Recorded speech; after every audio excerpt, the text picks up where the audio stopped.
Okay, Dean Rusk disagrees with you, and he was the Secretary of State at the time, but that's fine. The communist nations have exploited the turmoil of a time of transition in an effort to extend communist control into other areas of the world. Thoughts on Dean Rusk and America's involvement in Vietnam? I know next to nothing about that. Exactly.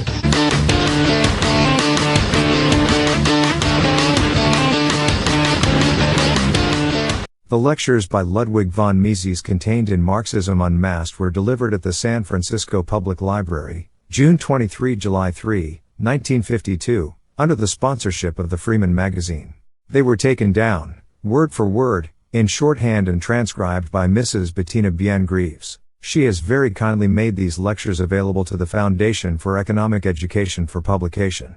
Mrs. Greaves worked as a senior staff member at FEE for practically 50 years, only retiring in 1999. Along with her late husband, Percy L. Greaves Jr., she was a longtime friend and associate of Ludwig von Mises. Indeed, there are few people in the world today who are as conversant with Mises' ideas and writings as she. The publication of these lectures has been made possible through the kind and generous continuing support of Mr. Sheldon Rose of Farmington Hills, Michigan, and the Richard E. Fox Foundation of Pittsburgh, Pennsylvania. Special thanks are due to Mr. Michael P. Varnik, Executive Director of the Fox Foundation, for his dedicated interest in the ideas of the Austrian School of Economics and Ludwig von Mises in particular. Mrs. Beth Hoffman, Managing Editor of FEE's monthly magazine, The Freeman, has once again overseen the entire preparation of the manuscript. Her eye for detail in all things is reflected in the fine final product. 9. Introduction. By Richard M. Ebeling. Austrian economist Ludwig von Mises delivered these 9 lectures, which we have titled Marxism Unmasked, from June 23 to July 3, 1952, in San Francisco at a seminar sponsored by the Freeman. A history teacher who received a scholarship to attend the program later wrote to the magazine to say, "The lectures themselves I found provocative, stimulating and highly rewarding. As a classic exposition of the virtues of individualism and the evils of socialism, buttressed with an impressive array of scholarship, they were unmatched. I am not trying to say that I became converted completely to the set of ideas that Dr. Mises and the Freeman represent, but I do say that any student or teacher of the social sciences who fails to think deeply on these ideas is negligent and ill-informed, if not worse. This feeling the seminar did leave me with. Certainly I personally appreciate some of these ideas far more than I did a month ago." 1. It is worth recalling the state of the world in 1952 when Ludwig von Mises gave these lectures. Everywhere around the globe Soviet socialism seemed to be on the march. World War II had left all of Eastern Europe in the grip of the Soviet Union. In 1949, mainland China had fallen under the control of Mao Zedong's communist armies. In June of 1950 the Korean War had broken out, and in 1952 American armies under the UN flag were in a bloody stalemate along the 38th parallel against the forces of North Korea and Communist China. The French were immersed in a one letter from Robert Miller, from a history teacher, The Freeman, August 11, 1952. Pages 752, 782. X. Seemingly endless colonial conflict in Indochina against Ho Chi Minh's communist guerrilla army. In the West, large numbers of intellectuals were persuaded that history was inescapably on the side of socialism, under the leadership Comrade Stalin in the Kremlin. Communist parties in France and Italy had large memberships, and followed every ideological twist and turn made by Moscow. Even many of those who rejected the brutality of Soviet-style socialism still believed that economic planning was inevitable. A prominent political scientist at the University of Chicago even declared in 1950 that planning is coming. Of this there can be no doubt. The only question is whether it will be the democratic planning of a free society, or totalitarian in character. 2. In both Europe and the United States it was presumed that capitalism, when left unregulated, could only lead to exploitation, misery, and social injustice. Governments on both sides of the Atlantic were introducing ever more stringent interventionist and welfare statist policies meant to ameliorate the supposed cruelty of the market economy. And because of the emergency of the Korean War, the U.S. government had further burdened the American people with a comprehensive system of wage and price controls that hampered almost every aspect of economic activity. 3. The primary source and impetus for the global bias toward socialism were the writings of Karl Marx, 18,181,883. He claimed to have discovered the invariant laws of human historical development that would lead to the demise of capitalism and the triumph of socialism. followed by a final transition to a blissful, post-scarcity communist world. During the intermediary socialist stage leading to communism, Marx declared, there would be a revolutionary dictatorship of the proletariat. It would prevent remnants of the old capitalist ruling class from trying to return to power. To Charles E. Merriam, The Place of Planning, in Seymour E. Harris, ed., Saving American Capitalism, New York, Alfred A. Knopf, 1950, p. 161. 3. On the importance of a free market pricing system even during a time of war. Emergency, see Ludwig von Mises, Human Action, A Treatise on Economics, New York, Foundation for Economic Education, 4th Revised ed., 1996, pages 82,528. Also, F.A. Hayek, Prices versus Rationing in the Economy of Capital, 1939, in Bruce Caldwell, ed., The Collected Works of F.A. Hayek, Volume 10, Socialism and War, Chicago, University of Chicago Press, 1997, pp. 15,160. 11. And would re-educate the workers into a higher consciousness free from the residues of the prior bourgeois mentality. 4. What makes this entire process inescapable and irreversible, Marx insisted, is that the physical means of production follow technological transformations in a series of historical stages that are beyond man's control.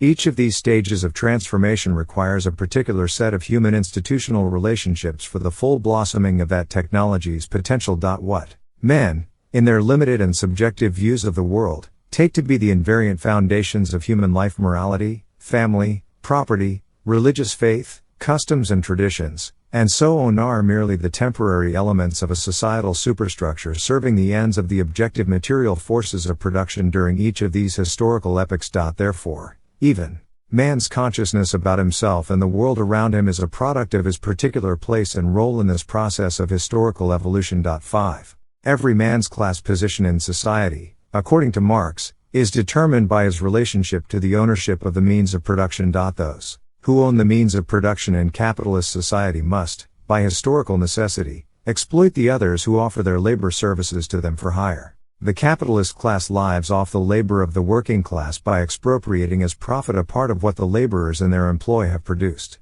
Hence, these two social classes are in irreconcilable conflict with each other for the material rewards of human labor. This conflict reaches its climax with the violent overthrow of the exploiters by the proletariat, who experience an increasing economic misery during the final death throes of the capitalist system. 6. In the new socialist order that replaces capitalism, the means of production will be nationalized and centrally planned for the economic betterment of the vast majority of humanity, and no longer will be used only for the profit-oriented benefit of the capitalist property owners. Economic planning will generate material prosperity far exceeding anything experienced under capitalism, technological advances and rising. 4. See Karl Marx, Critique of the Gotha Program, 1875, in Robert C. Tucker, ed., The Marx-Engels Reader, New York, W.W. Norton, 1972, pages 38,298.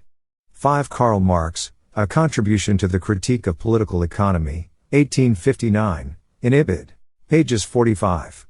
6. Karl Marx and Frederick Engels, Manifesto of the Communist Party, 1848, in Ibid. Pages 33,162. 12. Production will not only eliminate poverty but also push society to a level of material abundance at which all physical wants and worries will be a thing of the past. This final stage of communism will create a paradise on earth for all mankind. 7. Ludwig von Mises as critic of socialism. There were many critics of socialism and Marxism in the 19th and early 20th centuries. One of the most outstanding was the French economist Paul Leroy-Beaulieu, who in 1885 penned an extremely insightful and devastating analysis of collectivism, addressing its dangers to both personal liberty and economic prosperity. 8. In 1896, one of Ludwig von Mises's own professors at the University of Vienna, the internationally renowned Austrian economist Eugen von Böhm-Bawerk, published the most damaging critique of Marx's labor theory of value and the accompanying idea of exploitation of labor under capitalism. 9. There were even highly effective anti-utopian novels that depicted the disastrous effects to be expected if a socialist regime were to come to power and impose central planning on society. 10. But none of these writers was as penetrating in demonstrating the inherent unworkability of a system of socialist central planning as Ludwig von Mises. During World War I and its immediate aftermath, there was an enthusiastic confidence that the age of government planning had finally arrived. The wartime price and wage controls and production planning boards imposed in virtually all the belligerent nations were considered by many the precursors of continued peacetime planning. Following the 7 on the appeal of paternalism, planning, and paradise on earth over the centuries. See Alexander Gray, The Socialist Tradition. Moses to Lenin, 1946, New York, Harper and Row, 1968, and Igor Shafarevich, The Socialist Phenomenon, 1975, New York, Harper and Row, 1980. 8 Paul Leroy Bewley, Collectivism, 1885, London, John Murray, 1908, on Leroy, Bewley and other early critics of socialist economic planning. See Richard M. Ebeling, Austrian Economics and the Political Economy of Freedom, Northampton, Massachusetts. Edward Elgar, 2003, Chapter 4, Economic Calculation Under Socialism. Ludwig von Mises and His Predecessors, pp. 10,135. 9 Eugene von Boom-Bawerk, Karl Marx and the Close of His System, 1896, in shorter. Classics of Eugene von Boom-Bawerk, South Holland, Illinois, Libertarian Press, 1962, pp. 201,302. See also H.W.B. Joseph, The Labor Theory of Value and Karl Marx, London, Oxford University Press, 1923. Can Eugene Richter, Pictures of the Socialistic Future, 1893, London, Swan Sonnenschein, 1907. 13. Bolshevik Revolution in Russia in 1917. Lenin's Marxist regime imposed war communism in 1918, heralding it not only as an emergency device to fight the anti-communist White armies during the 3-year civil war in Russia, but also as the Great Leap into the fully planned society. And following the end of the war in November 1918, new Social Democratic Party governments in Germany and Austria declared that the time for socialization and economic planning had finally arrived. 11. In 1919, at a meeting of the Austrian Economic Society, Mises delivered a paper on economic calculation in the Socialist Commonwealth, which was published in a leading German-language journal in 1920.12. He incorporated this article as the centerpiece in a comprehensive treatise on collectivism that he published 2 years later in 1922, titled Socialism and Economic and Sociological Analysis in its English translation. 13. Mises observed that most of the earlier critics of socialism had rightly pointed out that a system of comprehensive government planning of economic affairs would create the worst tyranny ever experienced in human history. With all production, employment, and distribution of output completely under the monopoly control of the state, the fate and fortune of every individual would be at the mercy of the political authority. In addition, these earlier opponents of socialism had cogently argued that with the end of private property and freedom of enterprise, individuals would lose much of the self-interested motivation for industry, innovation, and work effort that exists in a market economy. But, Mises said, what had not been thoroughly examined and challenged was whether a socialist economic system was even workable in practice. In other words, would the socialist central planners be able to rationally and efficiently manage the everyday affairs of economic life? 11 On the failure of these first attempts at nationalization and planning in Russia, Germany, and Austria, see Arthur Shadwell, The Breakdown of Socialism, London, Ernest Benn, 1926, pp. 23,131.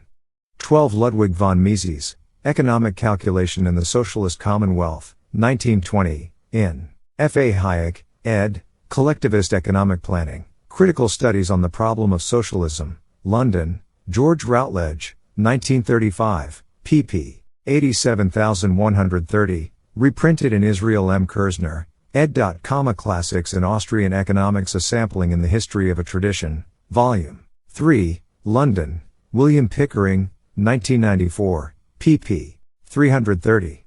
13 Ludwig von Mises, Socialism and Economic and Sociological Analysis, Indianapolis, Liberty, Classics, 1922, English trans, 1936, Revised ed., 1953, 1981. Mises later restated and refined his critique of socialist central planning and human action, a treatise on economics, Irvington-on-Hudson, New York, Foundation for Economic Education, 1949, Revised eds., 1963-1966, 1996, pp.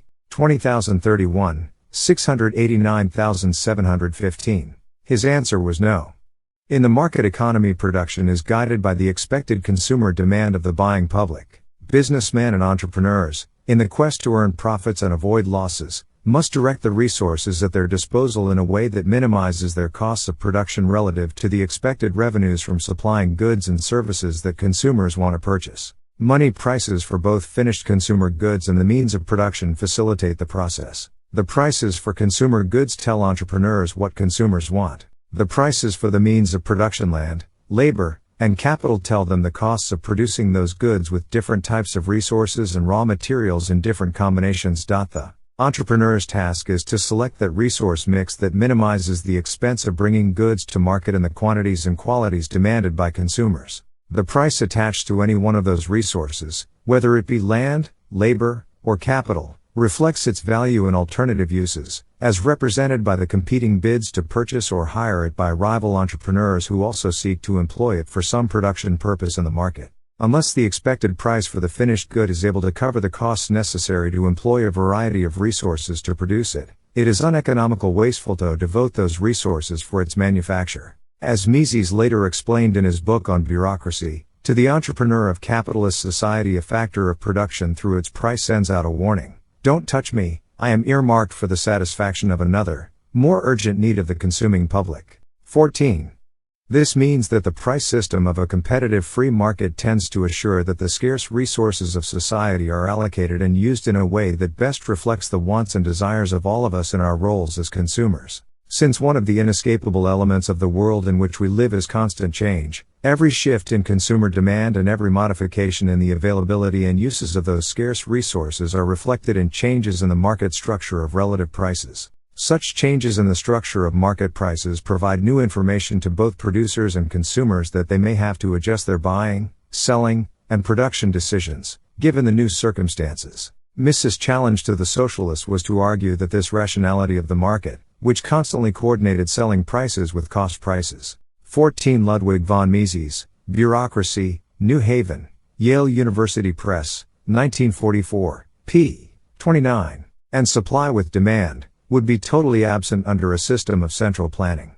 Prices emerge out of the buying and selling of the market participants. But buying and selling are only possible with the institution of private property, under which goods and resources are owned, used, and transferred through voluntary exchange at the discretion of the owners. Furthermore, under capitalism, the complex network of market transactions is made possible through the use of a commonly accepted medium of exchange money. With all goods and resources bought and sold in the market through a medium of exchange, their respective exchange values are all expressed in terms of the same common denominator, their money prices. This common denominator of money prices enables the process of economic calculation, i.e., the comparing of relative costs with selling prices. The primary goal of practically all socialists in the 19th century and most of the 20th century was the abolition of private property, market competition, and money prices. In their place, the state would nationalize the means of production, and as the trustee of the interests of the working class would centrally plan all of society's economic activities.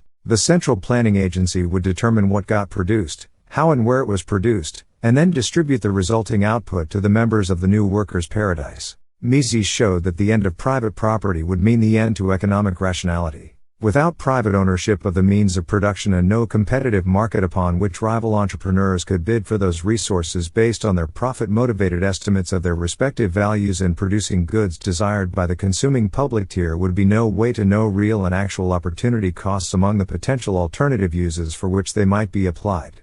How, therefore, would the central planners know whether or not they were misusing and wasting the resources of society in their production decisions? As Mises summarized the dilemma, it is not an advantage to be ignorant of whether or not what one is doing is a suitable means of attaining the end sought. A socialist management would be like a man forced to spend his life blindfolded. 15. Even if a socialist system were not controlled by brutal dictators but instead by human angels who only wanted to do good for humanity. 15. Ibid. p. 30.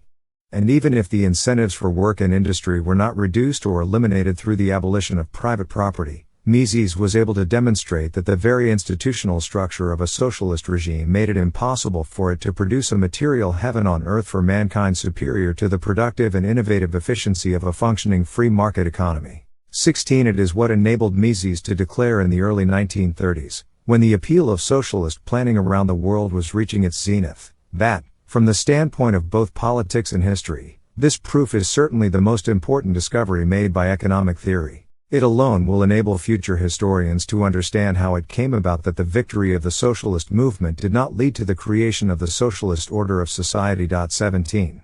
Mrs. San Francisco Lectures. Mises believed that any comprehensive critique of socialism had to deal with more than merely its unworkability as an economic system, however central this was to the case against socialism. It was also necessary to challenge and refute the philosophical and political underpinnings of the socialist and Marxian conceptions of man and society. His 1922 book on socialism attempted to do this in great detail, and he returned to this theme a few years after he delivered these lectures in San Francisco in his work on theory and history. 18. What Mises offered those attending these lectures in late June and early July of 1952 was a clear understanding and insight into the fundamental errors and misconceptions to be found in Marx's theories of dialectical materialism and class warfare, as well as a historical analysis of the real benefits from the Industrial Revolution that coincided with the emergence of modern capitalist society. He also explains the role of savings, investment, and the profit and loss system as the engines for economic and cultural progress, and which have helped eliminate the poverty that has plagued mankind through most of history. In an especially insightful lecture, Mises discusses the nature and workings of capital markets and the importance of market-based interest. 16. See also Richard M. Ebeling, Why Socialism is Impossible, The Freeman, Ideas on Liberty, October 2004, pages 812. 17. Ludwig von Mises, On the Development of the Subjective Theory of Value, 1931, in Epistemological Problems of Economics, 1933, New York University Press, 1981, p. 157. 18. Ludwig von Mises, Theory and History and Interpretation of Social and Economic Evolution, 1957, Indianapolis, Liberty Fund, 2005, Rates Free from Government Manipulation and Inflation. In addition, he shows that foreign investment in underdeveloped parts of the world have not been the cause of poverty or exploitation, as socialists have constantly claimed, but the source of accelerated prosperity and human improvement for tens of millions of people in these countries. All of these arguments and analyses are placed in the wider context of individualism versus collectivism, the importance of freedom for the dignity and betterment of every human being, and the dangers from surrendering liberty and property to the paternalistic state. Through it all, the reader is offered a vision of the classical liberal ideal of the free and prosperous society. As with an earlier series of lectures that Ludwig von Mises delivered in 1951, and which was published by FEE under the title The Free Market and Its Enemies, 19. A unique quality of Marxism Unmasked is that it captures Mises as teacher. Unlike many of his longer, more formal writings, these lectures are peppered with numerous historical asides and common-sense examples that convey the ease and spirit of the spoken word. These lectures, like the earlier ones, were taken down, word for word, in shorthand and then transcribed by Bettina Bien-Greaves, a longtime former senior staff member at the Foundation for Economic Education. Mrs. Greaves is one of the leading experts on the ideas and writings of Ludwig von Mises, and her deep appreciation for his contributions to economic theory and policy is reflected in the care with which she transcribed these lectures for eventual publication. They would not be available now in print if not for her dedication and diligent scholarship, for which we are all especially grateful. When Mises delivered these lectures, Marxian socialism seemed to be conquering the world. Despite the fall of the Berlin Wall in 1989 and the collapse of the Soviet Union in 1991, Marxian criticisms of capitalist society still set the tone for those around the world who persistently hope for the end of human freedom and the market economy. 20. For that reason, what Mises had to say more than 50 years ago still has much meaning for us today. But now, simply enjoy listening to the mind of one of the greatest economists of the 20th century as you read this book. 19. Ludwig von Mises, The Free Market and Its Enemies, Pseudoscience, Socialism, and Inflation. Irvington-on-Hudson, New York, Foundation for Economic Education, 2004. 20. Richard M. Ebeling, Is the Spectre of Communism Still Haunting the World? Notes from FEE, March 2006. 1.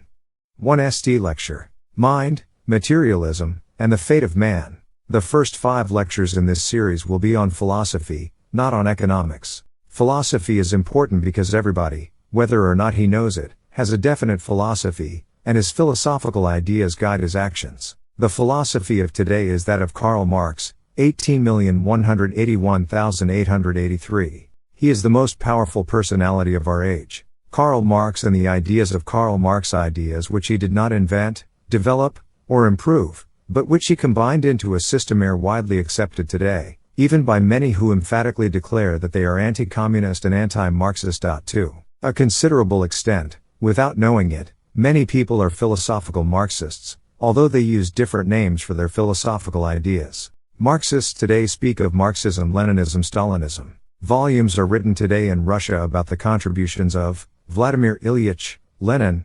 18,701,924, and Joseph Stalin, 18,791,953. Yet, the system remains what it was in the days of Karl Marx. Marxism is in effect petrified.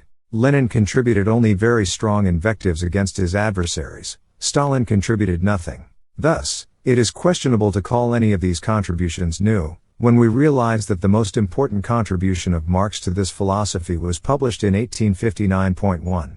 It takes a long time for ideas to conquer the world. When Marx died in 1883, his name was by and large unknown. A few newspapers reported 1. A contribution to the critique of political economy, Moscow, Progress Publishers, 1859. 2. In a couple of lines that Karl Marx, the author of various books, had died. Eugene von Boom-Bawerk, 18,511,914, published a critique of Marx's economic ideas too in 1896, but it was only 20 years later that people began to consider Marx a philosopher. The ideas of Marx and of his philosophy truly dominate our age. The interpretation of current events and the interpretation of history in popular books, as well as in philosophical writings, novels, plays, and so forth, are by and large Marxist. At the center is the Marxian philosophy of history. From this philosophy is borrowed the term dialectical, which is applied to all his ideas. But this is not so important as it is to realize what Marxist materialism means. Materialism has two different meanings. The first refers exclusively to ethical problems. A material man is interested only in material things: food, drink, shelter, in art, culture, and so forth. In this sense, the majority of men are materialists. The second meaning of materialism refers to a special group of solutions proposed to a basic philosophical problem: the relation between the human mind or soul on the one side, and the human body and the physiological functions of the body on the other side. Various answers to this problem have been offered, among them religious answers. We know very well that there is a connection between body and mind. Surgery has proved that certain damages to the brain bring about certain changes in the function of the human mind. However, materialists of this second variety explain all manifestations of the human mind as products of the body. Among these philosophical materialists, there are two schools of thought. One school considers man as a machine. This machine variety of materialists say these problems are very simple. The human machine works precisely as any other machine works. A Frenchman, Julien de la Mettrie, 17,091,751, wrote a book containing this idea, Man, the Machine, and today many people still want to explain all operations of the human mind, directly or indirectly, as if they were mechanical operations. For instance, see the Encyclopedia of the Social Sciences. One of the contributors, a teacher at the New School for Social Research, says the newborn child. 2. The unresolved contradiction in the economic Marxian system in Shorter Classics, of Eugene von Boom-Bawerk, South Holland, Illinois, Libertarian Press, 1962, 1896, Eng.trans. 1898, pages 201,302. 3. Is like a Ford car, ready to run, perhaps. But a machine, a newborn Ford, does not run by itself. A machine doesn't achieve anything, doesn't do anything alone. It is always men or a number of men who achieve something by means of the machine. Someone must run the machine. If the operation of the man ceases, the operation of the machine ceases too. We must ask this professor of the New School for Social Research, who runs the machine. The answer would destroy the materialist machine doctrine. People also talk sometimes about feeding the machine, as if it were alive. But, of course, it isn't alive. Then two people sometimes say the machine suffers a nervous breakdown. But how can an object without nerves suffer a nervous breakdown? This machine doctrine has been repeated again and again, but it is not very realistic. We don't have to deal with it because no serious men really believe it. B. The physiological doctrine put forth by the second class of materialists is more important. This doctrine was formulated in a primitive way by Ludwig Feuerbach, 18,041,872, and Karl Vogt, 18,171,895, in the early days of Karl Marx. This idea was that thoughts and ideas are simply secretions of the brain. No materialist philosopher ever fails to use the word simply. That means, I know, but I can't explain it. Today's scientists know that certain pathological conditions cause certain secretions, and that certain secretions cause certain activities in the brain. But these secretions are chemically the same for all people in the same situation and condition. However, ideas and thoughts are not the same for all people in the same situation and condition. They are different. First, ideas and thoughts are not tangible. And second, the same external factors do not produce the same reaction with everybody. An apple once fell from a tree and hit a certain young man, Isaac Newton. This may have happened to many other young men before, but this particular happening challenged this particular young man and he developed some ideas from it. But people do not always have the same thoughts when they are presented with the same facts. For instance, in school some learn, some don't. There are differences in men. Bertrand Russell, 18,721,970, asked, "What is the difference between men and stones?" He said there was no difference except that men react to more stimuli than do stones. But actually there is a difference. Stones react according to a definite pattern which we can know. We can anticipate what will happen to a stone if it is treated in a certain way. But men don't all. 4. React the same way when treated a certain way. We cannot establish such categories of actions for men. Thus, even though many people think physiological materialism is a solution, it actually leads to a dead end. If it were really the solution to this problem, it would mean that in any event we could know the way everyone would react. We cannot even imagine what the consequences would be if everybody knew what everybody else was going to do. Karl Marx was not a materialist in the first sense, the machine sense. But the physiological idea was very popular in his day. It is not easy to know exactly what influenced Marx because he had personal hatreds and envies. Karl Marx hated Vogt, the exponent of physiological materialism. As soon as materialists like Vogt began to talk politics, Karl Marx said they had bad ideas. That meant Marx didn't like them.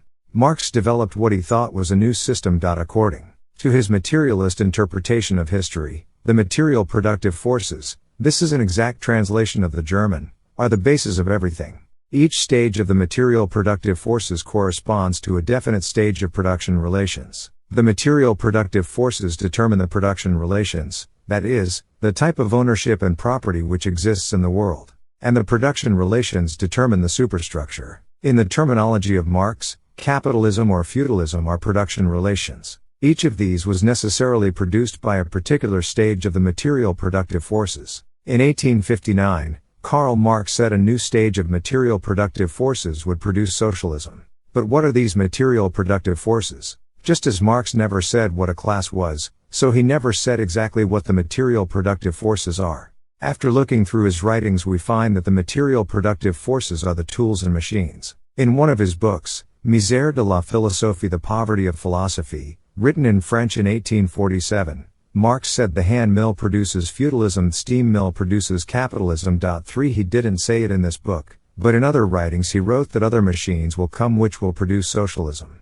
Marx tried hard to avoid the geographical interpretation of progress, because that had already been discredited. What he said was that tools. 3. Le moulin à bras vous donnera la société avec le suzerain, le moulin à vapeur, la société avec le capitaliste et industriel.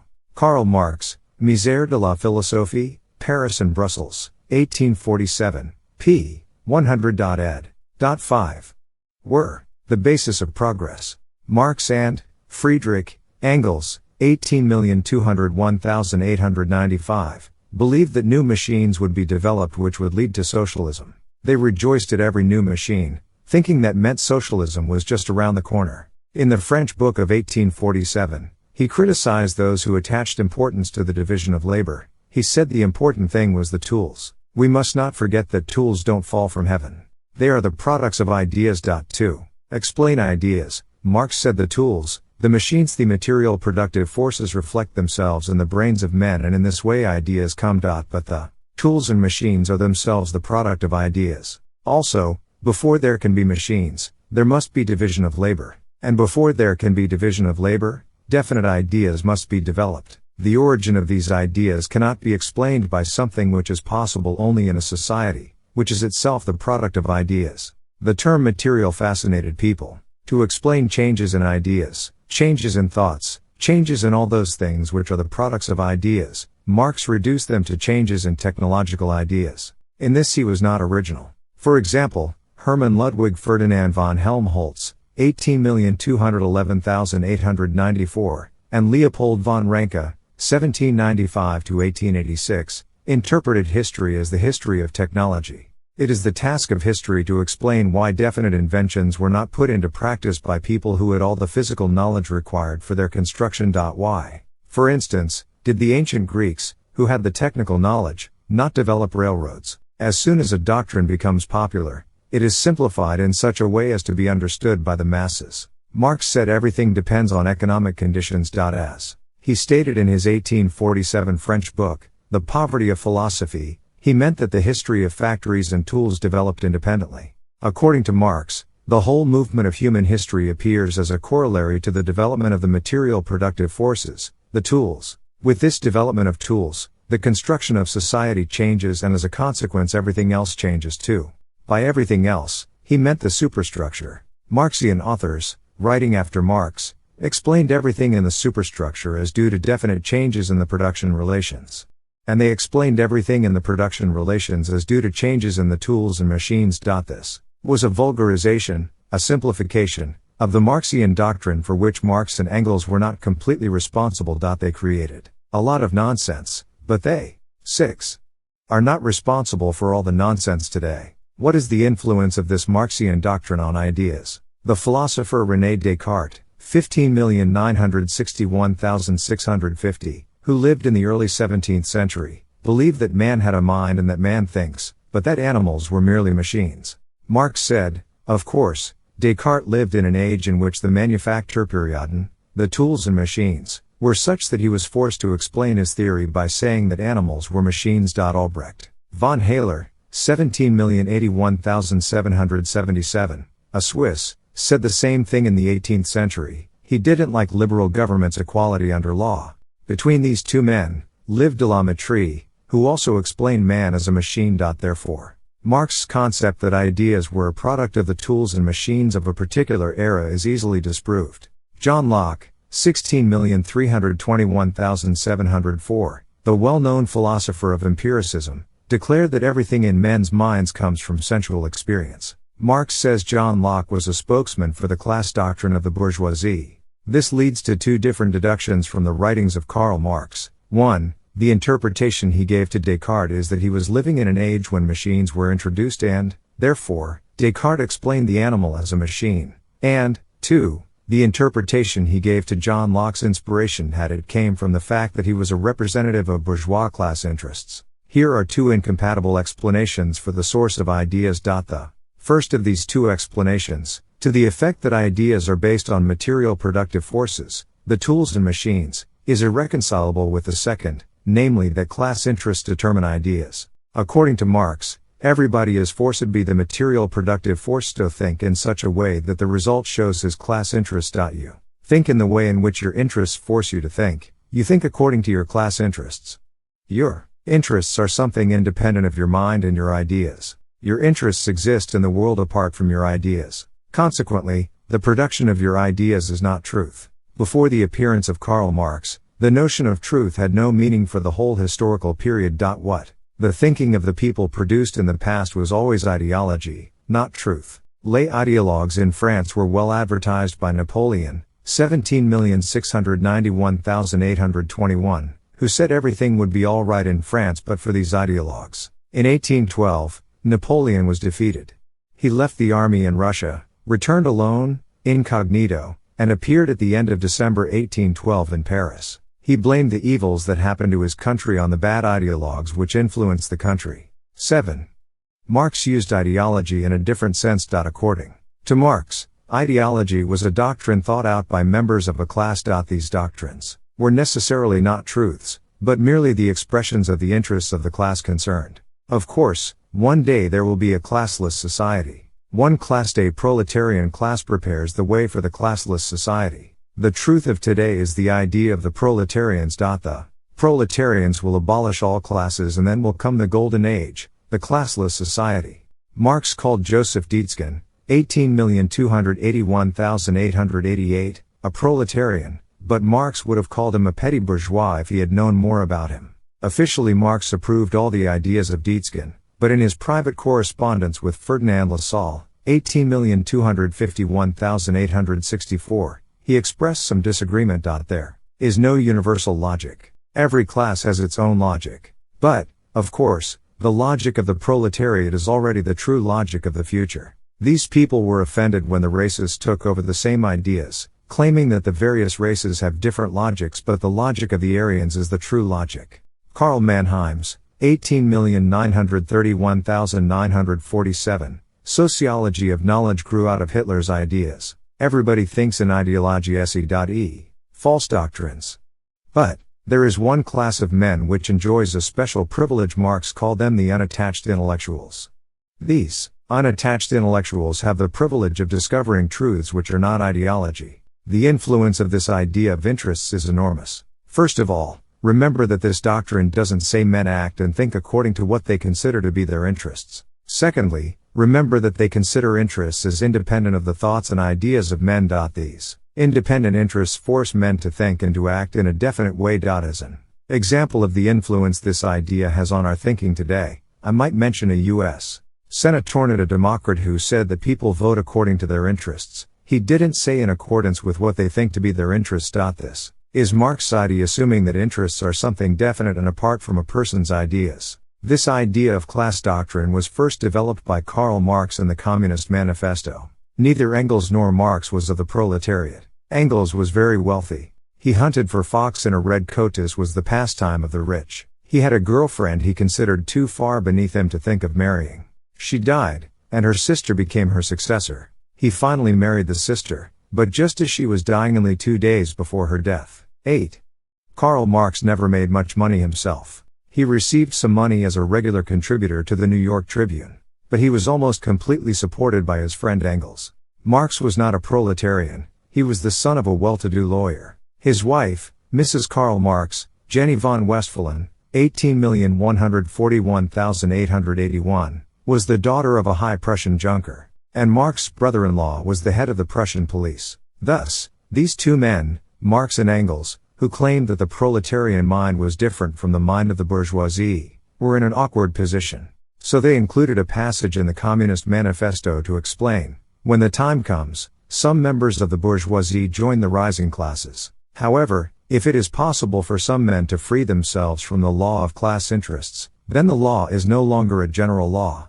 Marx's idea was that the material productive forces lead men from one stage to another, until they reach socialism, which is the end and the height of it all. Marx said socialism cannot be planned in advance, history will take care of it. In Marx's view, those who say how socialism will work are just utopians. Socialism was already defeated intellectually at the time Marx wrote. Marx answered his critics by saying that those who were in opposition were only bourgeois. He said there was no need to defeat his opponents' arguments, but only to unmask their bourgeois background. And as their doctrine was only bourgeois ideology, it was not necessary to deal with it. This would mean that no bourgeois could write anything in favor of socialism. Thus, all such writers were anxious to prove they were proletarians. It might be appropriate to mention at this time also that the ancestor of French socialism, Saint-Simon, was a descendant of a famous family of dukes and counts. It is simply not true that inventions develop because people search for practical purposes and not for truths. When Marx published his writings,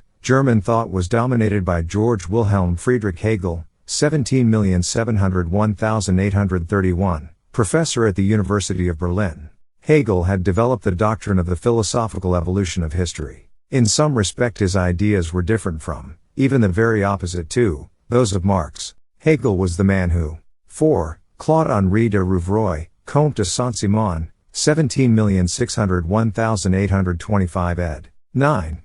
destroyed German thinking and German philosophy for more than a century, at least. He found a warning in Immanuel Kant, 17,241,804, who said the philosophy of history can only be written by a man who has the courage to pretend that he sees the world with the eyes of God. Hegel believed he had the eyes of God, that he knew the end of history, that he knew the plans of God. He said Geist, mind, develops itself and manifests itself in the course of historical evolution. Therefore, the course of history is inevitably progress from less satisfactory to more satisfactory conditions. In 1825, Hegel said that we have reached a wonderful state of affairs. He considered the Prussian kingdom of Friedrich Wilhelm III, 17,701,840, and the Prussian Union Church as the perfection of secular and spiritual government. Marx said, as Hegel had, that there was history in the past, but there will be no history anymore when we have reached a state that is satisfactory. Thus,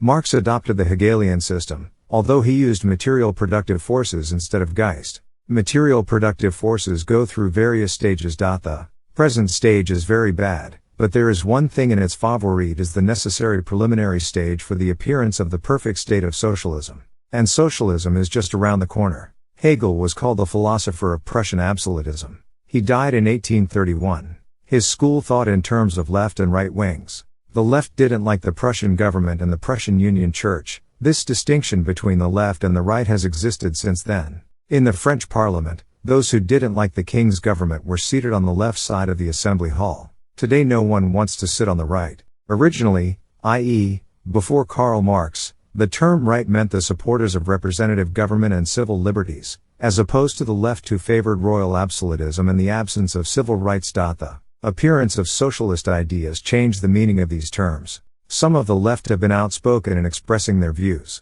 For instance, Plato, 427,347 BC, was frank in stating that a philosopher shall rule. And Auguste Comte, 17,981,857, said that freedom was necessary in the past because it made it possible for him to publish his books, but now that these books have been published there is no longer any need for freedom. And in the same way Etienne Cabet, 17,881,856, spoke of three classes of books: the bad books, which should be burned, the intermediate books, which should be amended, and the remaining good books. Therefore, there was great confusion as to the civil liberties to be assigned to the 10 citizens of the socialist state. This was because Marxian ideas did not develop in countries which had civil liberties, but in countries in which the people did not have civil liberties. Nikolai Bukharin, 18,881,938, a communist author who lived in a communist country,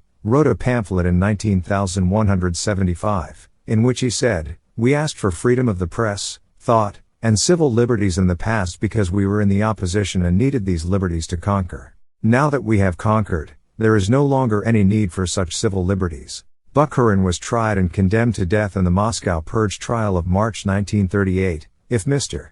Bukharin had been an American communist, he would probably still be alive and free to write more pamphlets about why freedom is not necessary. These peculiarities of Marxian philosophy can only be explained by the fact that Marx, although living in Great Britain, was not dealing with conditions in Great Britain, where he felt civil liberties were no longer needed, but with the conditions in Germany, France, Italy, and so on, where civil liberties were still needed. Thus we see that the distinction between right and left, which had meaning in the days of the French Revolution, no longer has any meaning. 5. The Russian Revolution and its Significance, The Class Struggle, Volume I, Number 1, May-June, 1917. ed. 11. 2 ND Lecture. Class, Conflict and Revolutionary Socialism. Marx assumed that interests were independent of human ideas and thoughts. He said that socialism was the ideal system for the proletariat. He said class interests determine the thinking of individuals and that this situation causes irreconcilable conflicts between the various classes. Marx then returned to the point at which he had started, namely, that socialism is the ideal state. The fundamental concept of the Communist Manifesto, 1848, was that of class and class conflict. But Marx didn't say what a class was. Marx died in 1883, 35 years after the publication of the Communist Manifesto. In those 35 years he published many volumes, but in not one of them did he say what he meant by the term class. After Marx's death, Friedrich Engels published the unfinished manuscript of the third volume of Marx's Das Kapital. Engels said this manuscript, on which Marx had stopped work, many years before he died, had been found in Marx's desk after his death. In one 3-page chapter in that volume, Marx tells us what a class was not. But you may search through all his writings to learn what a class was without ever finding out. In fact, classes don't exist in nature. It is our thinking or arranging in categoriest hat constructs classes in our minds. The question is not whether social classes exist in the sense of Karl Marx. The question is whether we can use the concept of social classes in the way in which Karl Marx meant it. We can't. Marx did not see that the problem of the interest of an individual, or of a class, cannot be solved simply by referring to the fact that there is such 12. An interest and that men must act according to their interests. Two questions must be asked. 1. Toward what ultimate ends do these interests lead people? 2. What methods do they want to apply in order to reach these ends? The First International was a small group of people, a committee of a few men in London, friends and enemies of Karl Marx. Someone suggested that they cooperate with the British Labour Union movement. In 1865, Karl Marx read at the meeting of the International Committee, a paper, Value, Price, and Profit, one of his few writings originally written in English. In this paper, he pointed out that the methods of the union movement were very bad and must be changed.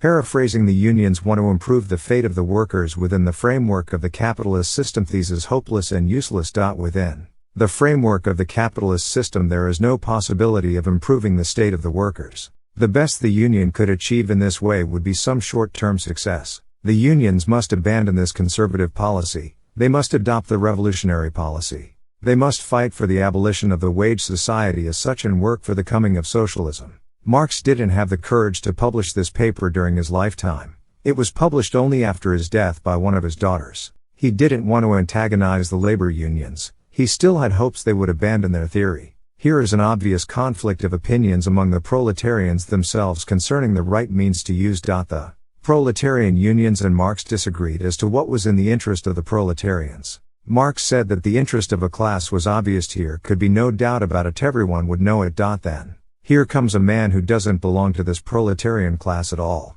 a writer and a lawyer who tells the unions they were wrong. This is bad policy, he said. You must radically change your policy. Here the whole idea of the class breaks down, the idea that an individual may sometimes err but that a class as a whole can never err. Criticisms of Marxian doctrines have always been superficial. They haven't pointed out how Marx contradicted himself and how he failed to explain his ideas. Boom Bawerk's critique 1 was good, but he didn't cover 1. The unresolved contradiction in the economic Marxian system in shorter classics of Eugene von Boom Bawerk, South Holland, Illinois, Libertarian Press, 1962, 1896, Eng.Trans. 1898, pages 201-302. ed. 13. The entire system. Critics of Marx didn't even discover Karl Marx's most manifest contradictions. Marx believed in the iron law of wages. He accepted that as the fundamental basis of his economic doctrine. He didn't like the German term for this law, the brazen law of wages, about which Ferdinand Lassalle, 18,251,864, had published a pamphlet. Karl Marx and Ferdinand Lassalle were not friends, they were competitors, very serious competitors. Marx said Lassalle's only contribution was the term itself, the brazen law of wages. And what was more, the term was borrowed from the dictionary and from Goethe. 2. The iron law of wages still survives in many textbooks, in the minds of politicians, and consequently in many of our laws. According to the iron law of wages, the wage rate is determined by the amount of food and other necessities required for the preservation and reproduction of life, to support the workers' children until they can themselves work in the factories. If wage rates rise above this, the number of workers would increase and the increased number of workers would bring wage rates down again. Wages cannot drop below this point because there would then develop a shortage of labor. This law considers the worker to be some kind of microbe or rodent without free choice or free will. If you think it is absolutely impossible under the capitalist system for wages to deviate from this rate, how then can you still talk, as Marx did, about the progressive impoverishment of the workers as being inevitable?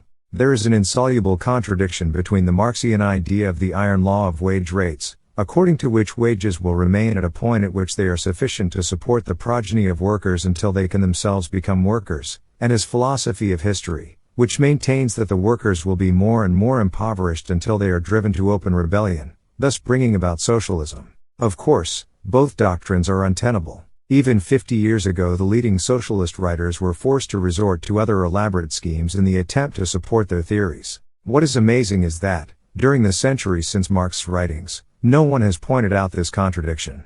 And this contradiction is not the only contradiction in Marx. 2. Marx also criticized Lassalle for using the term Arbeiterstand, state of work. Marx said Lassalle was confused, but Marx never explained how Lassalle was confused. Ed. 14. What really destroyed Marx was his idea of the progressive impoverishment of the workers. Marx didn't see that the most important characteristic of capitalism was large-scale production for the needs of the masses. The main objective of capitalists is to produce for the broad masses. Nor did Marx see that under capitalism the customer is always right. In his capacity as a wage earner, the worker cannot determine what is to be made.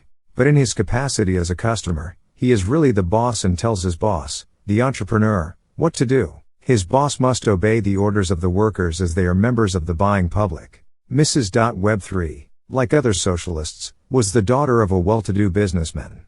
Like other socialists, she thought her father was an autocrat who gave orders to everybody. She didn't see that he was subject to the sovereignty of the orders of the customers on the market. The great Mrs. Webb was no smarter than the dumbest messenger boy who sees only that his boss gives orders. Marx had no doubt as to what the ends were toward which men aim. Nor did he have any doubts as to the best way to attain these ends. How is it that a man who reads so much and interrupted his reading only to write, didn't realize the discrepancy in his ideas? To answer that question, we must go back to the thinking of his time. That was the time of Charles Darwin's Origin of the Species, 1859. It was the intellectual fashion of that day to look upon men merely from the point of view of their membership in the zoological class of mammals, which acted on the basis of instincts. Marx didn't take into account the evolution of mankind above the level of very primitive men. He considered unskilled labor to be the normal type of labor and skilled labor as the exception.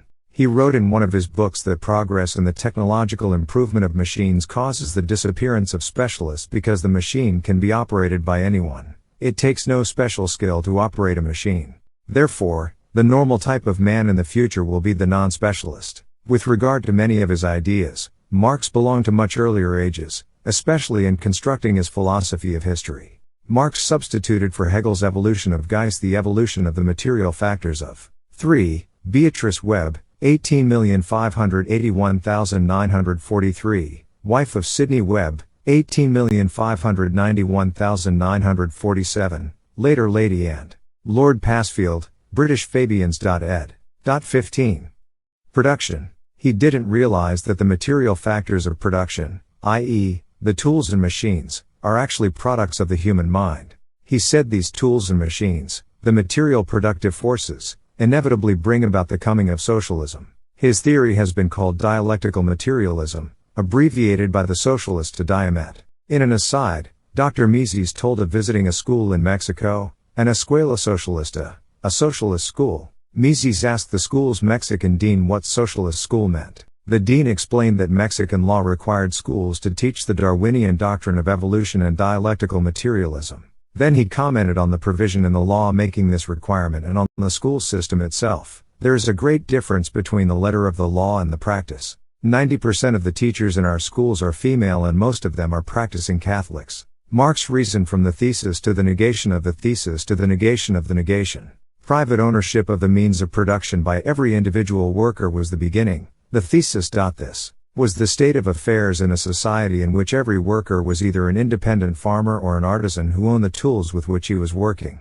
Negation of the thesis. Ownership under capitalism when the tools were no longer owned by the workers, but by the capitalists. Negation of the negation was ownership of the means of production by the whole society. Reasoning in this way, Marx said he had discovered the law of historical evolution. And that is why he called it scientific socialism. Marx branded all previous socialists utopian socialists because they tried to point out why socialism was better. They wanted to convince their fellow citizens to their view because they expected people would adopt the socialist social system if they were convinced it was better. They were utopians, Marx said, because they tried to describe the future earthly paradise. Among the Forerunners of Marx whom he considered utopians were Saint-Simon, a French aristocrat, Robert Owen, 17,571,858, a British manufacturer, and Charles Fourier, 17,721,837, a Frenchman who was without doubt a lunatic. Fourier was called the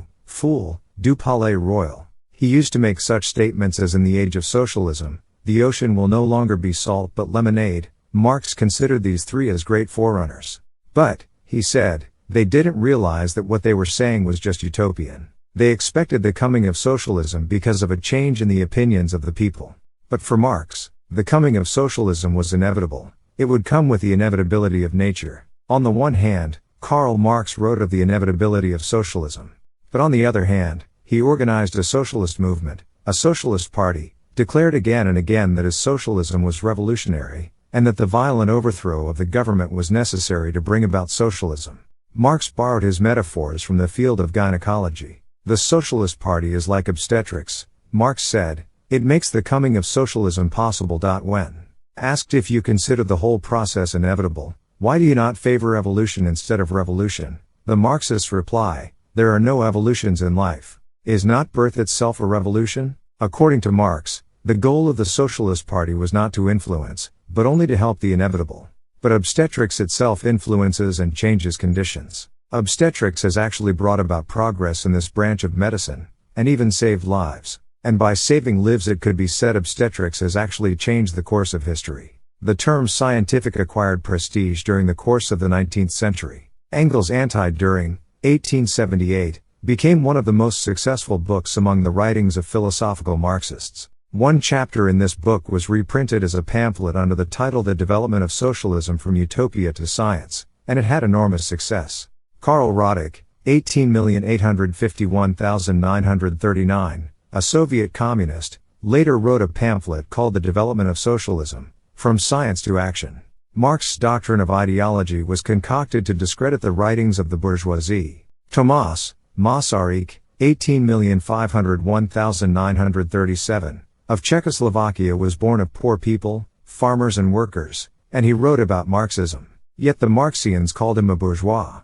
How could he be considered bourgeois if Marx and Engels called themselves proletarian? If the proletarians must think according to the interests of their class, what does it mean if there are disagreements and dissent among them? The confusion makes the situation very difficult to explain. When there is dissent among proletarians, they call a dissenter a social traitor. After Marx and Engels, the great man of the communists was a German, Karl Kautsky, 1854-1938. In 1917, when Lenin tried to revolutionize the whole world, Karl Kautsky was opposed to the idea. And because of this disagreement, the former great man of the party became overnight a social traitor, and he was called that as well as many other names. 17. This idea is like that of the racists. The German racists declared that a definite set of political ideas were German and every real German must necessarily think according to this particular set of ideas. This was the Nazi idea. According to the Nazis, the best situation was to be in a state of war. But some Germans can't. Goethe and Beethoven, for instance, had different un-German ideas. If not every German must think in a certain way, who is to decide which ideas are German and which are un-German? The answer can only be that an inner voice is the ultimate standard, the ultimate yardstick. This position necessarily leads to conflicts that must result in civil, or even international, war. There were two groups of Russians, both of whom considered themselves proletarians, the Bolsheviks and the Mensheviks. The only method to settle disagreements between them was to use force and liquidation. The Bolsheviks won. Then, within the ranks of the communist Bolsheviks there arose other differences of opinion between Trotsky IV and Stalin, and the only way to resolve their conflicts was a purge. Trotsky was forced into exile, trailed to Mexico, and there in 1940 he was hacked to death. Stalin originated nothing. He went back to the revolutionary Marx of 1859, not to the interventionist Marx of 1848. Unfortunately, purges are not something which happen just because men are imperfect. Purges are the necessary consequences of the philosophical foundation of Marxian socialism. If you cannot discuss philosophical differences of opinion in the same way you discuss other problems, you must find another solution through violence and power. This refers not only to dissent concerning policies, economic problems, sociology, law, and so on. It refers also to problems of the natural sciences. The Webbs, Lord, and Lady Passfield, were shocked to learn that Russian magazines and papers dealt even with problems of the natural sciences from the point of view of the philosophy of Marxism, Leninism, Stalinism.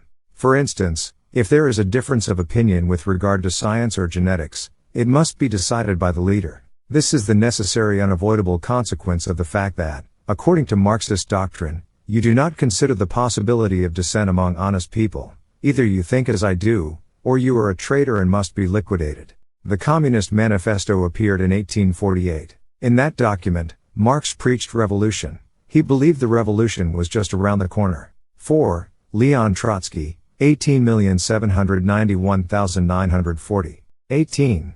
He believed then that socialism was to be brought about by a series of interventionist measures. He listed 10 interventionist measures, among them the progressive income tax, the abolition of the rights of inheritance, agricultural reform, and so on. These measures were untenable, he said, but necessary for socialism to come. Thus, Karl Marx and Engels believed in 1848 that socialism could be attained by interventionism.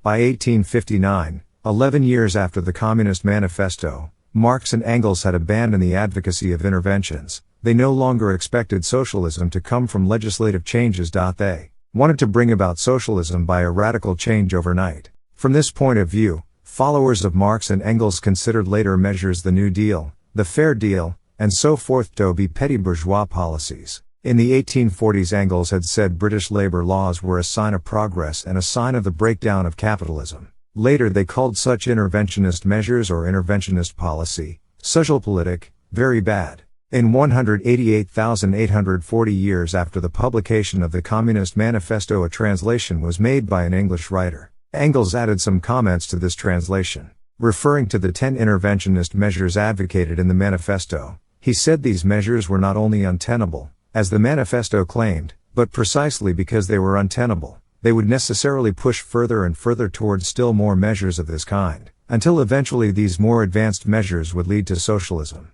19. 3rd Lecture, Individualism and the Industrial Revolution. Liberals stress the importance of the individual. The 19th century liberals already considered the development of the individual the most important thing. Individual and individualism was the progressive and liberal slogan. Reactionaries had already attacked this position at the beginning of the 19th century. The rationalists and liberals of the 18th century pointed out that what was needed was good laws. Ancient customs that could not be justified by rationality should be abandoned. The only justification for a law was whether or not it was liable to promote the public social welfare. In many countries, the liberals and rationalists asked for written constitutions, the codification of laws, and for new laws which would permit the development of the faculties of every individual. A reaction to this idea developed, especially in Germany, where the jurist and legal historian Friedrich Karl von Savigny, 17,791,861, was active. Savigny declared that laws cannot be written by men. Laws are developed in some mystical way by the soul of the whole unit. It isn't the individual that thinks it is the nation or a social entity which uses the individual only for the expression of its own thoughts. This idea was very much emphasized by Marx and the Marxists. In this regard, the Marxists were not followers of Hegel, whose main idea of historical evolution was an evolution toward freedom of the individual. From the viewpoint of Marx and Engels, the individual was a negligible thing in the eyes of the nation. Marx and Engels denied that. 20. The individual played a role in historical evolution. According to them, history goes its own way. The material productive forces go their own way, developing independently of the wills of individuals. And historical events come with the inevitability of the law of nature. The material productive forces work like a director in an opera. They must have a substitute available in case of a problem, as the opera director must have a substitute if the singer gets sick. According to this idea, Napoleon and Dante, for instance, were unimportant if they had not appeared to take their own special place in history. Someone else would have appeared on stage to fill their shoes. To understand certain words, you must understand the German language. From the 17th century on, considerable effort was spent in fighting the use of Latin words and in eliminating them from the German language. In many cases a foreign word remained, although there was also a German expression with the same meaning. The two words began as synonyms, but in the course of history, they acquired different meanings. For instance, take the word Umweltzung, the literal German translation of the Latin word revolution. In the Latin word there was no sense of fighting. Thus, there evolved two meanings for the word revolution, one by violence, and the other meaning a gradual revolution like the Industrial Revolution. However, Marx uses the German word revolution not only for violent revolutions such as the French or Russian revolutions, but also for the gradual Industrial Revolution. Incidentally, the term Industrial Revolution was introduced by Arnold Toynbee, 18,521,883. Marxists say that what furthers the overthrow of capitalism is not revolution. Look at the Industrial Revolution.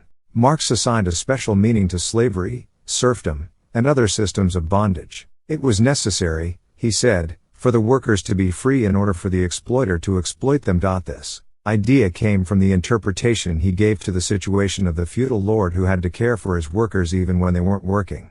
Marx interpreted the liberal changes that developed as freeing the exploiter of the responsibility for the lives of the workers. Marx didn't see that the liberal movement was directed at the abolition of inequality under law, as between serf and lord.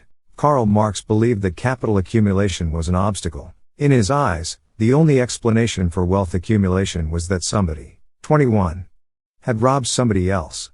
For Karl Marx, the whole Industrial Revolution simply consisted of the exploitation of the workers by the capitalists. According to him, the situation of the workers became worse with the coming of capitalism. The difference between their situation and that of slaves and serfs was only that the capitalist had no obligation to care for workers who were no longer exploitable, while the lord was bound to care for slaves and serfs. This is another of the insoluble contradictions in the Marxian system. Yet it is accepted by many economists today without realizing of what this contradiction consists. According to Marx, capitalism is a necessary and inevitable stage in the history of mankind, leading men from primitive conditions to the millennium of socialism. If capitalism is a necessary and inevitable step on the road to socialism, then one cannot consistently claim, from the point of view of Marx, that what the capitalist does is ethically and morally bad. Therefore, why does Marx attack the capitalists?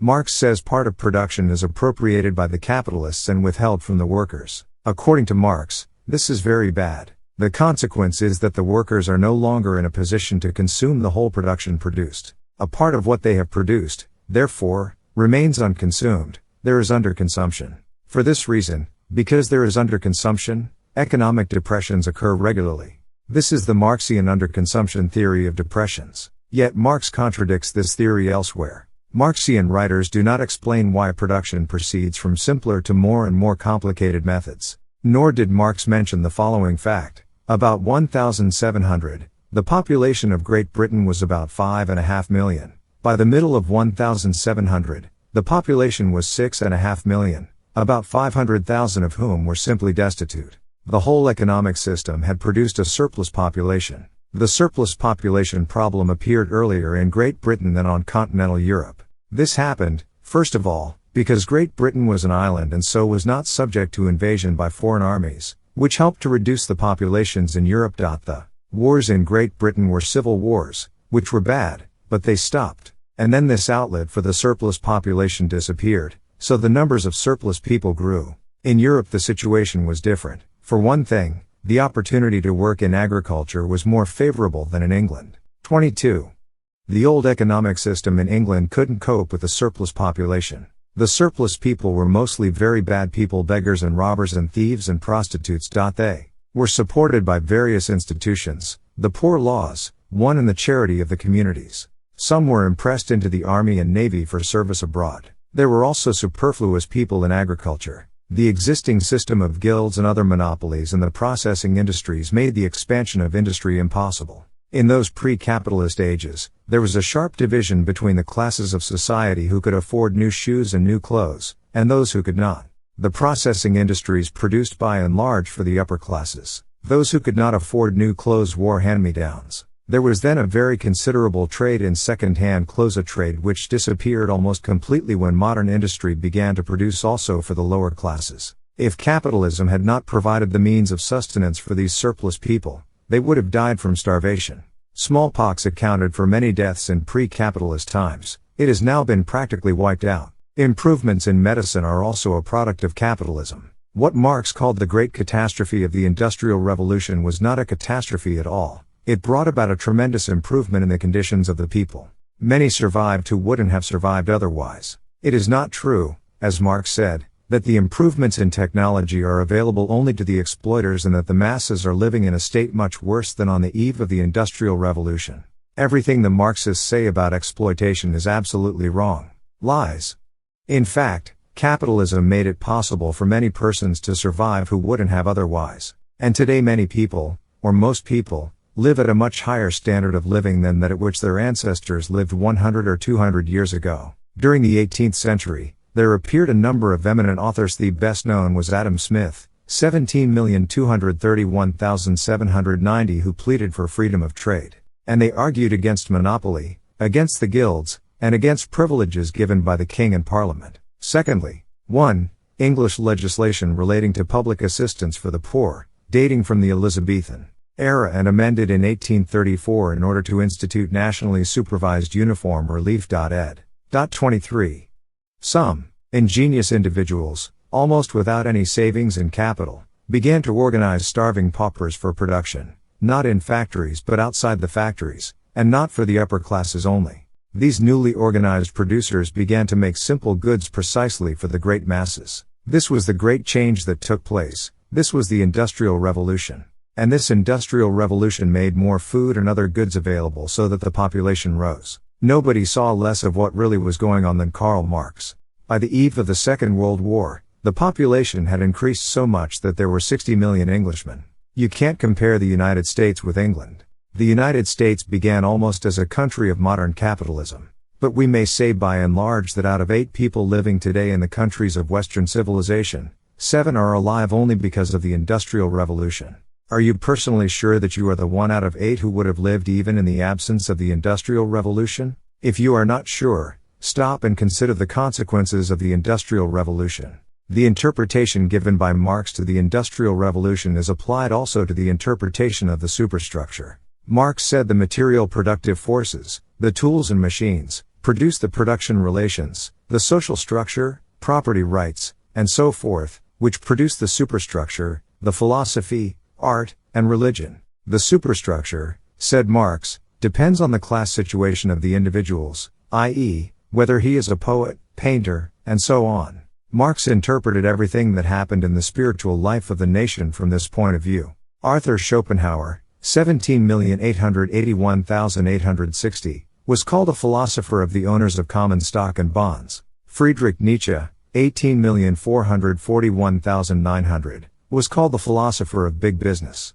For every change in ideology, for every change in music, art, novel writing, play writing, the Marxians had an immediate interpretation. Every new book was explained by the superstructure of that particular day. Every book was assigned an adjective bourgeois or proletarian. The bourgeoisie were considered an undifferentiated reactionary mass. Don't think it is possible for a man to practice all his life a certain ideology without believing in it. The use of the term mature capitalism shows how fully persons, who don't think of themselves as Marxian in any way, have been influenced by Marx. Mr. and Mrs. Hammond, in fact, almost all historians, have accepted the Marxian interpretation of the Industrial Revolution. 2 The one exception is Ashton. 3. Karl Marx, in the second part of his career, was not an interventionist. He was in favor of laissez-faire. Because he expected the breakdown of capitalism and the substitution of socialism to come from the full maturity of capitalism, he was in favor of letting capitalism develop. In this regard he was, in his writings and in his books, a supporter of economic freedom. Marx believed that interventionist measures were unfavorable because they delayed the coming of socialism. Labor unions recommended interventions and, therefore, Marx was opposed to them. Labor unions don't produce anything anyway, and it would have been impossible to raise wage rates if producers had not actually produced more.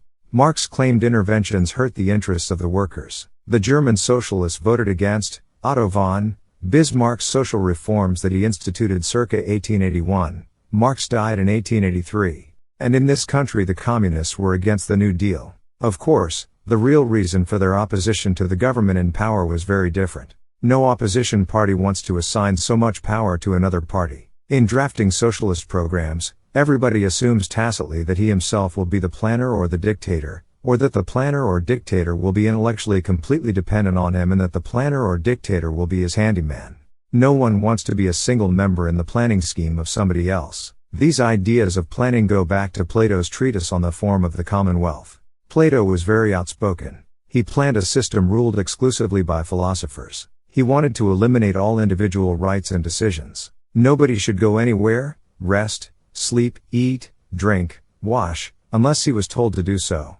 Plato wanted to reduce persons to the status of pawns in his plan. What is needed is a dictator who appoints a philosopher as a kind of prime minister or president of the Central Board of Production Management. The program of all such consistent. 2. J. L. and Barbara Hammond, authors of the trilogy The Village Laborer, 1911, The Town Laborer, 1917, and The Skilled Laborer, 1919 ed. 3. T.S. Ashton, The Industrial Revolution 1760-1830, London, Oxford University Press, 1998, 1948, 1961 ed. 25. Socialists Plato and Hitler, for instance, planned also for the production of future socialists, the breeding and education of future members of society. During the 2,300 years since Plato, very little opposition has been registered to his ideas, not even by Kant. The psychological bias in favor of socialism must be taken into consideration in discussing Marxian ideas. This is not limited to those who call themselves Marxian. Marxians deny that there is such a thing as the search for knowledge for the sake of knowledge alone. But they are not consistent in this case either, for they say one of the purposes of the socialist state is to eliminate such a search for knowledge. It is an insult, they say, for persons to study things that are useless. Now I want to discuss the meaning of the ideological distortion of truths. Class consciousness is not developed in the beginning, but it must inevitably come. Marx developed his doctrine of ideology because he realized he couldn't answer the criticisms raised against socialism. His answer was, what you say is not true. It is only ideology. What a man thinks, so long as we do not have a classless society, is necessarily a class ideology, that is, it is based on a false consciousness. Without any further explanation, Marx assumed that such an ideology was useful to the class and to the members of the class that developed it. Such ideas had for their goal the pursuit of the aims of their class. Marx and Engels appeared and developed the class ideas of the proletariat. Therefore, from this time on, the doctrine of the bourgeoisie is absolutely useless. Perhaps one may say that the bourgeoisie needed this explanation to solve a bad conscience. But why should they have a bad conscience if their existence is necessary? And it is necessary, according to Marxian doctrine, for without the bourgeoisie, capitalism cannot develop. And until capitalism is mature, there cannot be any socialism. According to Marx, bourgeois economics, sometimes called apologetics for bourgeois production, aided them, the bourgeoisie. The Marxians could have said that the thought the bourgeoisie gave to this bad bourgeois theory justified, in their eyes, as well as in the eyes of the exploited, the capitalist mode of production, thus making it possible for the system to exist.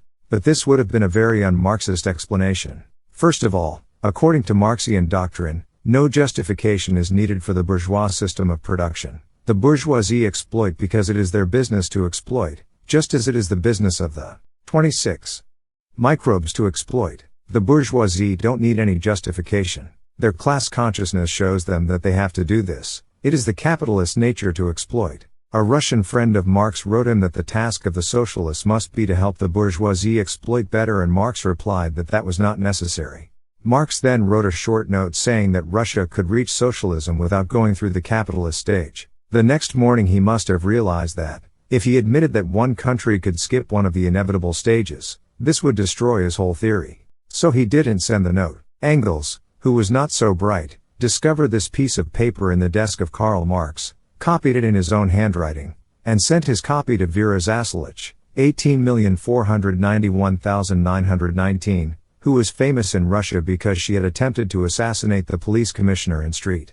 Petersburg and been acquitted by the jury. She had a good defense counsel. This woman published Marx's note, and it became one of the great assets of the Bolshevik Party. The capitalist system is a system in which promotion is precisely according to merit. If people do not get ahead, there is bitterness in their minds. They are reluctant to admit that they do not advance because of their lack of intelligence. They take their lack of advancement out on society. Many blame society and turn to socialism. This tendency is especially strong in the ranks of intellectuals. Because professionals treat each other as equals, the less capable professionals consider themselves superior to non-professionals and feel they deserve more recognition than they receive. Envy plays an important role. There is a philosophical predisposition among persons to be dissatisfied with the existing state of affairs. There is dissatisfaction, also, with political conditions. If you are dissatisfied, you ask what other kind of state can be considered. Marx at anti-talenti. A lack of talent. He was influenced by Hegel and Feuerbach, especially by Feuerbach's critique of Christianity. Marx admitted that the exploitation doctrine was taken from an anonymous pamphlet published in the 1820s. His economics were distortions taken over from David Ricardo, 17,721,823. 4. Marx was economically ignorant. He didn't realize that there can be doubts concerning the best means of production to be applied. The Big 4. On the Principles of Political Economy and Taxation, London, John Murray, 1821, 1817. 27. Individualism and the Industrial Revolution. Question is, how shall we use the available scarce factors of production? Marx assumed that what has to be done is obvious. He didn't realize that the future is always uncertain, that it is the job of every businessman to provide for the unknown future. In the capitalist system, the workers and technologists obey the entrepreneur. Under socialism, they will obey the socialist official. Marx didn't take into consideration the fact that there is a difference between saying what has to be done and doing what somebody else has said must be done. The socialist state is necessarily a police state. The withering away of the state was just Marx's attempt to avoid answering the question about what would happen under socialism. Under socialism, the convicts will know that they are being punished for the benefit of the whole society. The third volume of Das Kapital was filled with lengthy quotations from the hearings of British parliamentary committees on money and banking, and they don't make any sense at all. 5. For instance, the monetary system is essentially Catholic, the credit system essentially Protestant. But the credit system does not emancipate itself from the basis of the monetary system any more than Protestantism emancipates itself from the foundations of Catholicism. 6. Utterly nonsensical. 5. Capital, a critique of political economy. 3. Chicago, Charles H. Kerr, Chicago, 1909. Pages 17, 530677 ff. 6. Ibid, p. 696. 28. Nationalism, Socialism, and Violent Revolution. Marxian doctrine doesn't deny the possibility of absolute truth, but it maintains that absolute truth can be attained only in the classless society, or in the proletarian class society. Lenin's main book 1, or at least his most voluminous book, now available in the collected works of Lenin, led some people to call him a philosopher. Most of Lenin's critique of the ideas of his adversaries consists of calling them bourgeois. Lenin's philosophy is merely a restatement of the philosophical ideas of Marx. To some extent it is not even up to the level of other Russian writers on Marxism.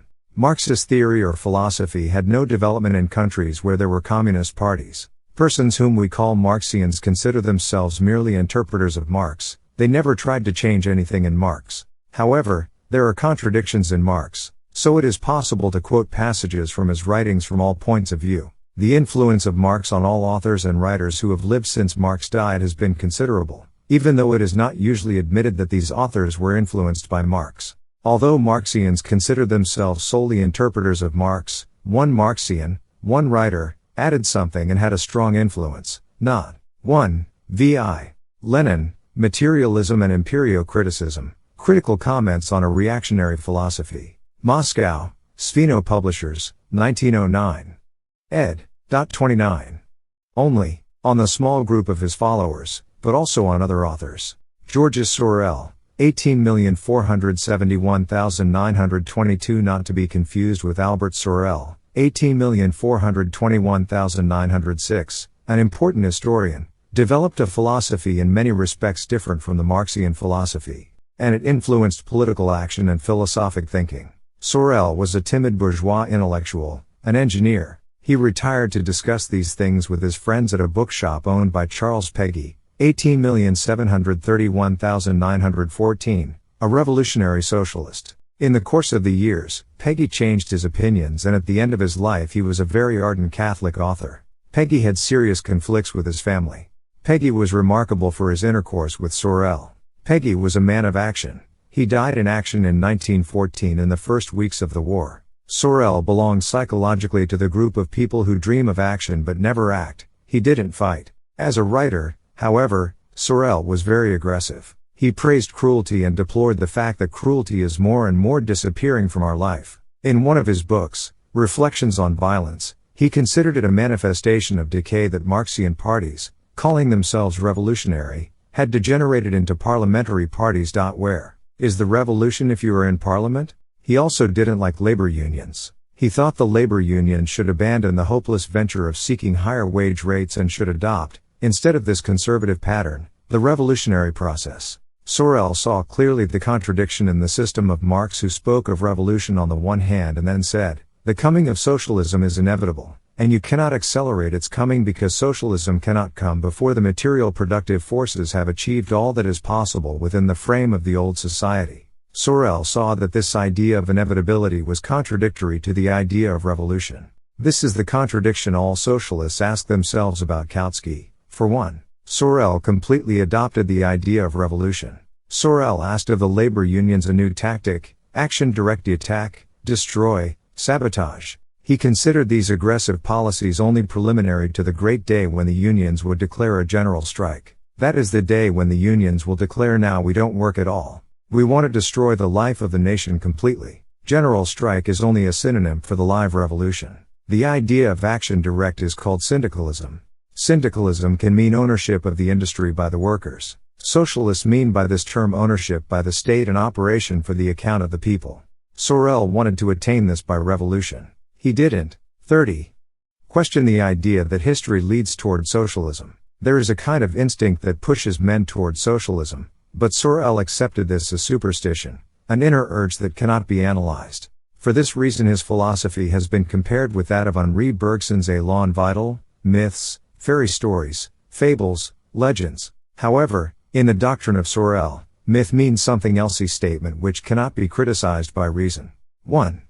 Socialism is an end. 2. The general strike is the great means. Most of Sorel writings date from 1890 to 1910. They had an enormous influence on the world, not only on the revolutionary socialists, but also on the royalists, supporters of the restoration of the House of Orange, the Action Française, and in other countries the Action Nationale. But all these parties gradually became a little bit more civilized than Sorel thought they should be. It was the idea of French syndicalism that influenced the most important movement of the 20th century. Lenin, Mussolini, and Hitler were all influenced by Sorel, by the idea of action, by the idea not to talk but to kill. Sorel's influence on Mussolini and Lenin has not been questioned. For his influence on Nazism, see the book by Alfred Rosenberg II titled The Myth of the 20th Century. The fundamental idea of racism was borrowed from Frenchmen. The only man who really contributed something to the Marxian idea was Sorel, along with a group of syndicalists, a comparatively small group composed exclusively of intellectuals and even of idle rich and intellectuals, like the penthouse Bolshevists of New York. They repeated again and again that only the workers have enough vigor and enough class consciousness in order to search out and to destroy the bourgeois system. The center of Marxian activity shifted from Germany to France. The greatest portion of Marxian writings are in French. Sorel work was done in France. Outside of Russia, there are more Marxians in France than in any other country. There is, however, more discussion of communism in France than in Russia. The École Normale Supérieure in Paris was an important center of Marxian teachings. Lucien Hare, 18,641,926, the librarian, had a great deal of influence. He was the father of French. 2. Rosenberg, 18,931,946, was a Nazi ideologist condemned to death for war crimes at Nuremberg on October 1, 1946. He was executed on October 16, 1946. Ed. 31. Marxism. As former students of École Normale Supérieure became more and more important, the school spread Marxism all over France. By and large, the same condition prevailed in most European countries. When the universities seemed slow to accept Marxism, special schools were endowed to educate the rising generations in orthodox socialism. This was the goal of the London School of Economics, a Fabian institution founded by the Webbs.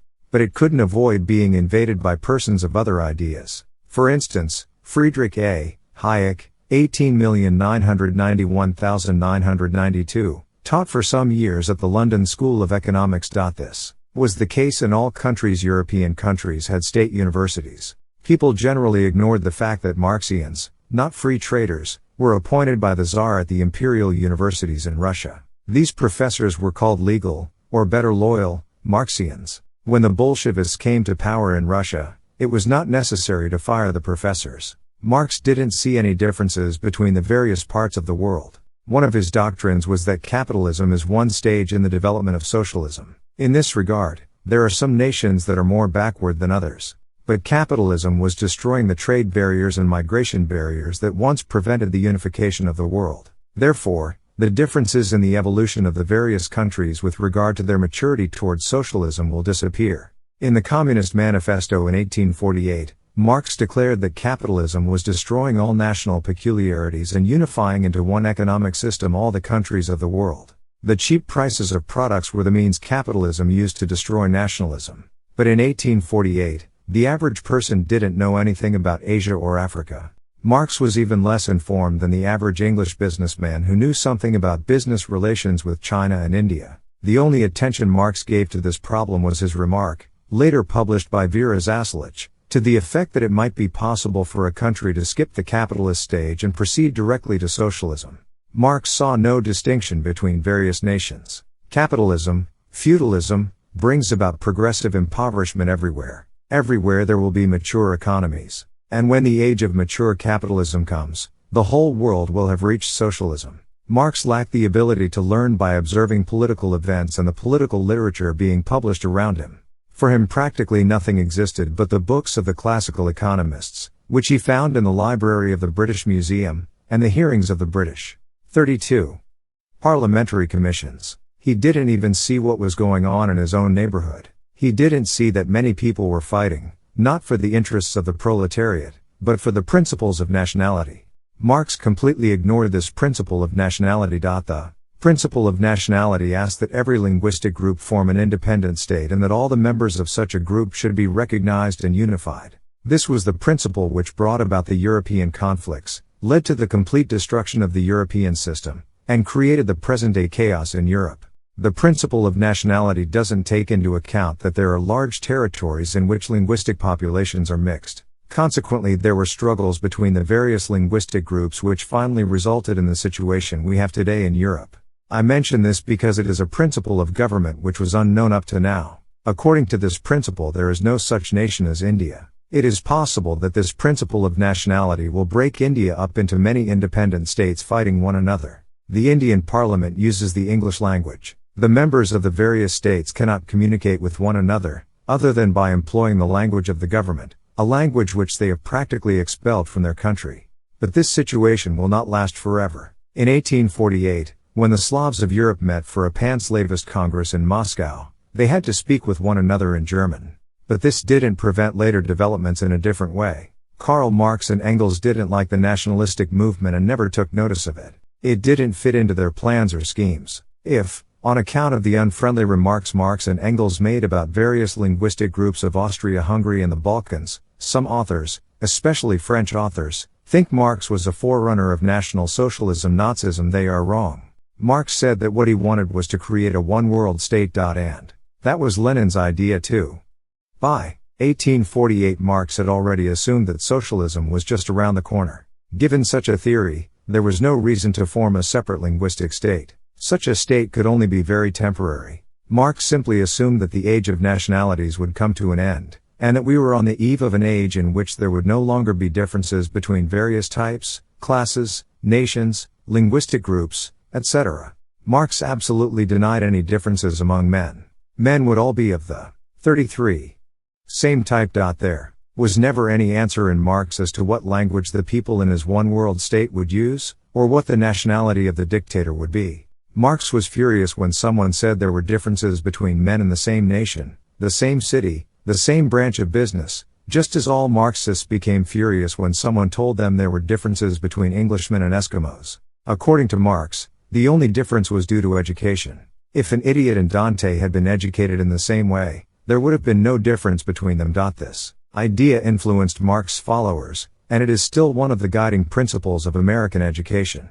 Why is not everybody equally intelligent? Many Marxians assume that in the future socialist commonwealth the average person will be equal in talents, gifts, intelligence, artistic attainments, to the greatest men of the past, such as Trotsky, Aristotle, Marx, and Goethe, although there will still be some more gifted people. It never occurred to Marx that, in the best case, education can only transfer to the pupil what the teacher already knows. In the case of Marx, it wouldn't have been enough for him to have been educated in a school by perfect Hegelian teachers, because then everything he would have produced would have only been Hegelianism again.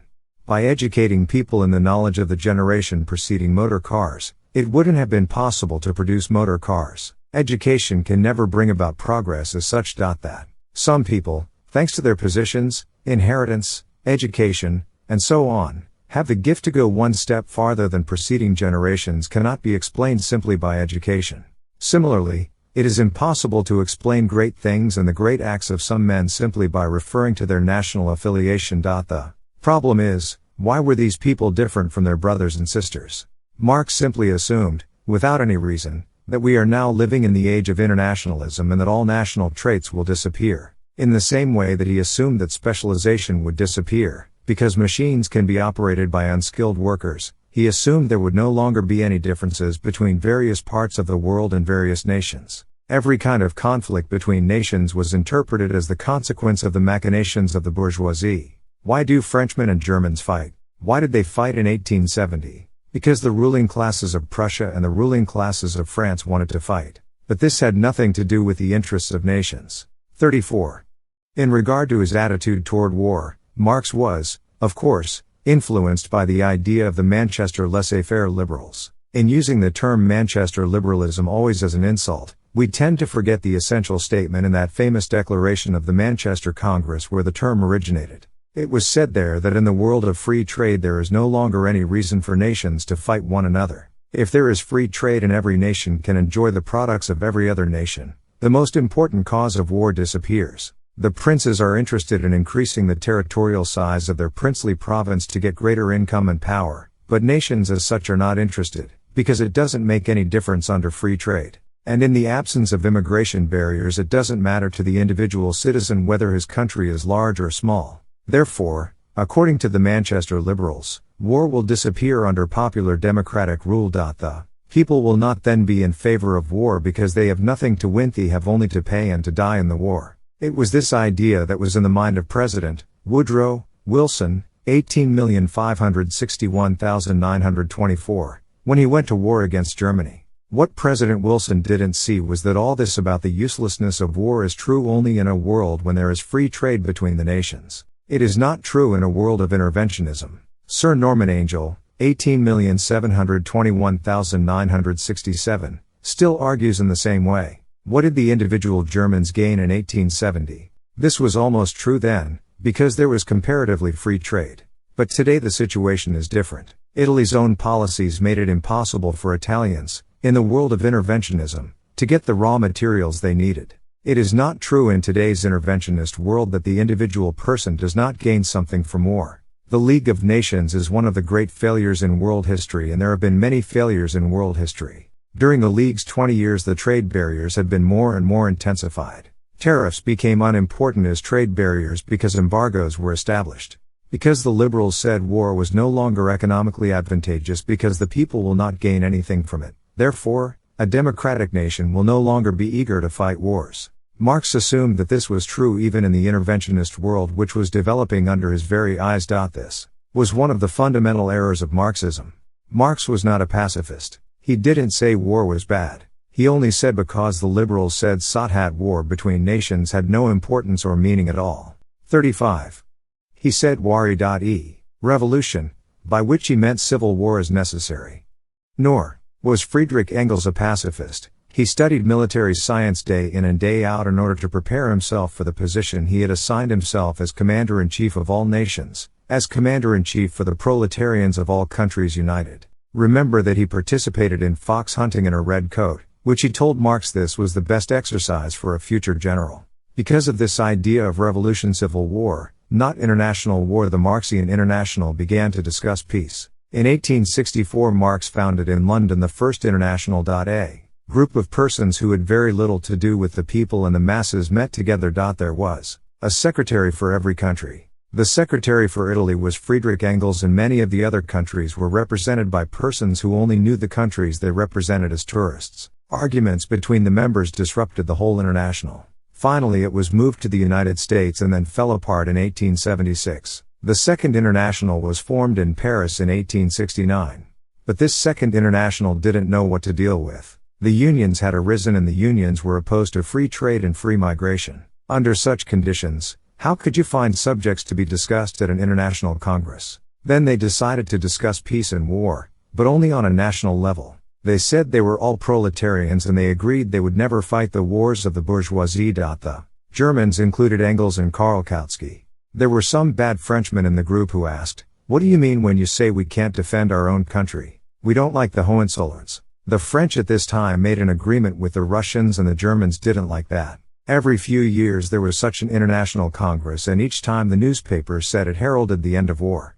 But these nice fellows didn't discuss the real causes of friction, migration barriers, etc. The outbreak of World War I disrupted the international congresses. What Marx planned was a revolution.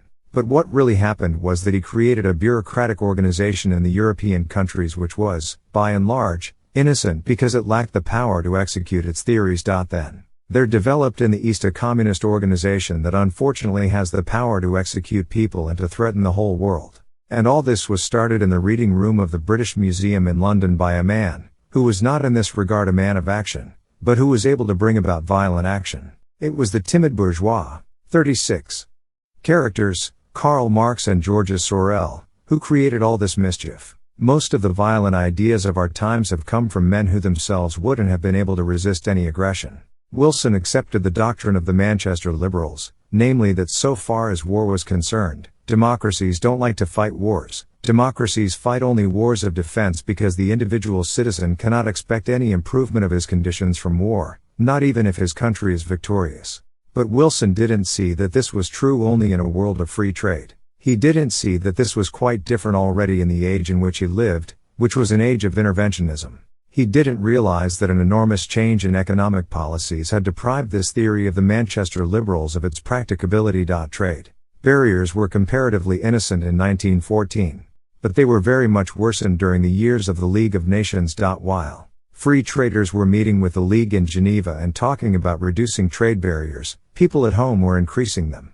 In 1933, there was a meeting in London to bring about cooperation among the nations, and precisely at this time the richest country, the United States, nullified the whole thing with monetary and financial regulations. After this, the whole apparatus was absolutely useless. Ricardo's theory of comparative advantage is that it is to the advantage to a nation to have free trade even if all other nations cling to their trade barriers. If the United States alone today adopted free trade, there would be certain changes. But if all other countries clung to protectionism with import barriers, it would not be possible for the United States to buy more goods from other countries. There are isolationists not only in this country, there are also isolationists in other countries. Imports must be paid for by exports and exports have no other purpose than to pay for imports. Thus the establishment of free trade by the richest and most powerful nation only would not change the situation for the Italians, for instance, if they retained their trade barriers. It would not make any difference for other countries either.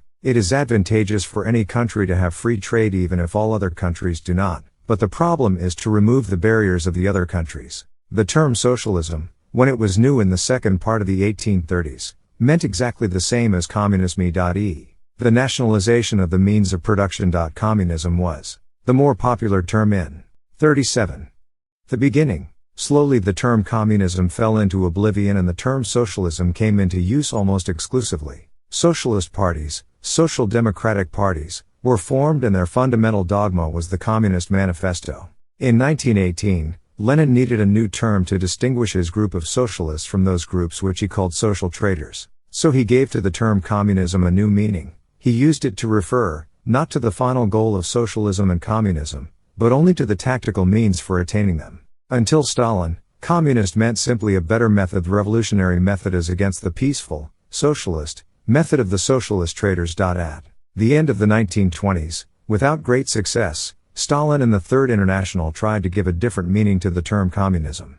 However, Russia is still called the Union of the Soviet Socialist Republics, USSR. In a letter, Karl Marx distinguished between two stages of socialism, the lower preliminary stage and the higher stage. But Marx didn't give different names to these two stages. At the higher stage, he said, there will be such an abundance of everything that it will be possible to establish the principle to everybody according to his needs. Because foreign critics noticed differences in the standards of living of various members of the Russian Soviets, Stalin made a distinction. At the end of the 1920s he declared that the lower stage was socialism and the higher stage was communism. The difference was that at the lower socialist stage there was inequality in the rations of the various members of the Russian Soviets. Equality will be attained only in the later, communist, stage. 38. Fifth lecture, Marxism and the Manipulation of Man. It is an astonishing fact that a philosophy like Marxism, which attacks the whole social system, remained for many decades more or less unattacked and uncontested. Karl Marx was not very well known in his lifetime and his writings remained practically unknown to the greater part of his contemporaries. The great socialists of his age were other men, for instance, Ferdinand Lassalle. Lassalle's agitations lasted only a year because he was killed in duel as a result of a private affair, but he was considered a great man in his age. Marx, on the other hand, was more or less unknown. People neither approved, nor criticized, his teachings. He died in 1883. After his death, there appeared the first part of Boom Bawerk's critique of the economic doctrines of Karl Marx. 1 And later in the 1890s, when the last volume of Das Kapital was published, there appeared the second part of this critique, which completely killed Marx's economic doctrines. 2 The most orthodox Marxians tried to revive and restate his doctrines. But there was practically no sensible critique of the philosophical doctrines of Karl Marx. 1. Eugene von Boom-Bawerk, The Exploitation Theory in Capital and Interest, Volume 1. History and Critique of Interest Theories, South Holland, Ill, Libertarian Press, 1959, 1884, pp. 241321 ed. 2. Eugene von Boom-Bawerk, The Unresolved Contradiction in the Economic Marxian System in Shorter Classics of Eugene von Boom-Bawerk, South Holland, Illinois, Libertarian Press, 1962, 1896, Eng.trans. 1898, pp. 201302 ed. 39. Marx's philosophical doctrines became popular and the people became familiar with some of his terms, slogans, and so forth, although they used them differently from the way they were used in the system of Karl Marx. Such simplification happens to many doctrines. For instance, Darwinism became known as the theory based on the idea that man is the grandson of an ape. What remains of Nietzsche is not much more than his term Superman, which later acquired popularity in the United States without any connection to Nietzsche. Regarding Marx, people know his terms but they use them very loosely. But by and large, Marxian ideas have little or no opposition. One of the reasons why the doctrine of Marx was so diluted in the public mind was the way Engels tried to explain Marxian theory. See his statement at the graveside of Marx. Marx discovered the law of mankind's historical evolution, i.e., the simple fact, hitherto hidden beneath ideological overgrowths, that men must first of all eat, drink, have shelter and clothing before they can pursue politics, science, art, religion, and the like. 3 Yet no one ever denied this. But now if someone says something against Marxian doctrine, then they can be asked, how can you be so stupid as to deny that one must first eat before one becomes a philosopher? Again, there is the theory of the material productive forces, but no explanation is offered for their formation. Dialectical materialism states that the material productive forces come to the world and doesn't know how they come, nor where they come from, and it is these material productive forces that create everything else, i.e., the superstructure. People sometimes believe that there has been a very sharp conflict between the various churches and Marxism. They consider Marxism and socialism as incompatible with the teachings of all Christian churches and sects. The early communist sects and early monastic communities were based on a peculiar interpretation of the Bible in general, and of the book of Acts especially. We don't know much about these early communist sects, but they existed in the Middle Ages and also in the early years of the Reformation. All these sects were in conflict with the established doctrines. 3. Friedrich Engels, Speech at the Grave of Karl Marx, Highgate Cemetery, London, March 17, 1883. A version of this eulogy was published in the newspaper La Justice, March 20, 1883 ed. 40. Of their churches or denominations. So it would be absolutely wrong to make the Christian church responsible for them. I mention this to show that, at least in the minds of some groups, most of which the Church considered heretical. There is no absolute conflict between socialism and the teachings of the Church. The anti-Christian tendencies of the socialist forerunners of Karl Marx himself, and later of his followers, the Marxians, must first of all be understood within the whole framework which later gave rise to modern socialism. The states, the governments, the conservative parties, were not always opposed to socialism. On the contrary, the personnel of a government has a tendency or a bias in favor of the expansion of government power. One could even say that there is an occupational disease on the part of government personnel to be in favor of more and more governmental activities. It was precisely this fact, this propensity of governments to adopt socialized man, many governments really did adopt socialism, that brought Marxism into conflict with the various governments.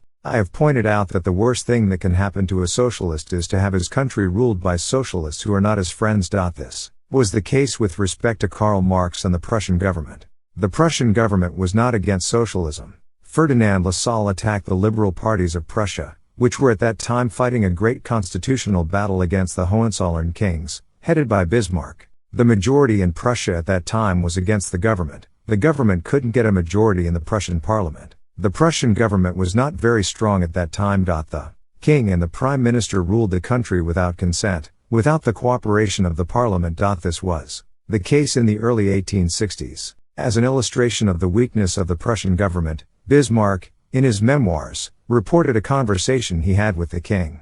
Bismarck said he would defeat the parliament and the liberals. The king answered, "Yes, I know how that will end. Here in the square in front of the palace. First they will execute you and then they will execute me."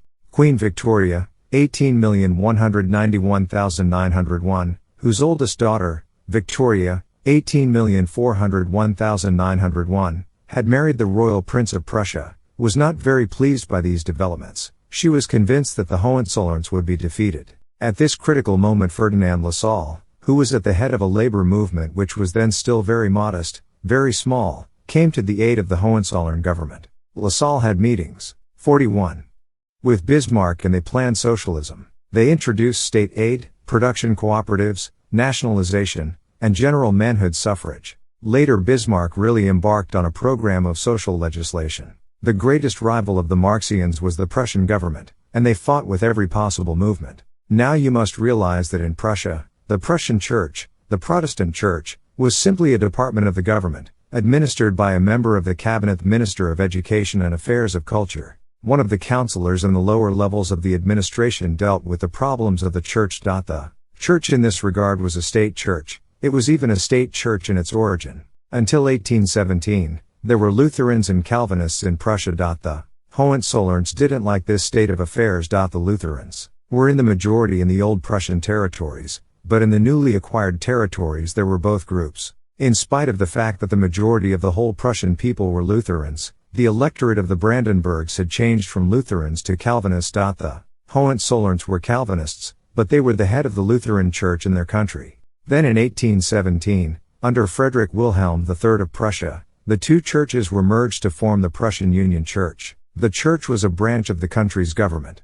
From the 17th century on in Russia, the church was simply a department of the government. The church was not independent. Dependence of the church on the secular power was one of the characteristics of the Eastern Church at Constantinople. The head of the Eastern Empire was in fact the superior of the Patriarch. This same system was to some extent carried over into Russia, but there the church was only a part of the government. Therefore, if you attack the church, you also attack the government. The third country in which the problem was very critical was Italy, where the nationalist unification implied the abolition of the secular rule of the Pope. Until the second part of the 19th century, the central part of Italy was ruled independently by the Pope. In 1860, the King of Sardinia conquered these states. The Pope retained only Rome, under the protection of a detachment of the French army until 1860, when the French had to withdraw to fight Prussia. Therefore, there was a very violent feud between the Catholic Church and the Italian secular state. The struggle of the Church against the ideas of the Marxians concerning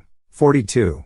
Religion is something different from their struggle against the socialist program. Today, it is complicated even more by the fact that the Russian Church, the Oriental Orthodox Church, came, as it seems, to some agreement with the Bolsheviks. The struggle In the East is to a great extent a struggle between the Eastern Church and the Western Church, a continuation of the struggle that originated more than 1,000 years ago between the two churches. Therefore, the conflicts in these countries, between Russia and the western boundaries of the Iron Curtain, are very complicated. It is not only a struggle against totalitarian economic methods for economic freedom, it is also a struggle of various nationalities, of different linguistic groups. Consider, for instance, the attempts of the present Russian government to make the various Baltic nationalities over into Russians, a continuation of something that had been started by the Tsars, and the struggle in Poland, Czechoslovakia, Hungary, and so on, against the attempts of the Russian Church to bring them back, as they say, to the Oriental Creed. To understand all these struggles, one needs a special familiarity with these nationalities and with the religious histories of these parts of the world. In the 16th and 17th centuries there were changes that expanded the size of the territory in which the Pope's supremacy was acknowledged. Therefore, there existed a Russian Church, the Orthodox Church, and a Ukrainian or Russian Catholic Church which acknowledged the supremacy of the Pope. All these things together constituted the great religious struggles of the East. However, one must not confuse the events happening in these nationalistic and religious struggles with the fight against communism. For instance, the politicians fighting against the Russians today are not always, or at least not in most cases, fighters in favor of a free economic system. They are Marxians, socialists. They would probably like to have a totalitarian police state, but they don't want it to be governed by the Russians. From this point of view, one cannot say that there is any real opposition to the social teachings and social programs of Marxism. On the other hand, it is important to realize that there isn't necessarily always a connection between anti-Marxism, an ideological philosophy, and economic freedom. One of the outstanding contemporaries of Karl Marx in Germany was a philosopher, Friedrich Albert Lang, 18,281,875. He wrote a famous 43 book, The History of Marxism, considered for many years, not only in Germany but also in English-speaking countries, one of the best introductions to philosophy. Lang was a socialist. He wrote another book about socialism. In his book he didn't criticize Marx, but rather materialism. Marxian materialism is a very imperfect materialism because it traces all changes back only to something which is itself already the product of the human mind. It is important to stress the fact that the critiques of Marxism were sometimes very wrong. I want to point to only one typical example. This is the popular propensity of anti-Marxians to consider dialectical materialism and Marxism as something belonging to the same group of ideas as Freudian psychoanalysis. I am not a psychologist, but I only have to point out how mixed up these people are who believe that materialism in general and Marxian materialism in particular have some connection with Freudian psychoanalysis. Before Sigmund Freud, 18,561,939, and Joseph Breuer, 18,421,925, who opened up this whole method of thinking, began to develop their doctrines, it was the generally uncontested assumption among all doctors that mental disabilities were caused by pathological changes in the human body. If a man had something that was called a nervous or mental disease, they looked for some bodily factor that brought about this state of affairs. From the point of view of the doctor who deals with the human body, this is the only possible interpretation. However, sometimes they were absolutely correct when they said, "We don't know the cause." Their only method was to look for a physical cause. 1.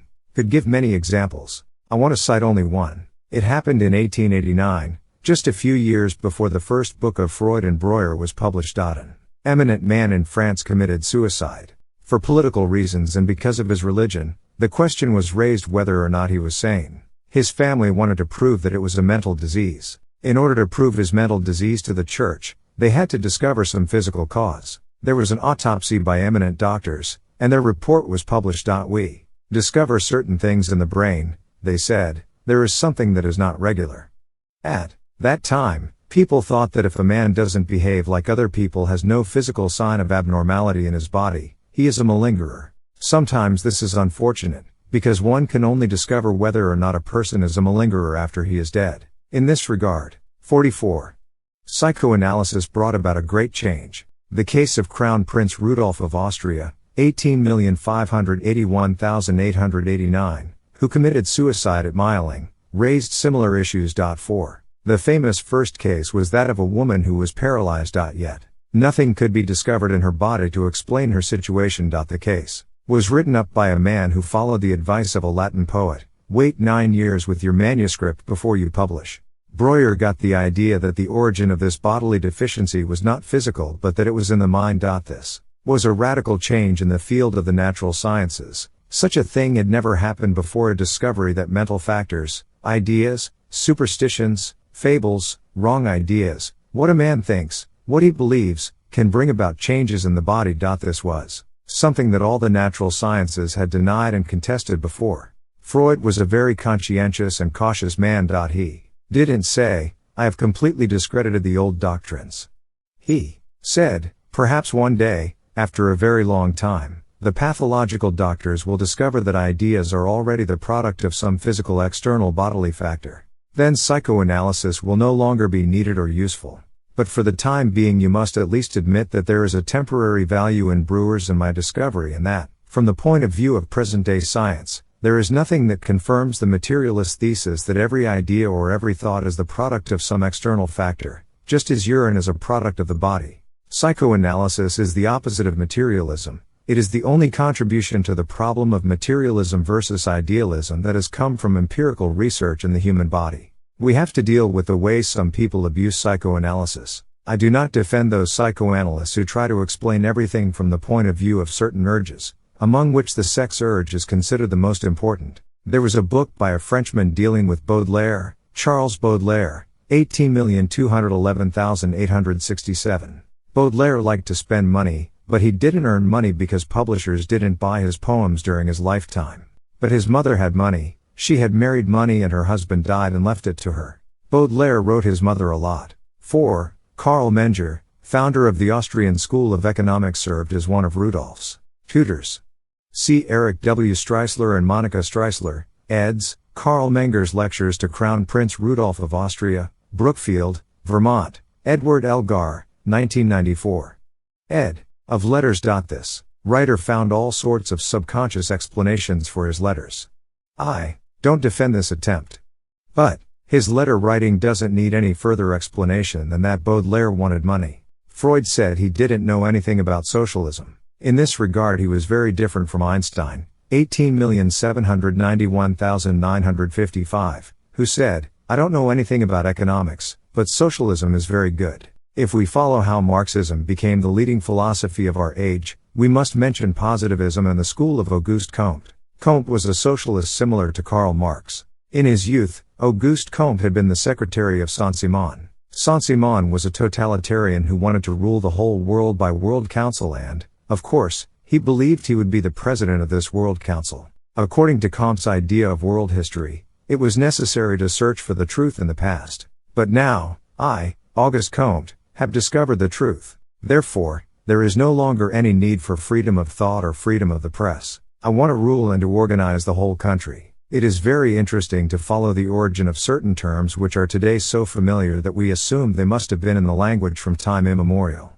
In French, the words organize and organizer were unknown before the end of the 18th century or the beginning of the 19th century. With regard to this term, organize, Balzac 5 observed this is a newfangled Napoleonic term. This means you alone are the dictator and you deal with the individual as the builder works with stones. Another new term, social engineering, deals with the social structure. The social engineer deals with the social structure or with his fellow man as the master builder deals with his bricks. Reasoning in this way, the Bolsheviks eliminate those individuals who are useless. In the term social engineering you have the idea of planning, the idea of socialism. Today we have many names for socialism. If a thing is popular, then the language has many expressions for it. These planners say in defense of their ideas, you must plan things, you cannot let things act automatically. Sometimes automatically is used in a metaphorical sense to apply to things that happen on the market. If the supply of a product drops, then 5. Honoré de Balzac, 17,991,850. 46. They say prices go up automatically. But this doesn't mean that this is done without human consciousness, without some person's bidding and offering. Prices go up precisely because people are anxious to acquire these things. Nothing in the economic system happens automatically. Everything happens because certain people behave in a definite way. Also the planners say, how can you be so stupid as to advocate the absence of planning? But no one advocates the absence of plan.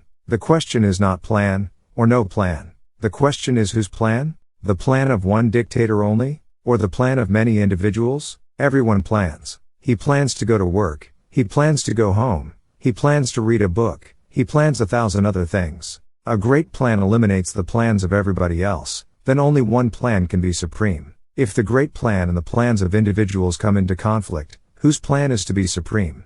Who decides? The police decide. And they decide in favor of the great plan. In the early days of socialism, some critics of socialism used to blame socialists for their ignorance of human nature. A man who must execute the plan of somebody else only would no longer be a man of the kind we call human. This objection was answered by those socialists who said, if human nature is against socialism, then human nature will have to be changed.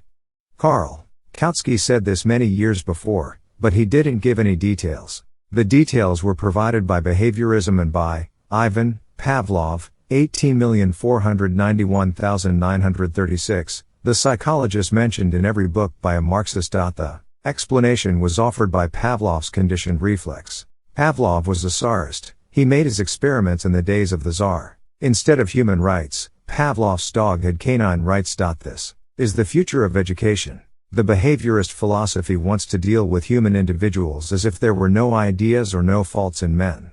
Behaviorism considers every human action as a reaction to a stimulus. Everything in the physical and physiological nature responds to certain reflexes. They say, man belongs to the same realm as animals. Why should he be different? There are certain reflexes and certain instincts that guide men to certain ends. Certain stimuli bring about certain reactions. What the behaviorists and the Marxists did not see was that you cannot even discredit such a theory of stimuli without entering into the meaning that the individual attaches to such stimuli. The housewife, when quoted the price of an object which she is considering buying, reacts differently to $5 than she does to $6. You 47 cannot determine the stimulus without entering into the meaning, and the meaning itself is an idea. The behaviorist approach says, we will condition the other people. But who are the we? And who are the other people? Today, they say, people are conditioned for capitalism by many things, by history, by good people, by bad people, by the church, etc., etc. This philosophy doesn't give us any answer other than the answer we have already seen. The whole idea of this philosophy is that we must accept what Karl Marx told us because he had the great gift was entrusted by Providence, by the material productive forces, with discovering the law of historical evolution. He knows the end toward which history leads mankind. This leads eventually to the point where we must accept the idea that the party, the group, the clique, that has defeated the others by force of arms, is the right ruler, that he is called by the material productive forces to condition all other people. The fantastic thing is that the school which develops this philosophy calls itself liberal and calls its system a people's democracy, real democracy, and so on. It is also fantastic that the Vice President of the United States, Henry Wallace, 18,881,965, one day declared, we in the United States have only a civil rights democracy, but in Russia there is economic democracy. There was a socialist author, valued highly by the Bolsheviks in the beginning, who said the most powerful man in the world is the man in whose favor the greatest lies are told and believed. Something similar was said by Adolf Hitler. Here is the power of this philosophy. The Russians have the power to say, we are a democracy and our people are happy and enjoy a full life under our system. And other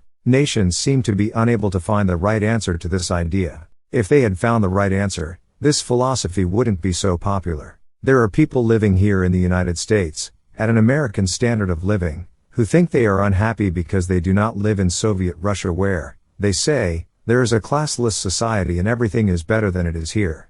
But it seems that it is not very much fun to live in Russia, not only from the material point of view, but from the point of view of individual freedom. If you ask, how is it possible that people say everything is wonderful in a country, Russia, in which everything is probably not very wonderful, then we must answer, because our last 3 generations were unable to explode the contradictions and the failures of this philosophy of dialectic materialism. 48.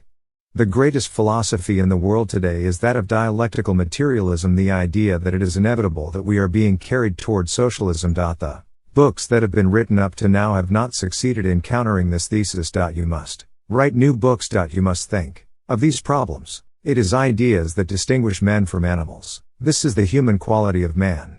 But according to the ideas of the socialists, the opportunity to have ideas should be reserved to the Politburo only. All the other people should only carry out what the Politburo tells them to do. It is impossible to defeat a philosophy if you do not fight in the philosophical field. One of the great deficiencies of American thinking in America is the most important country in the world because it is here, not in Moscow, that this problem will be decided. The greatest shortcoming is that people think all these philosophies and everything that is written in books is of minor importance, that it doesn't count. Therefore, they underrate the importance and the power of ideas. Yet there is nothing more important in the world than ideas. Ideas and nothing else will determine the outcome of this great struggle. It is a great mistake to believe that the outcome of the battle will be determined by things other than ideas. Russian Marxists, like all other Marxists, had the idea that they wanted to nationalize agriculture. That is, the theorists wanted to. The individual worker did not want to nationalize the farms. They wanted to take the big farms, break them up, and distribute the land among the small farmers. This has been called agrarian reform. The social revolutionaries wanted to distribute the farms to the poor peasants.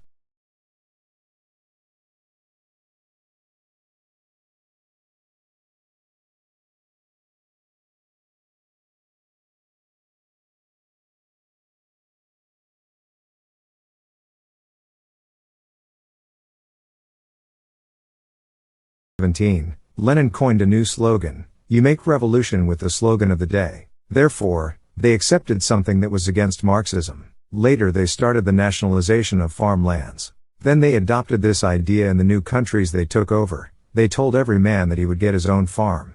They started this program in China. In China they took the big farms and abolished the rights of mortgage banks and landlords and freed the tenants from making any payments to the landlords. Therefore, it was not philosophy that made the Chinese peasants communistic, but the promise of a better life. People thought they would improve their conditions if they could get some farm land owned up to then by wealthier people. But this is not the solution for the Chinese problem. The advocates of this program were called agricultural reformers. They were not Marxians. The idea of land distribution is entirely un-Marxian. 49. Marxism and the manipulation of man. Additional comments by Mises during the question and answer period. Majorities are also not godlike. The people's voice is God's is an old German maxim, but it is not true. The basis of the idea of talking about pleasing the majority is that in the long run the majority will not tolerate rule by a minority. If the majority are not pleased, there will be a violent revolution to change the government. The system of representative government is not radical. It is precisely a way to make a change of government possible without violence. Many think that, with the approval of the people, they can change the government at the next election.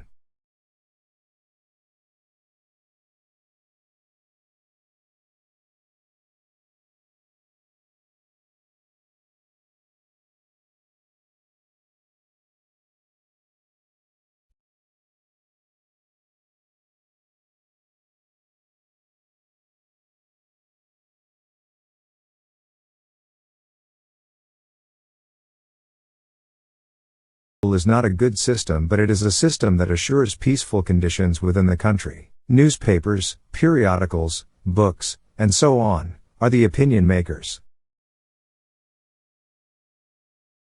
Progress of the modern age is that it led to representative government. The great pioneer of this idea was the British philosopher David Hume, 17,111,776, who pointed out that in the long run government is not, as people believed, based on military power, but on opinion, on the opinion of the majority. What is needed is to convince the majority. It is not because the majority is always right. On the contrary, I would say the majority is very often wrong. But if you do not want to resort to a violent overthrow of the government, and this is impossible if you are the minority, because if you are the minority they will overthrow you, you have only one method: to talk to the people, to write, and to talk again. 6. David Hume, Of the First Principles of Government, Chapter 4, in Eugene F. Miller, ed., Essays, Moral, Political, and Literary, Indianapolis, Liberty Fund, 1987 ed. 50. 6th Lecture, The Making of Modern Civilization, Savings, Investment, and Economic Calculation. Institutionalism 1 used to ridicule the classical economists because they started with Crusoe economics. In the beginning, a fisherman got the idea that he could catch more fish one day than he needed, and then he could have some leisure time to manufacture fishing nets. These Nets and saved fish are capital goods. I don't call them capital. Capital goods are the intermediate factors between the given natural factors of production and consumer goods. Nature-given resources and human labor are the given natural factors. But if they are to produce, they must be guided. The produced, intermediary factors of production capital goods are not only tools, they are also all other intermediary goods, half-finished products, and supplies of consumer goods which are used for the support of those who are producing with the aid of capital goods. The production process which we are organizing and operating today started in the early ages of history, in the remotest ages of history. If the children used up the nets and fish produced by their parents, capital accumulation would have had to start all over again. There is a continuous progress from simpler conditions to more refined conditions. It is important to realize this because we must know that, from the early beginnings on, the first step toward this system of producing with the aid of capital goods was saving, and has always been saving. 1. A school of thought that stresses the importance of social, historical, and institutional factors within the economic realm rather than individual human action. The concept of capital must be distinguished from the concept of capital goods. It is impossible to think and to deal with the problems of capital goods without using and referring to the concepts which we have developed in the complicated modern system of capital calculation.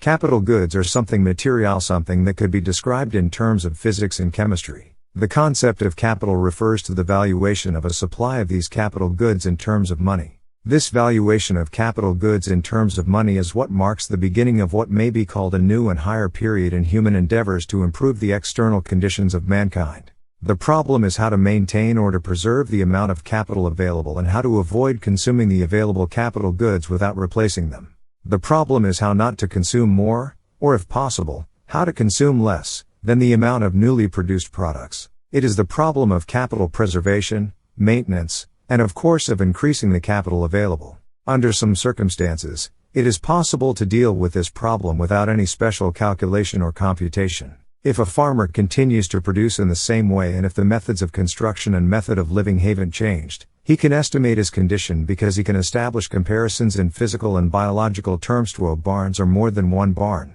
a dozen head of cattle is more than 2 cows, and so on.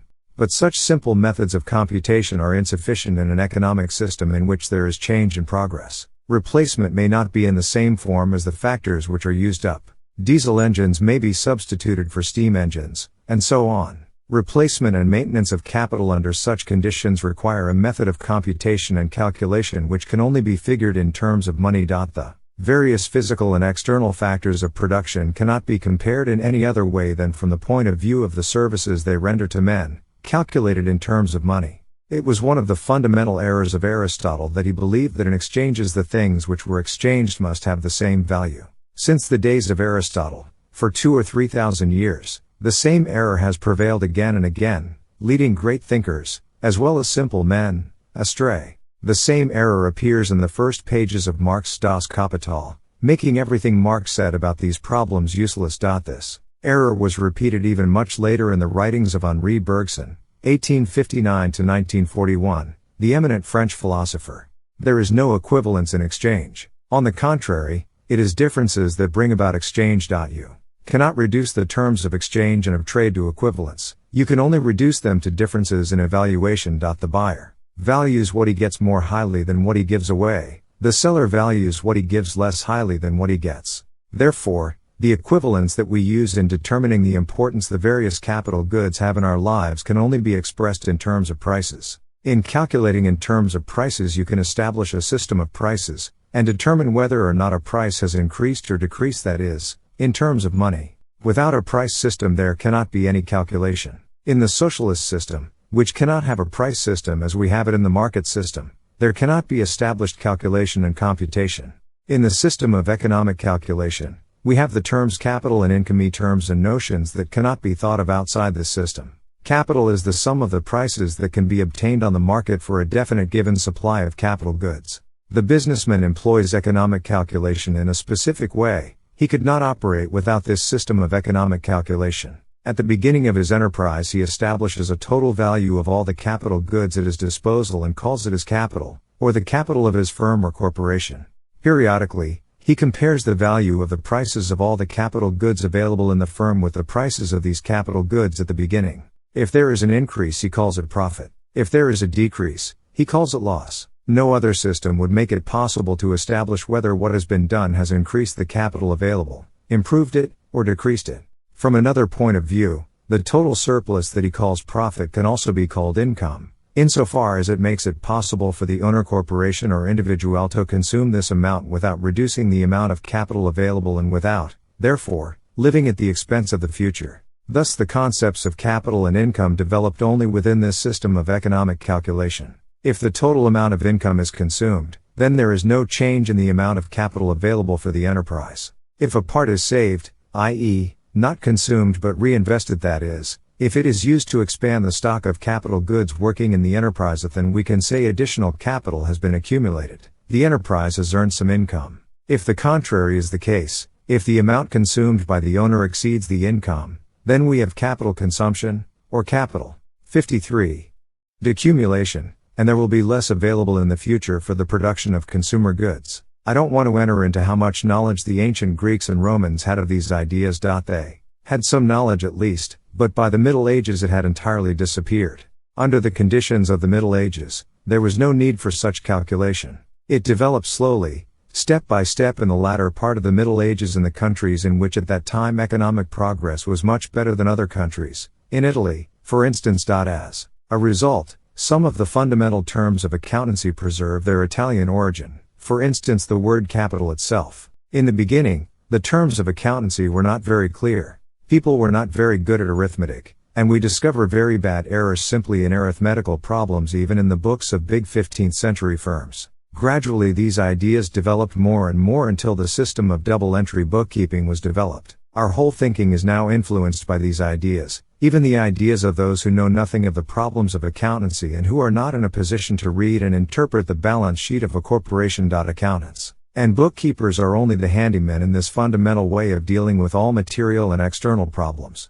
However, these problems concern others than accountants and bookkeepers. Goethe, who was a great poet, scientist, and a precursor of the science of evolution, described a merchant's double-entry accounting system as one of the most marvelous inventions of the human spirit. Goethe realized these ideas were fundamental to the modern system of producing and acting, and that these concepts were a kind of practical mathematics and logic in the way people deal with all these problems. In our age, public opinion and legislation have completely lost all understanding of these problems. This is due to modern income tax legislation. First of all, in the legislation concerning income taxes, the lawgiver calls salaries and wages income or earned income. However, the main characteristic of income in the economic sense is that it is that surplus over a businessman's costs that may be consumed without reducing capital, i.e., without living at the expense of the future. You cannot consume income without deteriorating your opportunities for future production. The concepts of capital and income developed only within the system of economic calculation. 54. These income tax laws also deal with profits as if they were salaries. The income tax authors are very astonished if a firm doesn't have a profit every year. They don't realize that there are good years and bad years for an enterprise. One consequence was that during the Depression in the early 1930s people used to say, how unjust that a man who owns a big factory doesn't have to pay any income tax this year, while a man who makes only $300 a month has to pay. It was not unjust from the point of view of the law. That year the big factory owner had no income. The authors in promulgating these income tax laws had not the slightest idea of what capital and income in the economic system really meant. What they didn't see was that the greater part of the great profits and great incomes wasn't spent by the businessmen, but reinvested in capital goods and plowed back into the enterprise to increase production. This was precisely the way in which economic progress, improvement in material conditions, took place. Fortunately, I do not have to deal with the income tax laws, nor with the mentality that led to these laws. It is enough to say that, from the point of view of the individual worker, it would be much more reasonable to tax only income spent, not income saved and reinvested. In many cases, it is difficult for a man in the late years of his life to make a living, or at least to earn as much as he had earned in his prime. To make it simple, take the situation of singers whose years of big earning are definitely limited. What I want to deal with is the idea that saving in general, or that saving under special circumstances, is supposedly bad from the point of view of the welfare of the commonwealth and, therefore, that something should be done to restrict saving or to direct it into special channels. In fact, we may say, and nobody can deny it, that all material progress, everything that distinguishes our conditions from those of earlier ages, is that more has been saved and accumulated as capital goods. This also distinguishes the United States from, let us say, India or China. The most important difference is only a difference in time. It is not too late for them. We just started earlier to save some of the excessive production over consumption. The most important institutional factor in the development of nations was the establishment of a system of government and of legislation that made large-scale saving possible. Large-scale saving was impossible and still is impossible today in all those countries in which the governments believe that when one man has more it must necessarily be the cause of other. 55. People's distress. This was once the idea of all people. And it is today the idea of the people in many countries outside the countries of Western civilization. It is the idea that is now jeopardizing Western civilization by introducing different methods of government into the constitutions which made possible the development of Western civilization. It was also the idea prevailing in most European countries until the rise of modern capitalism, that is, until the age very inappropriately called the Industrial Revolution.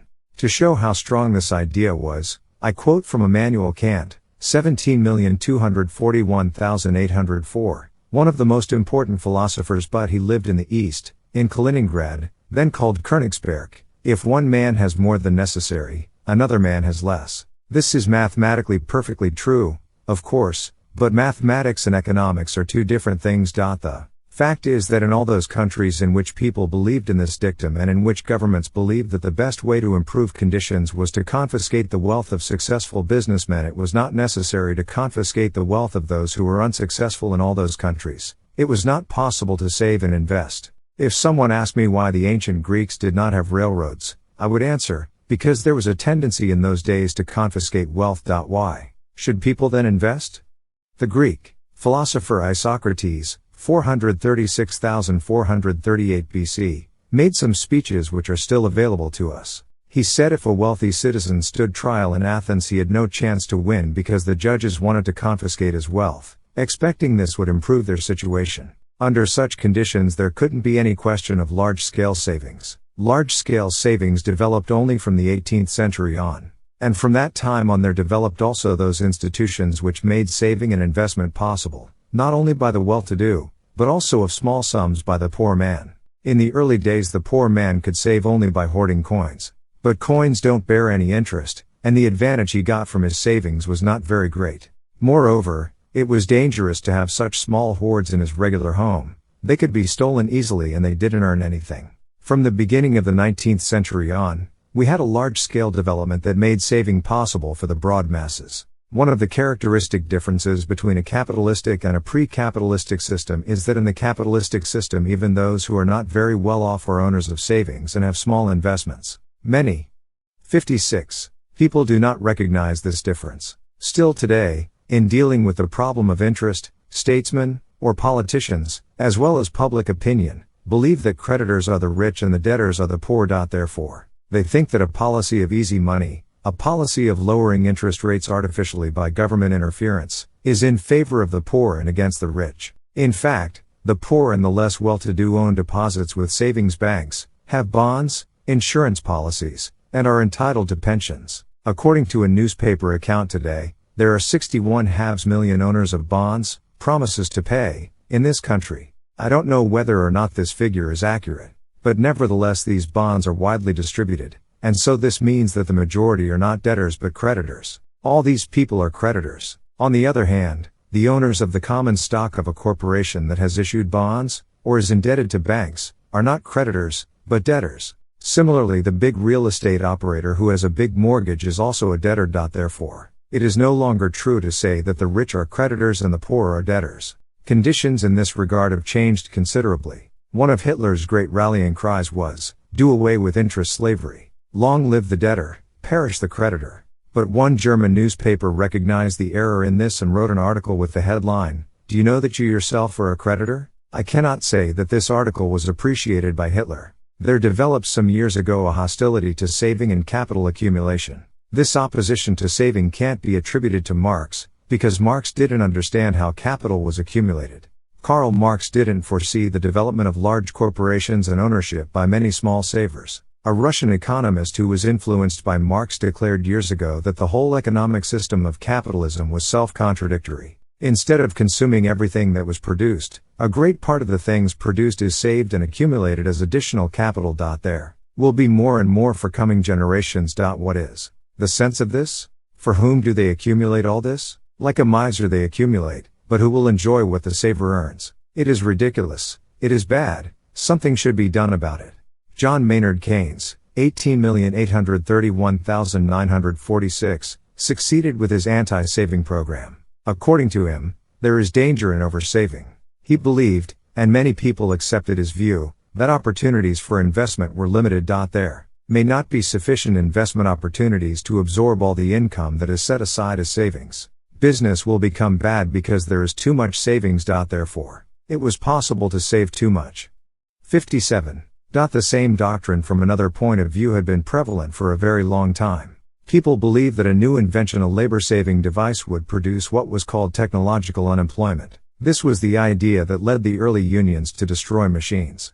Present-day unions still have the same idea, but they are not so unsophisticated as to destroy the machines. They have more refined methods. As far as we can see, human wants are practically unlimited. What we need to fulfill satisfactions is more accumulation of capital goods. The only reason we don't have a higher standard of living in this country is that we don't have enough capital goods to produce all the things that people would like to have. I don't want to say that people always make the best use of economic improvements, but whatever it is that you want, it requires more investment and more manpower to satisfy it.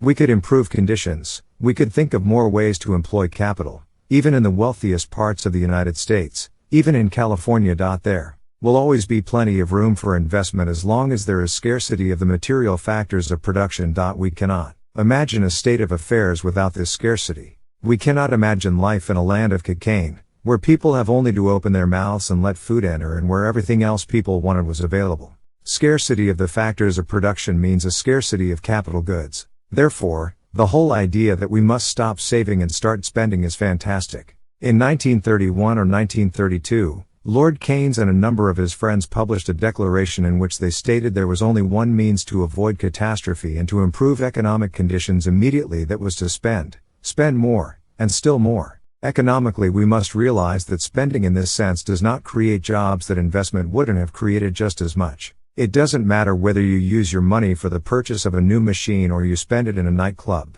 According to Keynes' theory, the man who spends the money on a better life creates jobs, while the man who buys a machine and improves production is withholding something from the public. It is not true that when Keynes wrote his book Conditions in Great Britain justified his theory of government spending to create full employment. What created the unfavorable situation in Great Britain was that British industries after World War I did not have the means required to improve the material equipment in their factories. Therefore, the British machines were inefficient when compared with the machines in some other countries, especially in the United States. As a result, the marginal productivity of labor was lower in Britain.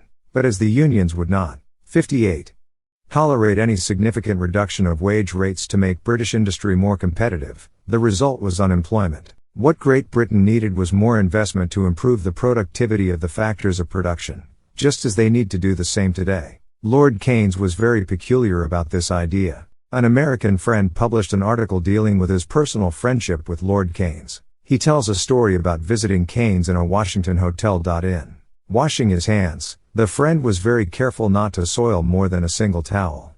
Keynes then crumpled all of the towels and said in that way he was making more jobs for American chambermaids. From this point of view, the best way to increase employment would be to destroy as much as possible. I would have thought that idea had been demolished once and for all by Frédéric Bastiat, 18,011,850, in his broken window story. Too, but evidently Keynes didn't understand this tale of Bastiat's. The fallacy that labor-saving machines create technological unemployment has not only been disproved by theoretical examination but also by the fact that the whole history of mankind consists precisely of the introduction of more and more labor-saving machines. Today we produce a greater amount of various amenities with a smaller amount of human labor. Yet there are more people and more employment.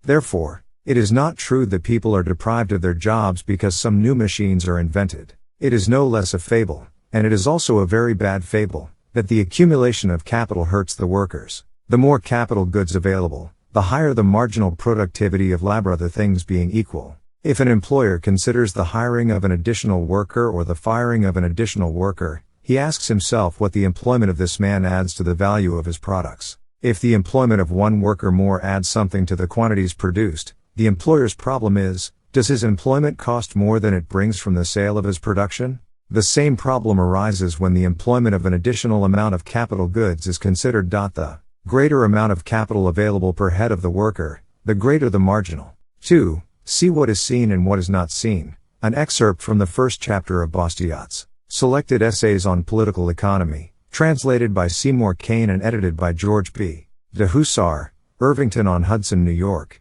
Foundation for Economic Education, 1995, 1964, reprinted in the Freeman.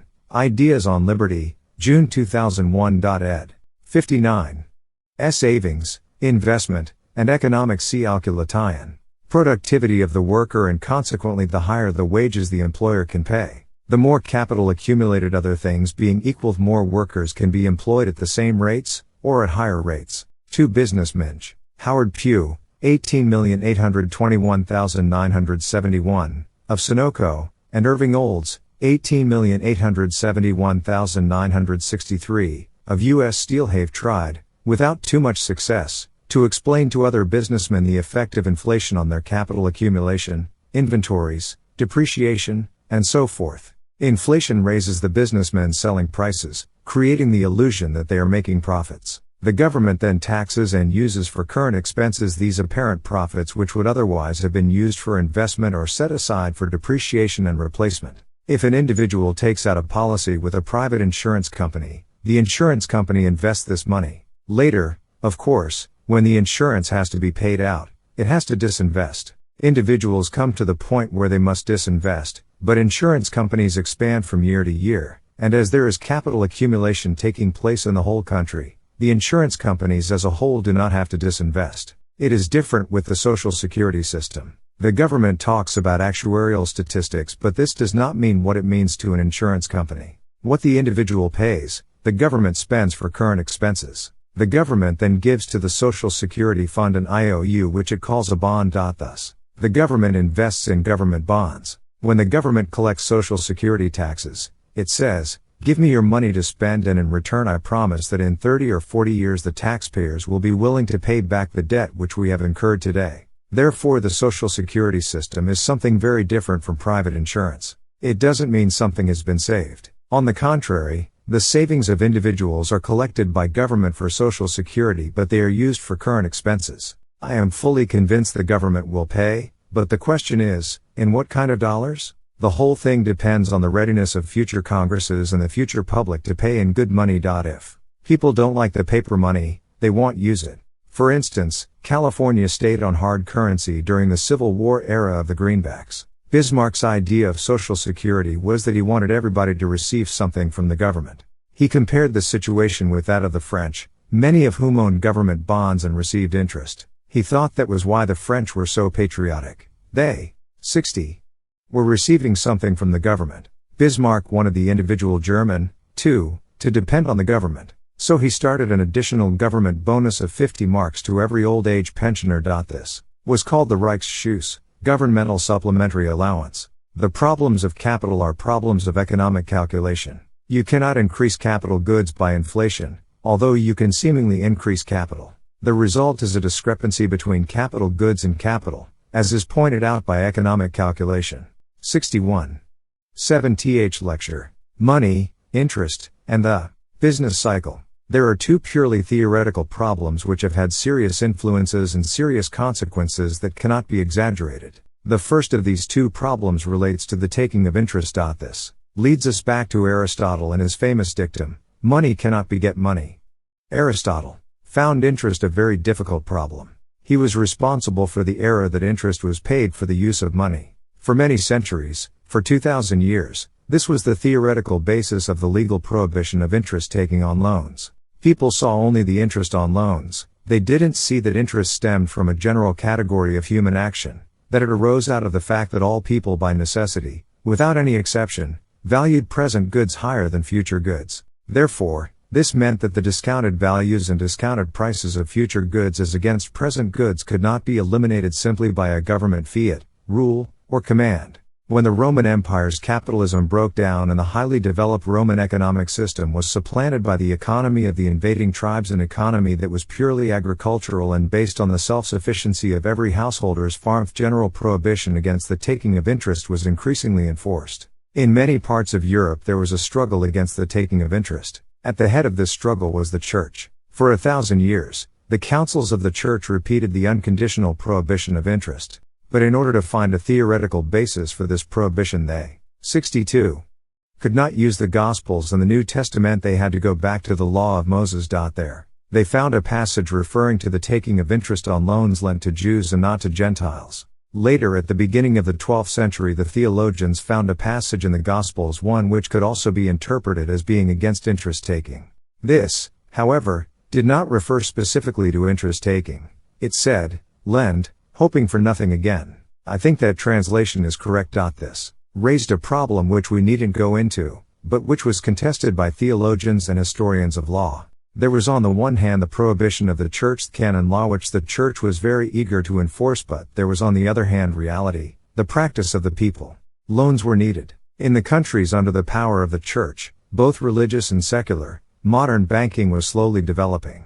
Theologians began to study the question of interest to determine whether or not there were reasons to justify the taking of interest. These studies were the beginning of economic law versus canonistic doctrine. They discussed many issues, and at least eliminated the erroneous belief that the lender extracts something unjust from the borrower by earning interest on money that is lent. Nevertheless, that idea is still found in many American textbooks. There was, however, another question, and that question was this: if you increase the supply of money that is available for lending, then you bring about on the money market, the market for short-term loans, a tendency toward a drop in the rate of interest. If interest is not the reward for giving a man the use of a certain sum of money, but in fact depends on the discount of present goods against future goods, and is independent of whether the supply of money is greater or smaller, how, then, and why does the initial drop in the rate of interest, caused by an increase in the supply of money, get reversed? In other words, notwithstanding this increased supply of money, what is the process that reestablishes a rate of interest that reflects people's evaluations concerning the discount of future against present goods? Some people denied the existence of this phenomenon. Some people simply declare that if you increase the amount of money or money substitutes, you can bring about a progressive tendency toward a further and further drop in the rate of interest until 1. Luke v. 35, King James Version. But love ye your enemies, and do good, and lend, hoping for nothing again. Ed. 63. Interest, finally, disappears completely. There are actually socialist authors who believe this is the right way to bring about abundance, to create plenty for all, and make everybody rich. We must draw a sharp distinction between two types of bank transactions. The classical old definition of a banker, the businessman's and economist's definition, was that a banker was a man who loaned other people's money. A man who lends only his own money is a moneylender. The banker is a person who gets deposits from people, who takes other people's money, and lends this money to still other people. His business gains are derived from a difference in the rate of interest he pays to his depositors and the rate of interest he gets from those to whom he lends money. This is the genuine business of banking, of a banker. The situation that came about in the 19th century with the development of modern methods of banking, with the issue of banknotes and of deposits subject to check, led to two serious problems: fiduciary media and credit expansion. It was a historical evolution that took place first in Great Britain, and then also in other countries. People deposited money for safekeeping with persons whom they later called bankers. Earlier, these persons were the goldsmiths of London.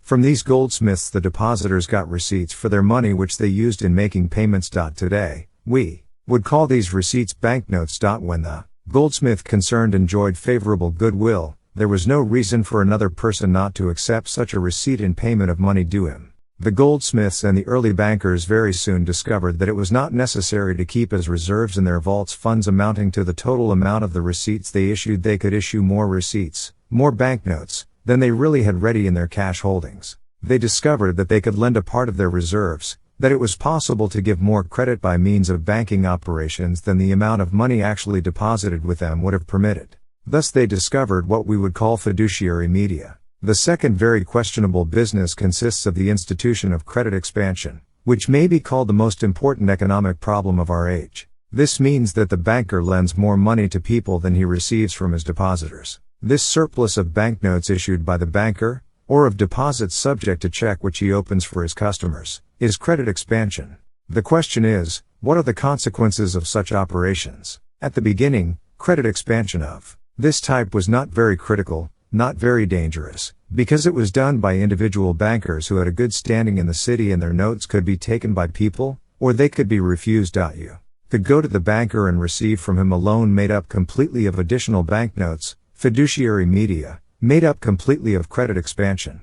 But then the question was, would your customers and your creditors really be ready to accept as payment the banknotes issued by this banker? We may assume that a creditor who has a questionable deal would answer, "It is better to take these notes than to wait any longer for payment." But then, he would have gone immediately to the banker who issued the notes and would have redeemed them, thus reducing the number of surplus banknotes outstanding. Therefore, the dangers of credit expansion were not very great as long as the credit expansion was the business of private banks and private businesses subject to commercial laws. As long as the surplus banknotes could be returned to the bank of issue for redemption, there was a check on credit expansion, and there couldn't be credit expansion of any considerable extent. But very soon governments invaded this field of action. They invaded it under the erroneous idea that by issuing circulation credit, additional credit, fiduciary media, by issuing more money than they had received from the public, the banks were in a position, precisely on account of this credit expansion, to reduce the height of the rate of interest. I pointed out before that a great mistake concerning interest was inherited from earlier ages. It was a correct description of the conditions in ancient times to say that the wealthy were the creditors and the poor were the debtors. And as a result of this, the idea prevailed that a high interest rate was bad. People were not prepared to accept the rate of interest as a market phenomenon that could not be influenced by the government. They considered the interest rate merely as an obstacle to economic development and progress. Many even believed that the rate of interest was something produced by the greed of selfish moneylenders and that it was the duty of the government to fight against it. The development of modern capitalism was due to the fact that governments, after centuries and centuries of making mistakes, finally abandoned the idea that they should interfere with market prices, wage rates, and so on. Capitalism wouldn't have developed if government interference with prices and wages had not been abandoned in the 18th century. This development laid the way for the economic improvements of our age. However, it did not succeed completely with regard to the rate of interest. It is true that the older government decrees fixing maximum rates of interest were abolished in the age of liberalism and capitalism. But they were abolished only because governments thought they had discovered a new means of making credit cheaper, i.e., through credit expansion by the banks. In the process, private bankers disappeared completely from this business. Governments gave privileges to governmental banks that had the monopoly of the issuance of fiduciary media. It was not easy for them to do this, because there was some resistance. Twice in the United States, the efforts to establish a United States Bank of Issue were thwarted by the majority of the population. What the governments did was to introduce a very weak middle-of-the-road procedure for dealing with the problem. A consistent supporter of this system of credit expansion would have said, if you can reduce the interest rate by credit expansion, why should you not finally abolish it altogether and make the rate of interest disappear and give everybody loans without charging them any rate of interest at all? This would be a solution to the social problem of poverty you could give to everybody. Why not? But the governments did not believe they could abolish the rates of interest altogether. There was a famous exchange of letters between the French socialist Pierre-Joseph Proudhon, 18,091,865, and Frédéric Bastiat. Proudhon was an opponent of Bastiat. Proudhon maintained that if we establish such credit-issuing banks, then we could make the rate of interest disappear completely. Bastiat disagreed, but he didn't find precisely the correct position. He endorsed a middle-of-the-road solution, namely that interest rates should be allowed to go up to certain points but that they should not be too high. This middle-of-the-road position became later the generally accepted doctrine of the world. Those who still maintained that it was possible to create riches for all by credit measures aimed at lowering or eliminating interest rates altogether were called monetary cranks. There was no reason to call them monetary cranks, they were only more consistent than those who advocated the official middle-of-the-road policy. Some of the advocates of lowering interest rates drastically were very eminent men, eminent in other fields. There was Ernest Solvay, 18,381,922, a Belgian who was successful as a businessman and as a chemist, but who believed that it was possible to make all people happy by establishing compatibilism, social compatibilism. In Canada, there was the Alberta experiment, the program of an Englishman, Major Clifford H. Douglas, 18,791,952. Douglas called it social credit. How could people be so mistaken as to assume that there were no consequences from this credit expansion? A special doctrine was developed for this purpose. It was said that within the economic system there is a natural limit to credit expansion. The amount of money required for business transactions, they said, was determined by the needs of business, and if the banks did not expand credit more than called for by these needs of business, then no harm can be done. Their idea was this: the producer of raw materials sells raw materials to a manufacturer and issues a bill of exchange to him. The businessman who buys the raw materials takes the bill of exchange to the bank discounts it and gives him credit to pay for these raw materials. After 3 months the manufacturer has produced a finished product out of these raw materials. He sells the product and pays back the loan granted to him. Therefore, the proponents of this system say, there is no danger if the bank merely provides credit enabling the businessman to buy these raw materials. If the bank limits itself to granting credit to such business already transacted, they say, then the amount of credit asked from the bank for such purposes is limited by the needs of business, be the exact and real amount of business transacted in the country. Therefore, it doesn't mean an increase in the supply of credit, because the increase in the supply of credit corresponds exactly to the increase in the demand for credit transactions based on real transactions on the part of business. But what this doctrine did not see was that these needs of business depend on the amount of credit given by the bank. And the amount of credit it gives out depends on the interest rate it asks from borrowers. The higher the interest rate, the fewer borrowers will want loans. The lower the interest rate, the more borrowers will ask for credit.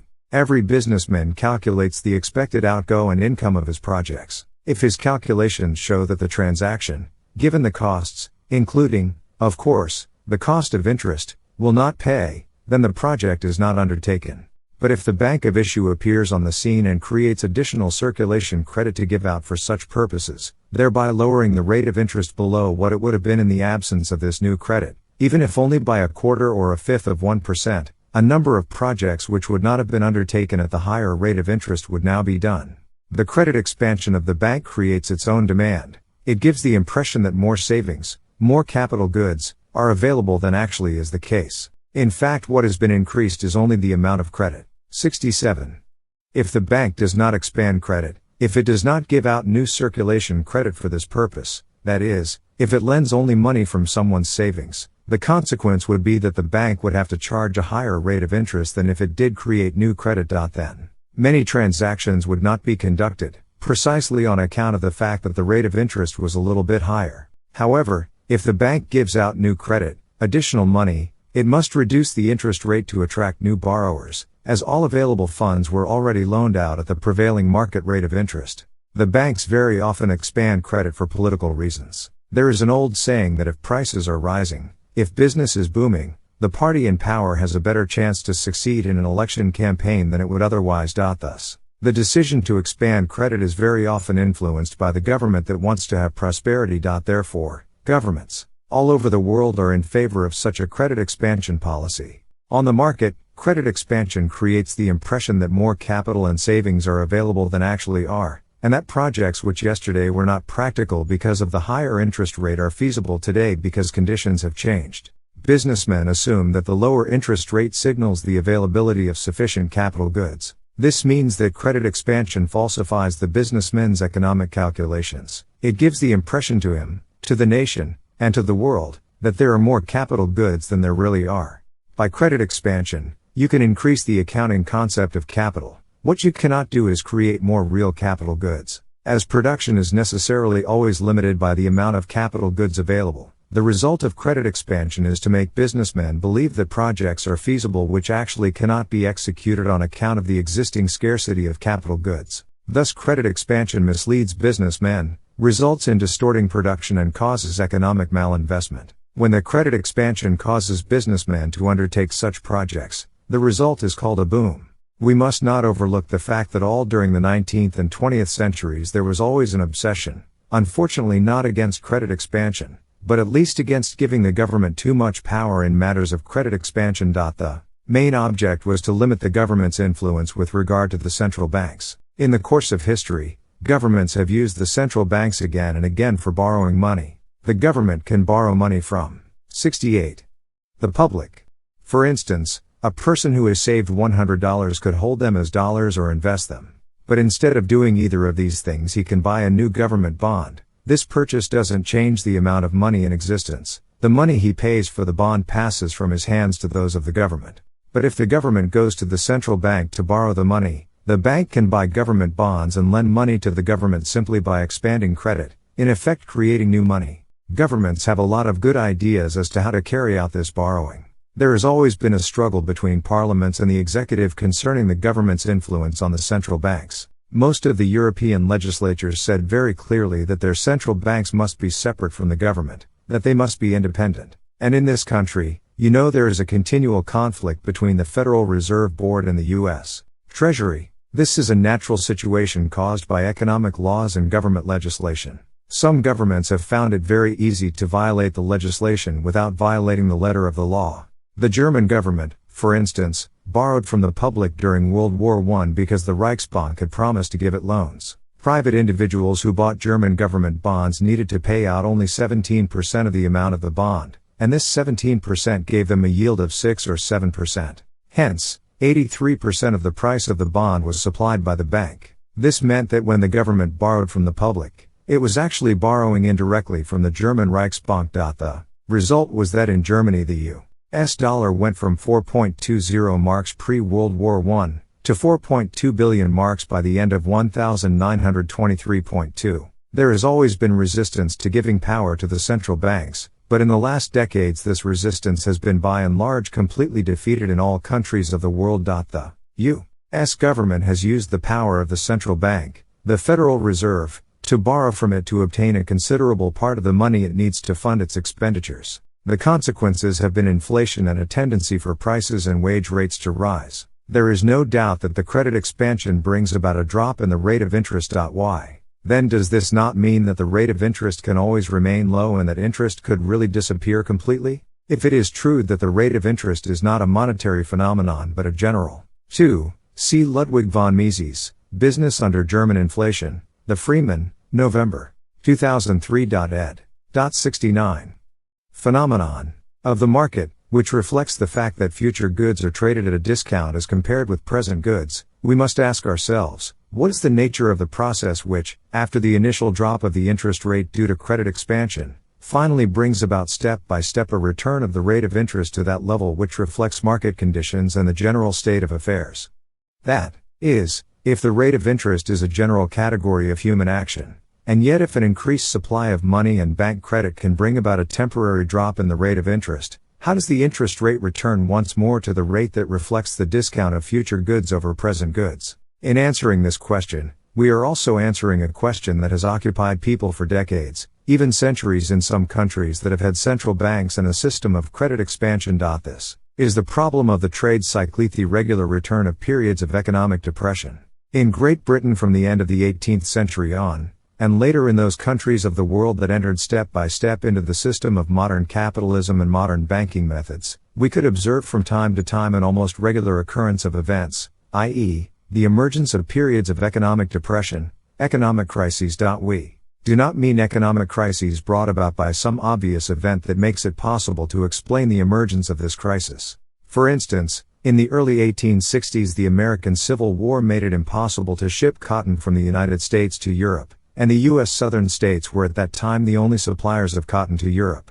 There was a very bad economic crisis, starting in the cotton goods industries in Europe, and as a consequence other industries suffered also. But everyone realized what was causing this crisis. It was the American Civil War and the stoppage of shipments of cotton to Europe. We do not deal with such crises due to a definite identifiable situation. We deal with a genuine crisis in all branches of business, although it is sometimes worse in some branches than in others, a crisis for which people couldn't see any special reason. From the beginning of the 19th century on, people began to consider these periodic crises as one of the most important problems of economic research. In the 1830s and 1840s, British economists answered this question by saying, what we have to study is not the economic depression. This depression is always the consequence of a preceding boom. We must ask ourselves not what is the cause of the crisis, we must ask what is the cause of the preceding boom, and we must ask ourselves what is the reason why the unquestionable and certain. 70. Development of economic conditions that takes place in all countries with capitalism does not proceed steadily upward, but follows a wave-like movement, a movement in which there are repeated boom periods that always are followed by periods of depression. In this way the crisis problem was transformed into the problem of the trade cycle. And for the problem of the trade cycle many more or less wrong explanations were offered. I want to mention only one. This was the doctrine of an otherwise famous economist, William Stanley Jevons, 18,351,882. His doctrine acquired some fame. He attributed economic crises to sunspots. He said that sunspots bring about bad harvests, and this means bad business. If this was so, why then didn't business adjust to this natural phenomenon as it learned to adjust to other natural phenomena? If there is credit expansion, it must necessarily lower the rate of interest. If the banks are to find borrowers for additional credit, they must lower the rate of interest or lower the credit qualifications of would-be borrowers. Because all those who wanted loans at the previous rate of interest had gotten them, the banks must either offer loans at a lower interest rate or include in the class of businesses to whom loans are granted at the previous rate less promising businesses, people of lower credit quality. When individuals consume less than they produce, the surplus production is set aside as savings. Thus, when the money given out in loans comes from savers, it represents actual goods which are available for further production. But when the loans are granted out of credit expansion, businessmen are misled. There are no goods standing behind them, only newly created credit. This leads to a falsification of economic calculation. Credit expansion brings about a systematic falsification. It gives to the individual businessman the impression that a project that couldn't be executed yesterday because there were not enough capital goods, can now be executed on account of the credit expansion. As a result, there is an intensification of business activity, which means that higher prices are offered for the factors of production. But there has been no increase in the quantity of capital goods. Therefore, the intensification of business activity means an artificial boom. Producers of factors of production are happy when they see that the prices they are getting are higher than they were yesterday. But this cannot go on forever, because no more material factors of production have been produced. The prices of these factors of production are going up more and more as borrowers of the new credit compete and bid up their prices. Then, finally, two alternatives are possible. 71. Business is asking for more and more credit. Either, 1. The banks grant this demand by creating more and more credit. This happened in Germany in 1923, when it led to a complete breakdown of the currency. Or, 2. One day, because they realize for some reason or other that they must stop credit expansion, the banks do stop creating new credit to lend. Then, the firms that have expanded cannot get credit to pay for the factors of production necessary for the completion of the investment projects which they have already committed themselves. Because they cannot pay their bills, they sell off their inventories cheap. Then comes the panic, the breakdown, and the depression starts. On account of the credit expansion, the whole economic system of the country or of the world is in the situation of a man who has a limited supply of building materials available and wants to construct a home. But being poor in technological calculations, he makes some mistakes. He thinks he can build a bigger house out of his limited supply of building materials than he really can. Therefore, he starts by constructing too large a foundation. Only later does he discover that he has made a mistake and that he cannot finish the house in the way he had intended. Then, he must either abandon the whole project, or use the materials still available to build a smaller house, leaving part of the foundation unused. This is the situation in which a country or in which the world finds itself at the end of a crisis caused by credit expansion. Because of the easy credit, businessmen make mistakes in their economic calculations and find themselves with over-ambitious plans which cannot be completed because of insufficient factors of production.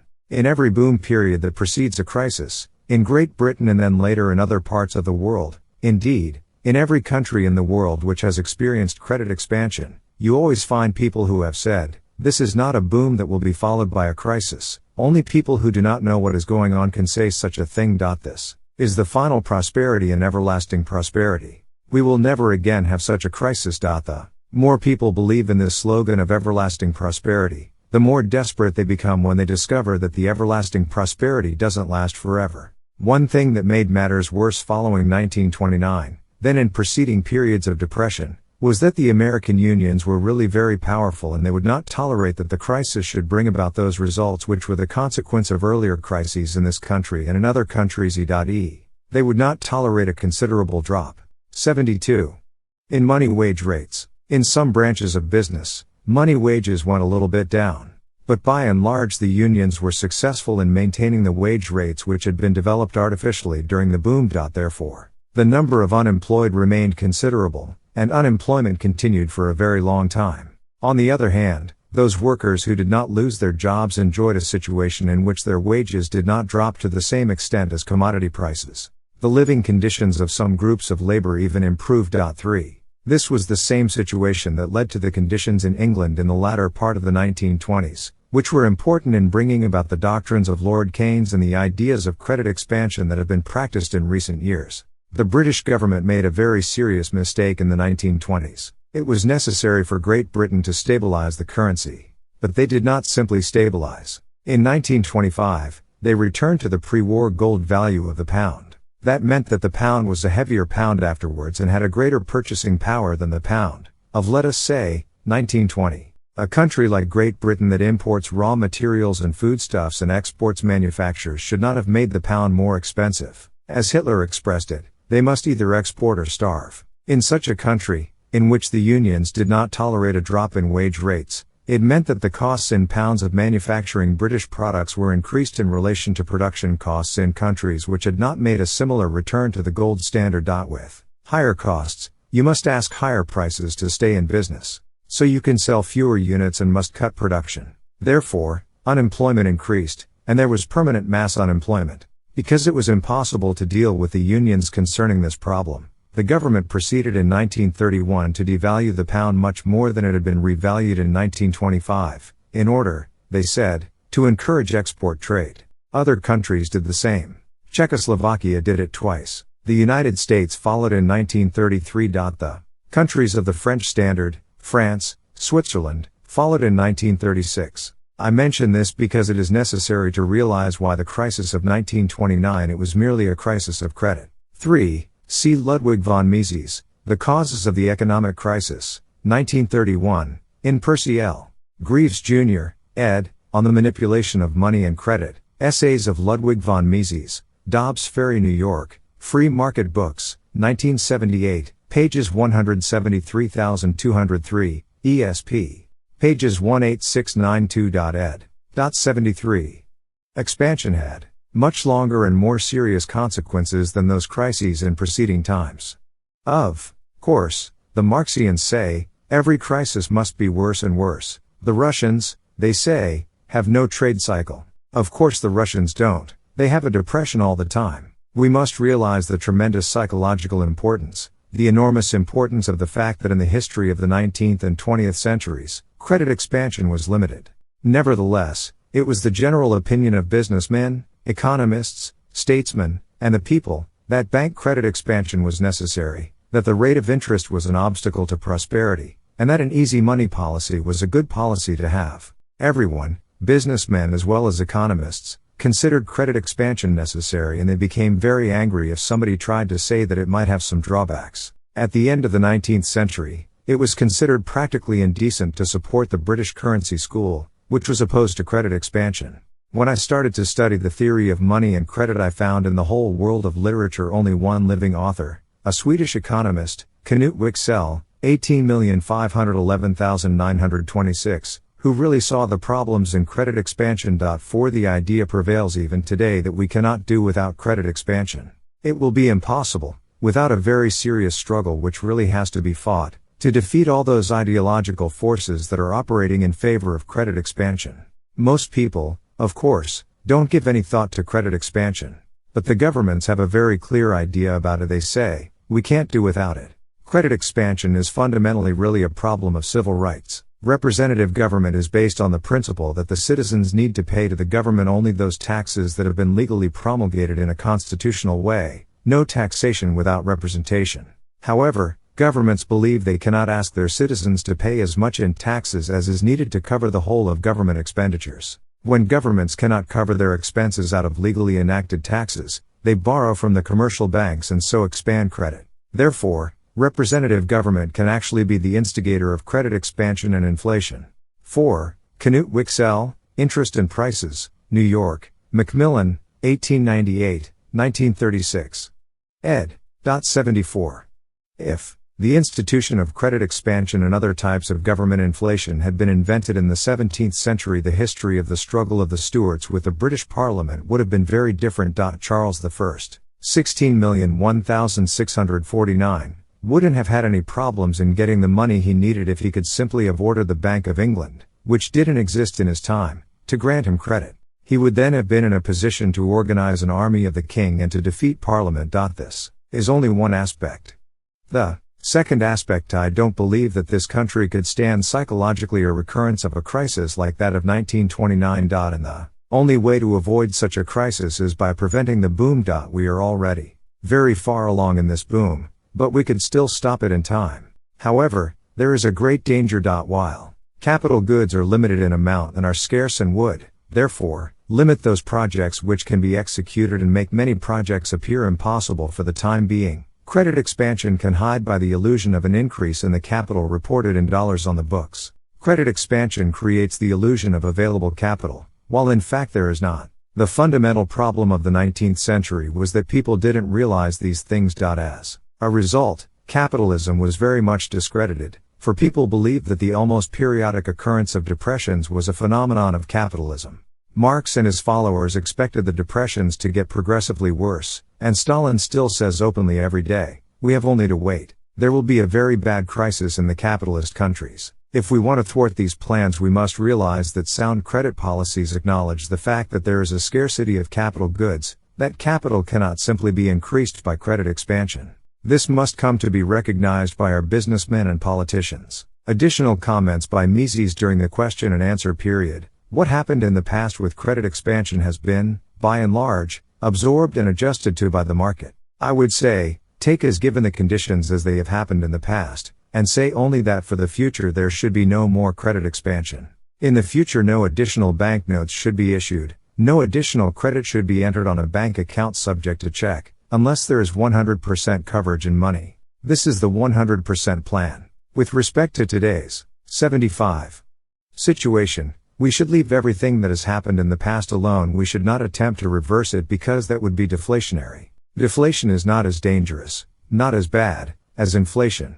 Deflation is expensive for the government, while inflation is profitable for the government. But deflation, too, must be avoided.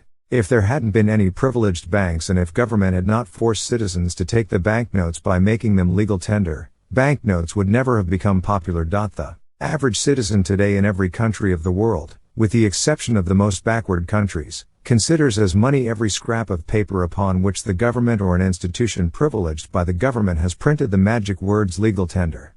But it was different in the past. It was not easy to make people accept banknotes. They took them because the banknotes were better than nothing.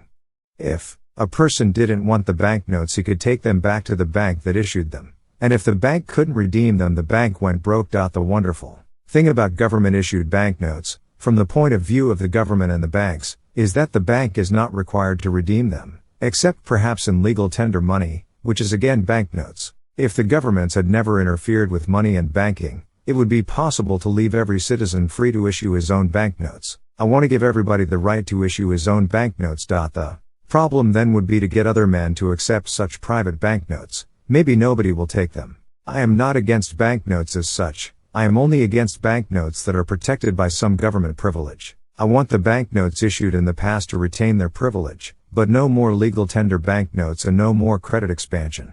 If I say that the return to the gold standard is necessary, it is because it makes inflation impossible. Under the gold standard, the amount of money depends on geological factors that cannot be controlled by the government. It is not an unreasonable standard because it is the only alternative to making money completely dependent on the government. If King Charles I, 16,001,649, had the power to print paper money, he would probably have been in a much better position in his fight against the government. Under the gold standard, the supply of money is independent of the changing whims and political programs of governments and political parties. For centuries there were struggles on the part of the predecessors, 76, of our parliamentary bodies against the princes who wanted to debase the currency. The princes said, What counts is only the name which I give to money. But their silver money got a red face when the princes adulterated it with copper, all the while declaring that their new alloyed money, which contained less silver than the old money, still had the same purchasing power and the same legal tender power as the old money.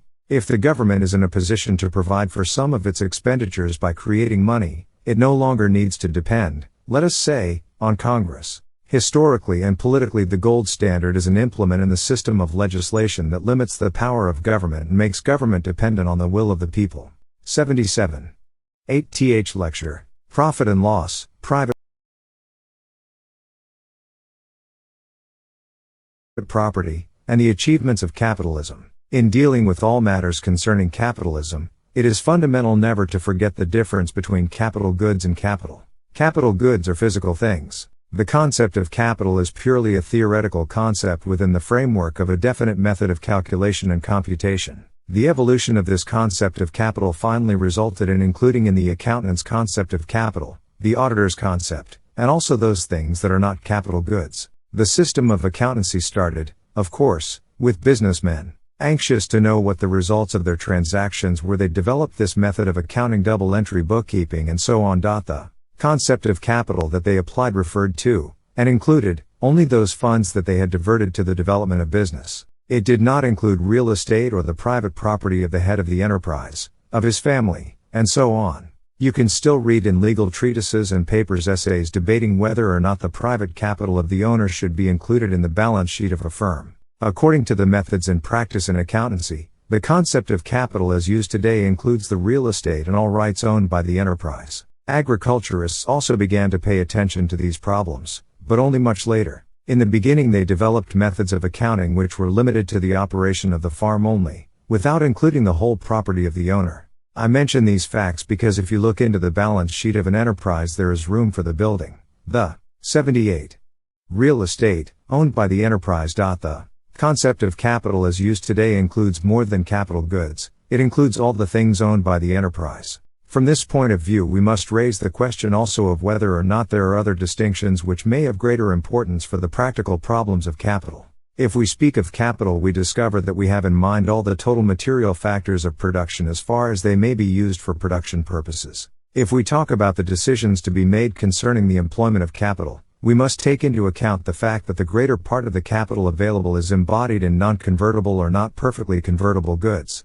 Capital goods are intermediary factors between the natural goods and the final consumer's goods. In a changing world, in which the productive processes and other things are constantly changing, the question is whether we can use these intermediary products, which were originally designed for a specific end use, for any other end. Is it possible, even after a change in plans and intentions, to use for other purposes capital accumulated or produced in the past with different plans and different intentions in mind?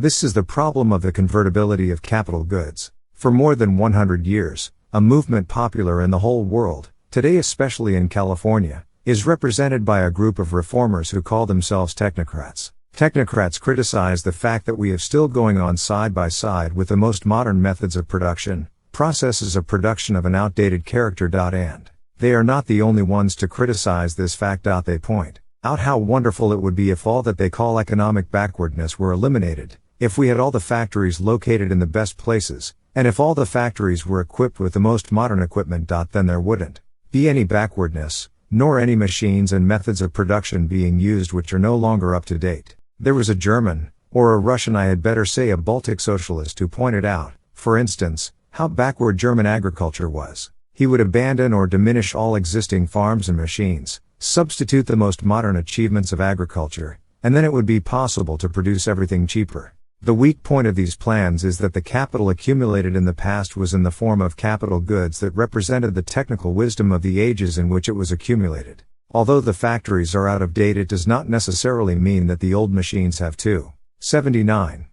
Be sold as scrap iron and new machines substituted. It depends upon the superiority of the new machines. Unless it is impossible for the old factory to make any surplus over current expenses, it would be a waste, not only both from the point of view of the individual factory owner but also from the point of view of a socialistic system that had to deal with the same thing. The problem is similar to that of a man who must choose between buying a new typewriter or a new television set because better ones have now been invented, or buying something else that he doesn't have at all. Just as not everybody will throw away his old typewriter or his car when a new model appears, so will a businessman have to make similar decisions in business. While in the household precise calculations are not needed, in business these decisions are made on the basis of more careful calculations. The capital equipment that makes up the wealth of our age and that also makes one country richer as against poorer countries is embodied in capital goods created in the past by our ancestors, or created by ourselves under different technical conditions and for different purposes. If we want to use this old capital equipment in the future, too, in spite of the fact that it does not render as much service as new equipment, we do so because we consider the service it renders worth more than what we can gain by throwing away the old machines and replacing them with new machines. The settlement of the world was done in other ages under other assumptions and other conditions with other technical knowledge. If we were to come to Earth from another planet with perfect knowledge of today's geographical conditions, we would settle the world with the use of that other knowledge very different from that which was responsible for our present capital equipment. In the past our wealth consisted to a great extent of capital goods adjusted to conditions which are different from our conditions. Decisions of the past were based on conditions at that time. The fact that our ancestors made the decisions they did helps to influence us to keep things as they are. It wouldn't be worthwhile to abandon the investments of the past. In every individual case we have to make a decision between continuing in the old ways, in spite of the fact that we now know better, or renouncing the old ways for some other employment of additional capital goods which we now consider more important. In answer to the technocrats, we say we are not rich enough to scrap everything that was built in the past. Perhaps it would be better to have the industrial centers somewhere else than where they were built in the past. But this transfer, this shifting, is a very slow process. It depends on the 80. Superiority of the new sites. This is a refutation of the famous infant industry argument, which says that the new industries must be protected against the old industries. In this case too, in the case of shifting industries from physically less favorable to more favorable sites, the decision must depend on the degree of superiority of the new sites. If the superiority of the new sites is sufficient, the industries will move without any outside assistance at all. If it is not sufficient, it is a waste to assist industries to make such a move. For instance, the textile industries developed in New England even though the cotton was grown in the South. More lately the textile mills have been shifting to the South, again without any outside assistance. If the advantage to be derived from the abandonment of capital goods is great enough, the change will be made. Technical backwardness is not the same as economic backwardness. If capital needed for eliminating this technical backwardness, from our point of view or from the point of view of the buying public, has a more urgent employment somewhere else, then it would be economically a very serious mistake to employ it in making changes to new equipment simply because there are already better machines. Capital goods are scarce. The economic problem consists precisely in the fact that consumers seek to employ them for the satisfaction of their most urgent not yet satisfied demands. The economic problem is not to employ capital goods for producing something which is less important than another product, which cannot be started precisely on account of the fact that these capital goods are being employed in the production of the less important product. This is what unprofitability means. A businessman says, "This is unprofitable." The project could be undertaken, but it would be unprofitable. Therefore, we do not want to start it. What the socialists say is, but businessmen are greedy, they want to produce only those things which are profitable, not those which are unprofitable. However, what makes an enterprise unprofitable is that, given the prices of the factors of production and the rate of interest, the anticipated proceeds would lag behind the expenditures. What does it mean if the price of copper is higher than it used to be? It means that consumers are ready to pay a higher price for the copper that goes into the making of other products. They are not ready to pay the higher price for copper in its present uses. They make some prices high enough to make the production of other products profitable. On the other hand, if there is an increase in the supply of copper, or if some branches of business which used to employ copper until now use something else, 81. Instead of copper in production, then copper becomes more readily available, the price of copper drops, and it now becomes profitable to use copper to produce some things that yesterday were unprofitable. Ultimately it is the consumers, in their buying, who determine what should be produced and what should not be produced. When aluminum was first introduced, many things could not be produced from aluminum because its price was very high. Napoleon III, 18,081,873, immediately had the idea to give to his cavalry armor of aluminum. But it was so expensive then that it would have been cheaper to give them armor made of silver. When I was a child, Aluminum was used for children's toys, but the really serious industrial use of aluminum was then more or less out of the question.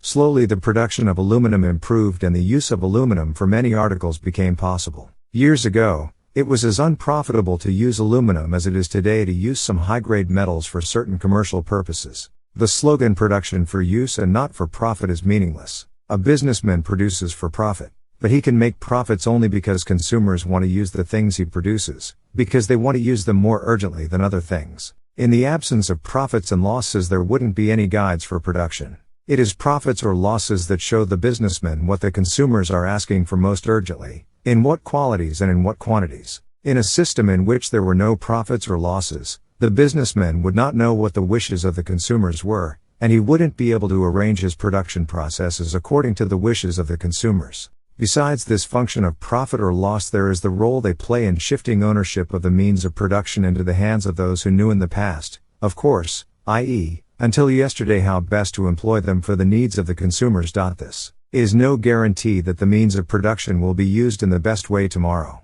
But if they aren't, the owners will suffer losses, and if they do not change their methods of production, they will lose their property and will be thrown out of their eminent position as the owners of factors of production. But this is something given, and it cannot be changed. Every judgment about people refers to the past. A candidate in an election can only be judged by what he has done in the past. The same applies also to the choice of a doctor, a shop, and so on, and also to producers. It is always good while referring to the past. 82.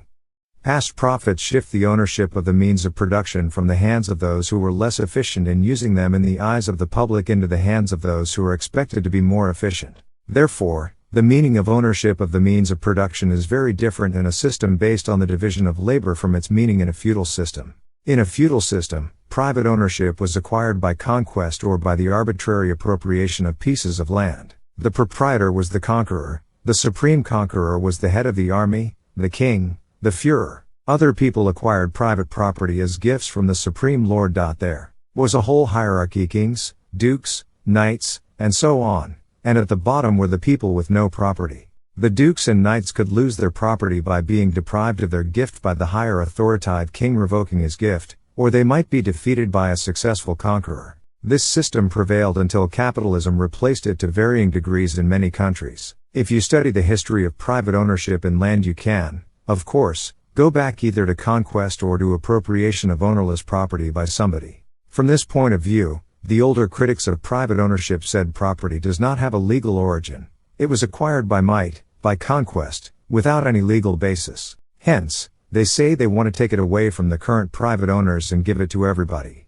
Whether the origin described here is right or wrong is one question. Another question is what to do now that property is privately owned. The socialists took over this critique of the origin of property without realizing the enormous difference that existed between then and now. If you say that in the old days the owners of land did not depend on the market, that is true. There was no market, there was only an insignificant amount of trade. The feudal lord had only one real way to spend his great income in the products of the earth: to retain a great retinue of armed men in order to fight his battles. The court of a feudal lord consisted of an enormous household in which many people lived, boarders I would say, supported by the great estate. In Brandenburg in Berlin, for instance, there was one case of a councillor in the 16th century who was living in the king's household. This is very different from the conditions in the market economy. In the market economy, private ownership is, as it were, a social function because it can be retained and enlarged only by serving customers in the cheapest and best possible way. Those who do not know how to serve consumers in the cheapest and best possible way suffer losses. If they, 83, do not change their methods of production in time, they are thrown out of their positions as owners, entrepreneurs, capitalists, and shifted to positions in which they no longer have entrepreneurial and capitalistic functions. Therefore, the meaning of private ownership in the capitalistic system is entirely different from the meaning of private ownership in the feudal system. Critics of private ownership are still living mentally in the Middle Ages, like critics of interest and creditors. They don't realize that the market determines every day who should own what and how much he should own. The market gives ownership to those people who are best fitted to use the means of production for the best possible satisfaction of the needs of the consumers. Therefore, it is not correct to criticize the institutions of private property by citing conditions as they existed in the early days under feudal conditions, under absolute kings. As President Franklin Roosevelt, 18,821,945, said, "Capitalism has never been really tried. 1 There always remains something from the old days. But it is absolutely useless to tell us today. Look how the wealth of many aristocratic families originated in the 17th century. Some modern wealthy people may be descendants of wealthy aristocratic families, but what has that to do with the situation today? The Prussian Junkers were still privileged in the 19th century and early 20th century. They could retain their property only because the whole apparatus of the imperial government was glad to preserve them, to protect them, and to prevent consumers from putting persons in their places who were better equipped to serve consumers. We must realize that every governmental measure that lowers the amount of profit successful enterprises can make or which taxes away their profits is a measure that weakens the influence of the consumers over producers. For example, the great industrial fortunes of the 19th century were acquired by successful innovators in their business. Henry Ford, 18,631,947, started with almost nothing.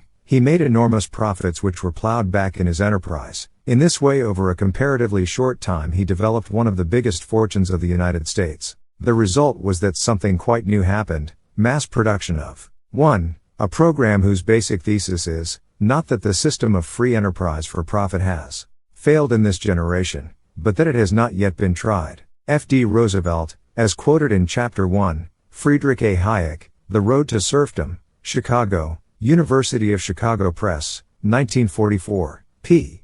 10. Ed. 84. Automobiles. For the masses. At the beginning of the 20th century there were some successful motor cars. The French Renault cost about $10,000 in gold. It was a luxury car for a few very rich men. The activities of Ford and of some other people made the motor car something for everybody. In this way great fortunes were developed. The great department stores and the great factories developed in this way. But now this cannot happen. If a man starts a small enterprise and makes huge profits, the greater part of this profit is absorbed by taxes. However, there are still some loopholes. If you have a good accountant you may avoid being expropriated 90% and may be expropriated only 70%. But the greater part of the profits which would have been reinvested are taken by the government and spent for current expenses. In the case of department stores, formerly an old store had to compete for potential new consumers with new competitors. Today, this is no longer the case. The small man will never develop into a big store because his profits are taken away by the government. It is true that the old and new stores operate under the same laws. The large old store also has to pay high income taxes. But the old store has already accumulated the capital needed for a big business, while the new man is prevented from accumulating the capital needed to expand into a big-scale enterprise. The consequence, therefore, is that the competitive spirit could easily disappear from the management of the big store. Without any danger to the old store in the conduct of its affairs, the old store may sometimes become lazy. There are people who say capitalism is dying because the spirit of competition no longer exists as it used to and because great enterprises become bureaucratic. But capitalism is not dying. People are murdering it. There is a difference between dying by a disease that finally results in death and dying as a result of assault and assassination. It is fantastic to use as an argument against capitalism the fact that the competitive spirit in business is weakening and that businesses sometimes become bureaucratic. This is precisely due to the fact that people are fighting against the capitalistic system and don't want to tolerate the institutions that are essential for its existence. Therefore, I must say something about the difference between profit and loss under business management on the one hand, and bureaucratic management on the other hand. Profit and loss management is the sign of an enterprise, of an outfit, that is subject to the supremacy of the market, i.e., the supremacy of consumers. In such an outfit the determining factor is it profitable or not? This yardstick is applied not only to the whole enterprise but to every portion of the enterprise. This is the method of double-entry accounting which Goethe characterized in such a wonderful way by saying that it makes it possible for the man at the head of an organization to control every aspect of a business without becoming enmeshed in too much detail work. Under such an accounting system you can establish whether or not any special department or branch pays. For instance, an enterprise in New York has a branch store in San Francisco. There is only one standard the head of the company in New York need apply. Is it profitable? He has a special balance sheet for the store in San Francisco. He assigns to this branch on his books the necessary capital, compares the costs and the prices of this branch, and on this basis judges whether or not it is useful, whether or not it is profitable, for the total enterprise to continue this branch office in San Francisco. He can leave all the details to the head of the branch office in San Francisco because this man always knows that he is responsible. It is not necessary that the branch manager get a share of the profits. He knows very well that if the branch does not pay, it will be discontinued and he will lose his job. His future depends on this branch. Therefore, the man in New York does not have to say to this branch manager in San Francisco anything more than, make profits. The head in New York doesn't interfere because if he does and the branch office has losses, the branch manager will be able to say it was because you ordered me to do so and so. The consumers are supreme. The consumers are not always intelligent, not at all, but the consumers are sovereign. They can be stupid and they may change their minds, but we must accept the fact that they are sovereign.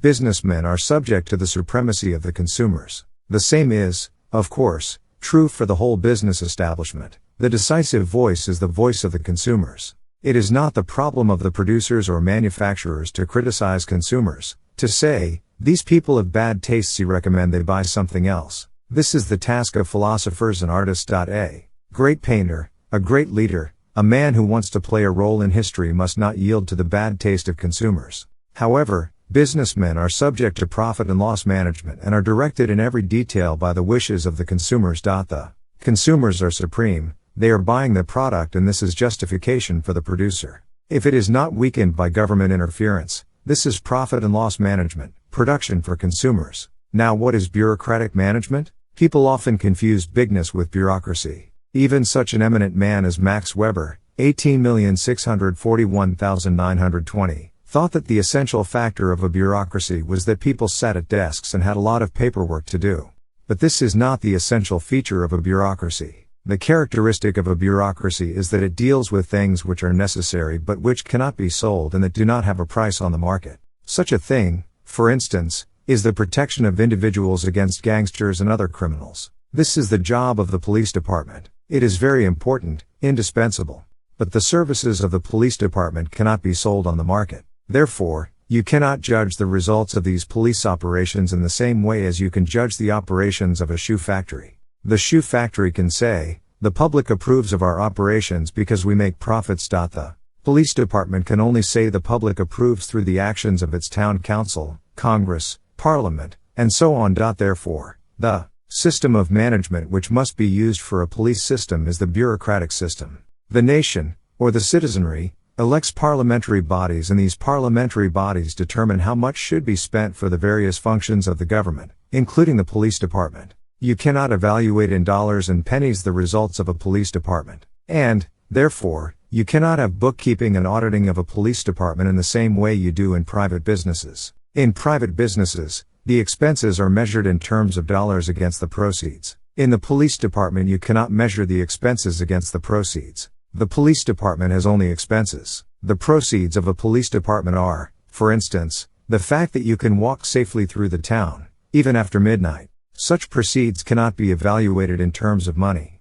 The parliaments set the budget for the police department. They determine the amount of money to be spent. They must also tell the police department what services they should perform. The FBI could no doubt be improved by increasing its appropriations, but it is the will of the people that it not go any further. The head of the Department of Justice tells the FBI what to do and what not to do. The Department of Justice head cannot leave these decisions to the branch managers. Therefore, the manager of a bureaucratic operation issues instructions on many things which appear unnecessary to the businessman: how often to clean the offices, how many telephones to have, how many men to watch a certain building, and 87.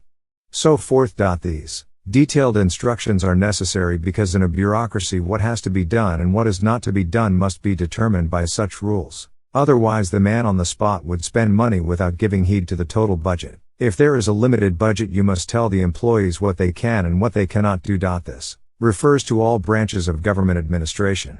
This is bureaucracy, and in these areas it is indispensable. You cannot leave it to the individual employee. You cannot tell a man, here is a big hospital. Do what you want with it. A limit is drawn by the parliament, the state, or the union and, therefore, it is necessary to limit the money spent in each department. This bureaucratic method of management does not apply under profit management. But, of course, if you weaken the profit motive of private businesses, bureaucratic ideas and bureaucratic management creeps in. Given the present-day excess profits tax, corporation taxes, and individual taxes on corporation shareholders, Many enterprises say when calculating a new expenditure, it means an expenditure of $100 more, of course. But considering the 82% tax I must pay on the firm's earnings, it will cost much less. If I don't spend this $100 on business, I will still have to pay a tax of $82. Therefore, spending this $100 will cost the firm only $18. People, calculating this way, no longer compare the total expenditure with the advantages to be derived from it on the market. They compare only that part of the expenditures which affects their own income. In other words, in spending $100 on its business, the company could afford to be lavish, wasteful, or extravagant. It would no longer consider consumer wishes primarily. If this tax system is continued, it could lead finally to complete government control. For instance, if government takes 100% of a company's income, its business expenses would all be deductible and chargeable to the government. The company wouldn't need to worry then about consumer sovereignty, about whether consumers would be willing to pay enough for their product to cover costs. It wouldn't need to worry about keeping expenses down.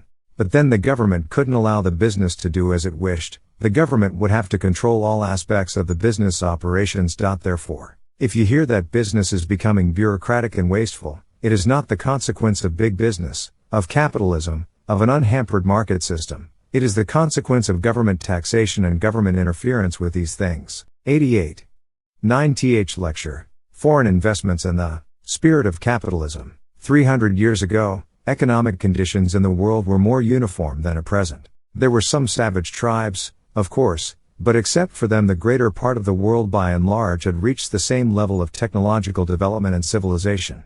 Then there came a radical change in some countries. Capitalism developed in the West. There was an accumulation and investment of capital, tools were perfected, Western civilization developed. Today there is an immense difference between Western civilization in the advanced countries of the world and conditions in the backward countries. This distinction was even somewhat sharper in the early and middle part of the 19th century. A man who visited England and Romania in 1700 would not have seen any remarkable differences in the methods of production. By the year 1850, these differences were enormous. These differences were then so considerable that one could say, and some people believed, that the disparities would never disappear, that they would remain forever. These differences consisted in the fact that there was greater capital investment, very much greater capital investment, in the West. But this capital investment, these capital goods are nothing but intermediate products. The head start these countries had attained over the backward countries consisted only in the matter of time. The Western nations had started earlier on the road toward improving economic conditions. The backward countries had still to begin. But there was time. It would have been a slow process. However, these backward nations would have found 89. Enterprise much easier, for there was no need for them to make experiments with unsuccessful methods of production. They didn't have to make the inventions anew. They could simply take them over from the Western countries. In time, this would have reduced the discrepancy in economic levels, but some difference would have remained. There was no secrecy about the technological inventions of Western civilization. The most intelligent young men in the backward countries went to schools in the West to learn all they could about methods of production. Then they could bring Western technology to their own countries. But technology was not the only thing. What was lacking in the backward countries was the mentality that had produced capitalism in the West and the institutions brought about by that mentality. Capitalism couldn't develop in the backward nations because the people didn't like capitalism, and because businessmen there were exposed to dangers which didn't exist in the West where there was the rule of law. The important thing for these backward nations, which were mostly in the East, was to change radically their mentality, their idea of economics. They had to recognize that the greater the number of rich there are, the better it is for the poor, that the presence of rich people is necessary for the abolition of the poverty of the masses. But this idea didn't enter into the minds of these people. The farther they were from Europe, the less they realized that the essence of capitalistic development was not the technological knowledge and capital goods but the mentality which had made it possible to accumulate large-scale capital and capital goods. The people in the backward nations, especially those in Asia, saw only their technological backwardness. If these countries had powerful governments, powerful in dominating their own country, what they wanted first of all, what they envied most of all, was the better weaponry produced by the West. These kings of the East were interested first of all in getting better guns. They were little interested in other things. But the patriots who did not consider war as the most important manifestation of the human mind were interested in technology. So they sent their sons to technological universities in the West and invited professors and industrialists from the West to come to their countries. But they didn't grasp the real difference between the East and the West, the difference in ideas. If the people in the backward nations had been left alone, they would probably never have improved conditions in their own countries. They probably wouldn't have adopted the ideologies necessary to transform 90 their countries into modern countries. Even if they had done this, it would have been a very slow process. It would have been necessary for them to start from the grassroots. First, they would have had to accumulate capital to construct, let us say, equipment for the mines, in order to produce ore, and from this ore to produce metals, and then the railroads. It would have been a very long, slow process. But what really happened was a phenomenon that nobody in the 18th century had considered. What developed was foreign investment. Considered from the point of view of world history, foreign investment was a most important phenomenon. Foreign investment meant that the capitalists in the West provided the capital required for the transformation of a part of the economic system of the backward countries into a modern society. This was something entirely new, something unknown in earlier ages. In 1817, when Ricardo wrote his book on the principles of political economy and taxation, he simply assumed as a fact that there was no capital investment abroad. The capital investment that developed in the 19th century was very different from what had taken place under the old colonial system as it developed from the 15th century on. Then, it had been a search for agricultural materials, natural resources, and products that could not be obtained in Europe. A silly explanation of their desire to trade was that the colonial powers were interested in getting foreign markets for their production. Actually, the colonial powers exploited the colonies in order to get materials. They were very happy when they didn't have to give anything for the resources they wanted, when they could get the foreign products for nothing. These early colonists were more often pirates and robbers than tradesmen. They considered selling abroad only as a sort of emergency measure if they couldn't get what they wanted without paying for it. They really had very little interest in investing, they only wanted the raw materials. Of course, they couldn't prevent some citizens from their own countries from settling in these colonies and starting agricultural production. As a byproduct of these colonial ventures of the 15th-18th centuries, some important colonies developed overseas. The most important, of course, was the United States, and secondly the Latin American countries. But from the point of view of the European merchants and tradesmen, there was little interest in the fact that some members of the lower classes migrated and settled in the United States. For a long time they probably considered the islands in the Caribbean more 91 important because there they could produce something they wanted: sugar. The settlements in America were not a part of the old colonial policy. They developed in spite of the ideas of the government, at least not because of them. In the 18th century there was already some investment in the North American colonies, but it was not yet a phenomenon of great historical importance. The real foreign investment started in the 19th century. This foreign investment was different from the earlier colonial investment insofar as it took place in territories owned and ruled by foreign governments. This foreign investment was developed in two different ways. One development was the investment in colonies owned by the several colonial powers, i.e., in countries dependent on European nations, for instance, the British investments in India. But still more important were the investments in countries that were politically independent and some of which were highly developed, such as the United States. The American railroads, for instance, were built to a great extent with the aid of European capital. Investments in the United States, Canada, and Australia were different from investments in other foreign countries because those three countries were not backward in the sense that they lacked the business mentality. These investments had a very different history because they were really used in the best possible way, and also because they were later completely paid back. In the 1860s and 1870s, one of the most important investment opportunities for Europeans was to invest in the United States. Capital investment in a country means, of course, what is called an unfavorable balance of trade. The United States imported capital in the 19th century. Therefore, in the 19th century there was an excess, by and large, of imports to the United States over exports from the United States. But then from the last decade of the 19th century on, the United States began to pay back the investments the Europeans had made. Then there was an excess of exports over imports. The balance of trade became, therefore, active. The difference was paid for by the purchases by U.S.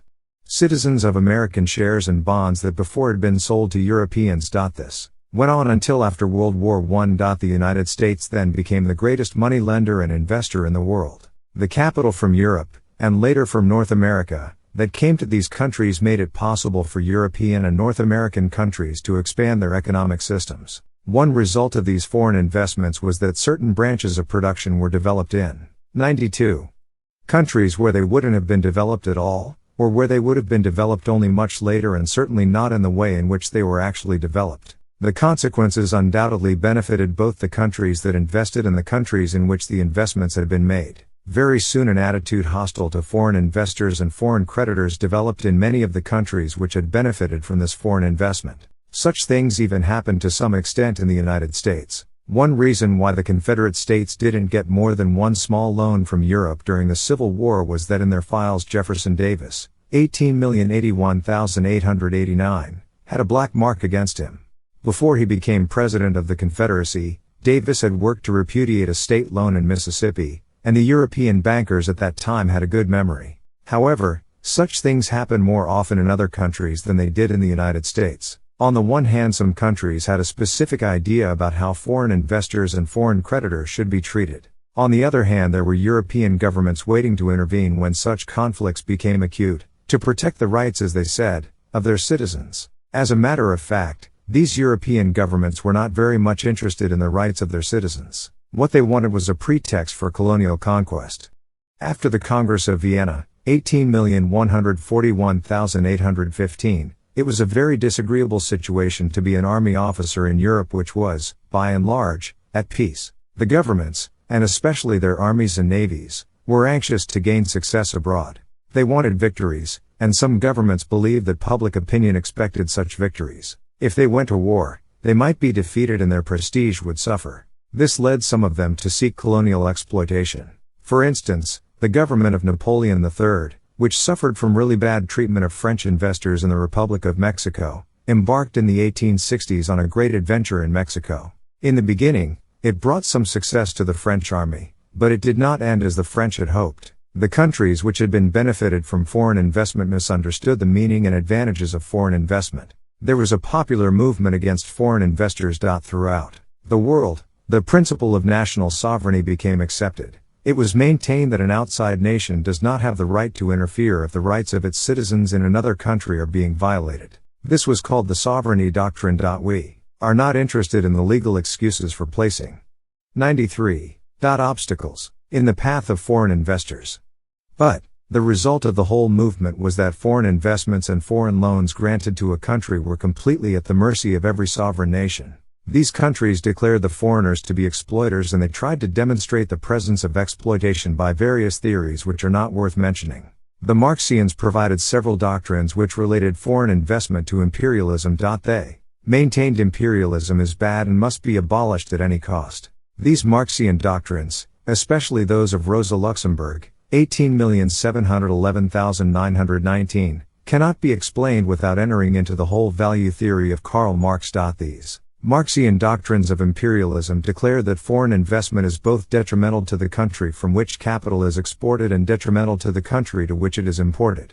Foreign investment is imperialism. Imperialism means war, and therefore foreign countries are conquerors. The naive reader of a newspaper is very astonished to learn that the United States, which is today practically the only country that can make foreign investments, is an imperialistic power, and that a loan granted by the United States to another country means aggression against that country. This is a consequence of these ideas. But are they true? Did the capitalists of one country go into foreign countries, as this doctrine declares, in order to withhold capital and the advantages of additional capital investment from their own citizens? Let us look at the motives of an individual capitalist entrepreneur. Why did he not invest at home? Because he believed that investing abroad was more profitable than investing at home. Why was this the case? Because the consumers on the domestic market were asking more urgently for products which could be produced only with the aid of foreign resources than they were asking for products which could have been produced by an expansion of domestic industries. For example, until a short time ago Europe had practically no oil production, except for a very small quantity of inferior quality oil in Romania and in a part of the Austro-Hungarian Empire that later became a part of Poland. One could produce practically no oil in Europe. Therefore, instead of expanding European industries when consumers began to ask for more oil products, it became profitable to go to foreign countries and invest there in order to produce oil. The same was true of many other articles. For instance, The greater part of the cooking fats and soaps produced in Europe were made from plants that couldn't be grown in Europe. A great part of European consumption was consumption of things produced from raw materials that couldn't be 94 produced in Europe at all, or that could be produced there only at a much higher cost. At the beginning of the 19th century, when the question was protectionism against free trade, the slogan of the free traders in Britain was the simple Englishman's breakfast table, for which all the products were either directly or indirectly imported from abroad. Even if some of them were produced at home, it was with the aid of fertilizer or fodder from abroad. In order to develop the products for the Englishman's breakfast, European investors went abroad, and in the process they developed a demand for the products of English manufacturers. They also had to establish transport systems, harbors, and so on. Therefore, it is simply not true that European consumers and then later American consumers were hurt by capital exports. The capital was exported to invest in the production of things that European and American consumers wanted. The domestic resources of the European nations were lamentably insufficient. It would have been impossible for them to feed and clothe their populations out of domestic resources. In spite of the fact that there are now 7 times more people in England than at the start of the Industrial Revolution, the standard of living is incomparably higher. This was possible only because capital had been invested and large-scale production had been started in England and abroad, railroads, mines, and so on. On the eve of the Second World War, the economic structure of British life was characterized by the fact that Great Britain imported about £400 million more than it exported.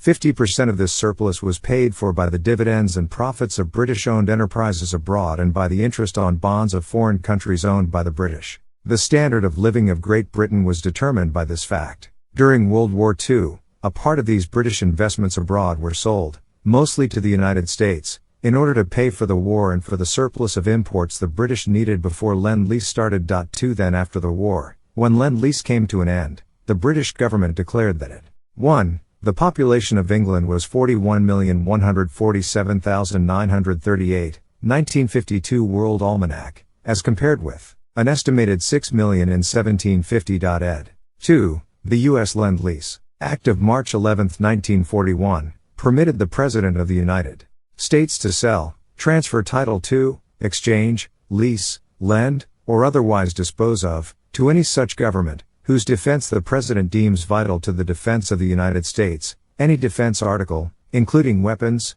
munitions, aircraft and seagoing vessels, machinery, raw materials, and certain agricultural commodities. The United States thus could support the Allied nations' war effort while remaining a neutral country. Ed. 95.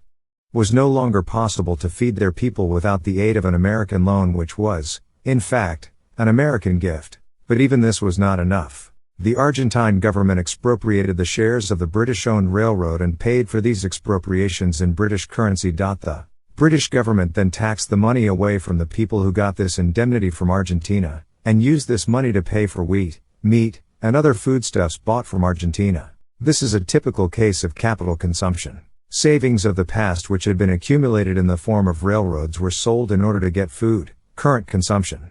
This is very characteristic. It shows how these foreign investments were consumed. But the greater part of European foreign investments, including British investments abroad, were simply expropriated. For the United States, these expropriations and repudiations didn't mean so much, because the United States is comparatively very rich and these investments didn't play such a great role in the economy. Also, in my opinion, the United States is still accumulating additional capital. But for Great Britain, Germany, Switzerland, France, and other countries, this meant a considerable reduction in their wealth. They had invested abroad, not because they wanted to give away their wealth, but because they wanted income from the investments. There are many different methods of expropriation. 1. The communistic method. If the country goes communistic, the government simply declares that there is no longer any private property. It takes and it doesn't pay for what it takes. Sometimes they say they will pay, but in fact they find some excuse not to make this indemnification. 2. Confiscatory taxation. Of course, there are in some trade agreements provisions prohibiting any discrimination against foreigners, and this includes discrimination by taxation. But laws can be written so as not to appear to be against foreigners. 3.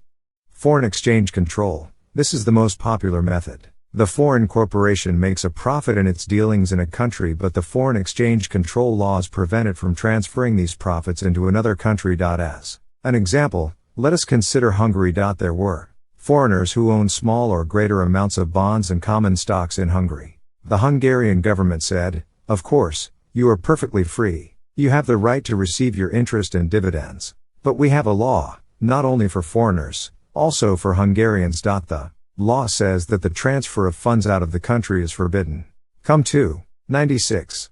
Hungary and live here, and you can get your money. Often a country with foreign exchange controls does not even let a man spend all his money earned in a short period of time. It is portioned out in monthly payments. In effect, this means expropriation. What they really want is for the producer, if he should actually come to the country, to spend not only the money earned in the country but also his own money which he brings to the country. This practically means an end to foreign investment. In the past, if people were willing to invest capital in foreign countries, they expected an improvement in conditions. But now this is no longer the case. In the Middle Ages, the wealthy kings and rulers traveled around their empires. They said they were judges and had to keep an eye on the country. But the real economic reason for their travels was that the prince, the German Kaiser, for instance, owned big estates in various parts of the country. They traveled with their retinue to consume what was produced there. It was easier to move the men to the commodities than to move the commodities to the prince's palace. This is the same right that exchange controls give it to consume goods in the region of their origin.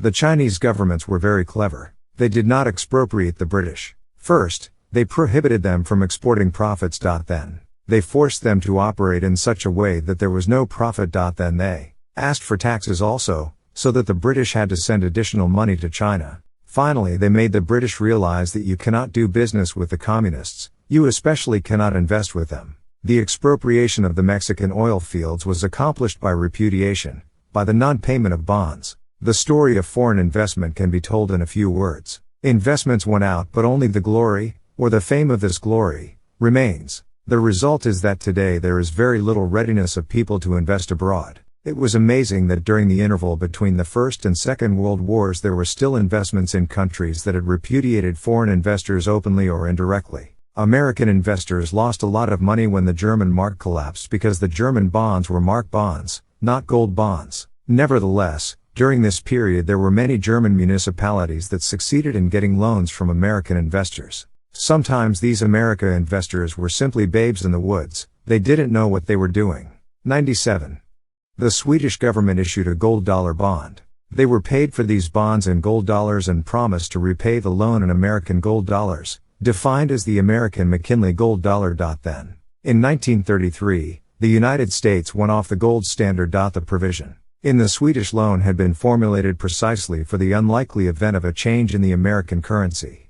But then the Swedish government declared, we will repay the loan in new American dollars, Roosevelt dollars, not in McKinley dollars as specified in the bond. Given such a situation, it is very difficult to get foreign investment. In some Latin American countries there is no market for government bonds. These countries got private loans in the United States.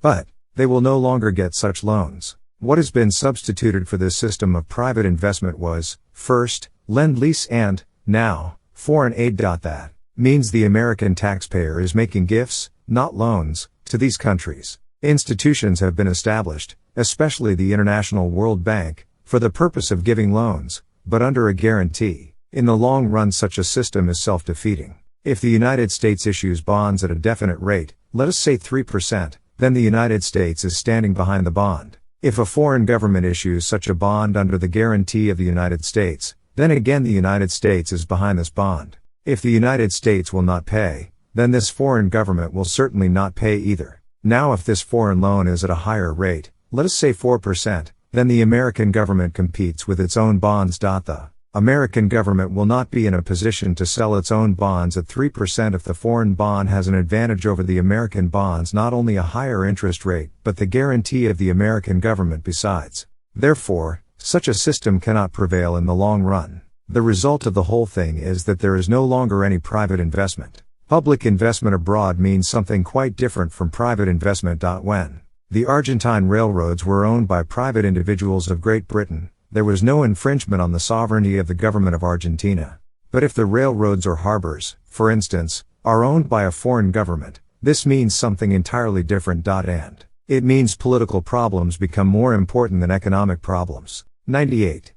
Point 4 is a very lame attempt to do away with the disastrous consequences of the absence of foreign investment. 3 Behind it is the idea of teaching these backward nations know-how. But in the United States, there are many gifted engineers with know-how who could be offered positions abroad where they could use the knowledge and experience they have acquired in this country. Therefore, point 4 is not necessary for that reason. Also, there are hundreds and even thousands of foreign citizens in the United States and in Western universities who learn all these things. The art of printing was invented 500 years ago, and there are now printed textbooks. For those who cannot read English, there are translations of these books. There are many clever Chinese. If a factory in China is backward, it is not due to the inability to acquire know-how, but because it doesn't have the capital required. In 1948, there was a meeting of the World Council of Churches in Amsterdam. They issued a statement saying that it was unfair and unjust that only the countries of the West enjoyed the advantages of machines, while in Asia and Africa the methods of production were backward. If, on the 8th day of creation, the Lord had made a limited amount of machines and hospitals to be distributed equally and the West had appropriated more than its share, then one could have said that the situation was unfair. But the capitalist countries actually gave very valuable equipment and machines as gifts to these backward countries, and the backward countries simply expropriated them. These countries didn't understand what capitalism means. They thought the machines and the hospitals were capitalism. But capitalism is the mentality from which the institutions could emerge, making it possible for capital to develop in the West and then to construct all these things. It could be said that the West developed its method of production from capital it made at home. Capitalism is not things, it is a mentality. Nehru, Jawaharlal Nehru, 18,891,964, has been quoted as saying, "We want to give every encouragement to private industry. We want to expropriate private businesses for at least 10 years, perhaps not even that soon. You cannot expect people to invest if you tell them that you will." 3. A U.S. government foreign aid program, announced January 20, 1949, by President Harry Truman, for the improvement and growth of underdeveloped areas. See Henry Hazlitt, Illusions of Point 4, Irvington-on-Hudson, New York, Foundation for Economic Education, 1950. ed. 99.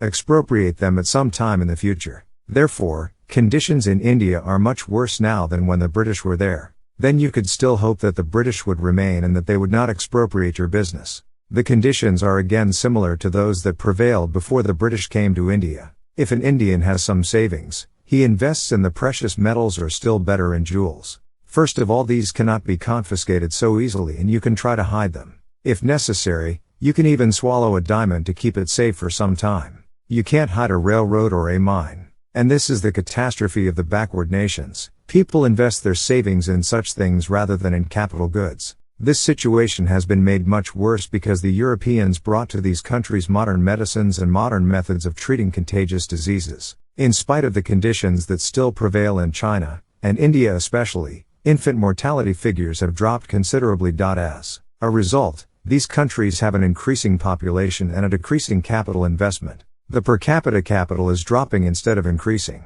The Russian system also does not produce capital accumulation, i.e., it has insufficient capital accumulation. Thus, we have a situation in which the greater part of mankind in the world is living under conditions which mean a lowering of the standard of living. It is terrible to say this, but it is true. It would have been better for these people if the methods of fighting contagious diseases had not been imported for them. I want to stress again that capitalism, modern machine production, and so on, is not something material. The tools and machines are the material results attained by a certain spiritual mentality, by a certain ideology. Capitalism or modern conditions, modern standards of living, are not simply the outcome of technology. They are the outcomes of certain ideas about social organization and about the cooperation of men under the division of labor and private ownership of the means of production. These ideas must be adopted in these backward countries if they want to change conditions. I do not want to deal with happiness and other connected problems. I don't want to say that the Africans are happy without machines, without clothes, and with very different methods of feeding. But certainly they are not enthusiastic about the various diseases that plague them and which they can fight only with the methods of modern capitalism. It is wonderful that Dr. Albert Schweitzer, 18,751,965, went to the center of Africa to work for the improvement of conditions. But Dr. Schweitzer has had only 100 A very limited effect compared to the effects of capitalism, which made possible the modern means of production that provided all the things necessary to maintain a hospital in the middle of Africa. If you want to help the millions in Asia and Africa, then what is needed is capitalistic methods of production and capitalistic ideas, and they cannot be developed by the means which are today being applied in those countries. It was the introduction of foreign investment in the 19th century that helped to make war and conquest superfluous. The situation which people had to face at that time, and are facing again today, was that there are countries in the world which nature has endowed with natural resources that are not available in other countries. From the point of view of natural resources, Europe is very poorly endowed by nature, Asia is much better endowed. If, on the one hand, the countries which have rich natural resources are so backward and so poor in capital that they cannot produce from these resources, and if, on the other hand, they do not permit foreigners to invest capital there and take advantage of the existence of these resources, both for their own and for the natives' advantage, can anyone expect that the people of the civilized countries will forever tolerate this state of affairs? Do the inhabitants of a country, just because their ancestors conquered the country 500 or 600 years ago, have a right to prevent the improvement of conditions and peace in the world? We are going back to the situation when you couldn't get these products without conquest, the situation which made the colonial system necessary. The 19th century developed a method which made it unnecessary. But now we have a state of affairs again in which these countries are preventing access by trade to raw materials. We can't know, but someday a new technological method may be discovered that depends on raw materials which are available only in very backward countries. The people will say, we could improve our standard of living and that of all other countries if we had access to these raw materials. They are completely useless to the Dalai Lama of Tibet. It was precisely foreign investment, the possibility of making use of all natural resources without political interference, that made war unnecessary. That doesn't hurt the countries involved. The foreign investments really cooperated in the country's development without hurting the country in any way. The peace of the world depends on this. The disappearance of foreign investment is a very serious problem. What is most visible today is only the bad consequences, the bad standards, 101, of living, in India and China and some other countries. But this is not all. The whole system of world policies and international policies will be affected. And then if such real conflicts really arise, even the Boy Scouts of the United Nations will not prove any better than did the statutes of the League of Nations, the UN's predecessor. I thank you for the patience with which you have endured my lectures. Additional comments by Mises. During the question and answer period, Lenin tried to get foreign capital to invest in Russia, during the NEP period, but it didn't amount to much. Reciprocity in trade agreements is one method to destroy the market economy. The principle of buying only from those who buy from you ignores the existence of money. The idea of money, the use of money, the whole monetary system, is precisely for the purpose of making it unnecessary for you to buy only from those who buy from you. Triangular trade means trade with the aid of money. You buy from people who have bought from others. Not a single branch of business in this country could exist if this principle were to be applied here. Frontiers don't exist in nature or in economy. Frontiers are government-made obstacles. Governments create these differences. Capitalism is not the ideas of the capitalist, it is an economic system. The ideas of the individual capitalist may be contrary in many regards to the principles of the market economy. There have always been businessmen who ask for privileges, protection, and so on, and as public opinion was favorable to these things they got them. It was not the fault of the lobbyists. As there are always lobbyists in favor of some things, there are also always lobbyists against other things. It is not even necessary to protect infant industries. There are shifts in American industry without such protection. If some get privileges, those who do not get any privileges are jeopardized. If the non-privileged are asking for privileges also, it is easy to understand. The duty to make such a system of privileges disappear does not rest with the businessmen but with public opinion, with the ideologists, statesmen, politicians, and political campaigns. If there are privileges, then everybody tries to get privileges. The advantages of capitalism are not for the benefit and advantage of the capitalists, but for the benefit of the masses. Capitalism is primarily production, large-scale production, for the masses. The customer, who is 102. Always right, benefits from capitalism. The institution of capitalism is not a reward for good children, it is an institution for the benefit of nations and of the people. If an individual capitalist is bad, you should not punish him by abolishing capitalism. Therefore, All the writers and authors of the fictional stories, literature, and plays that give us pictures of very bad capitalists, and say capitalism should be abolished, miss the point. I am not in favor of the market economy and against socialism because capitalists are very nice people. Some are not. In that way they are no different from other people. I am for capitalism because it benefits mankind. I am not against socialism because socialists are bad people, but because it brings about a complete decline in everyone's standard of living and destroys freedom.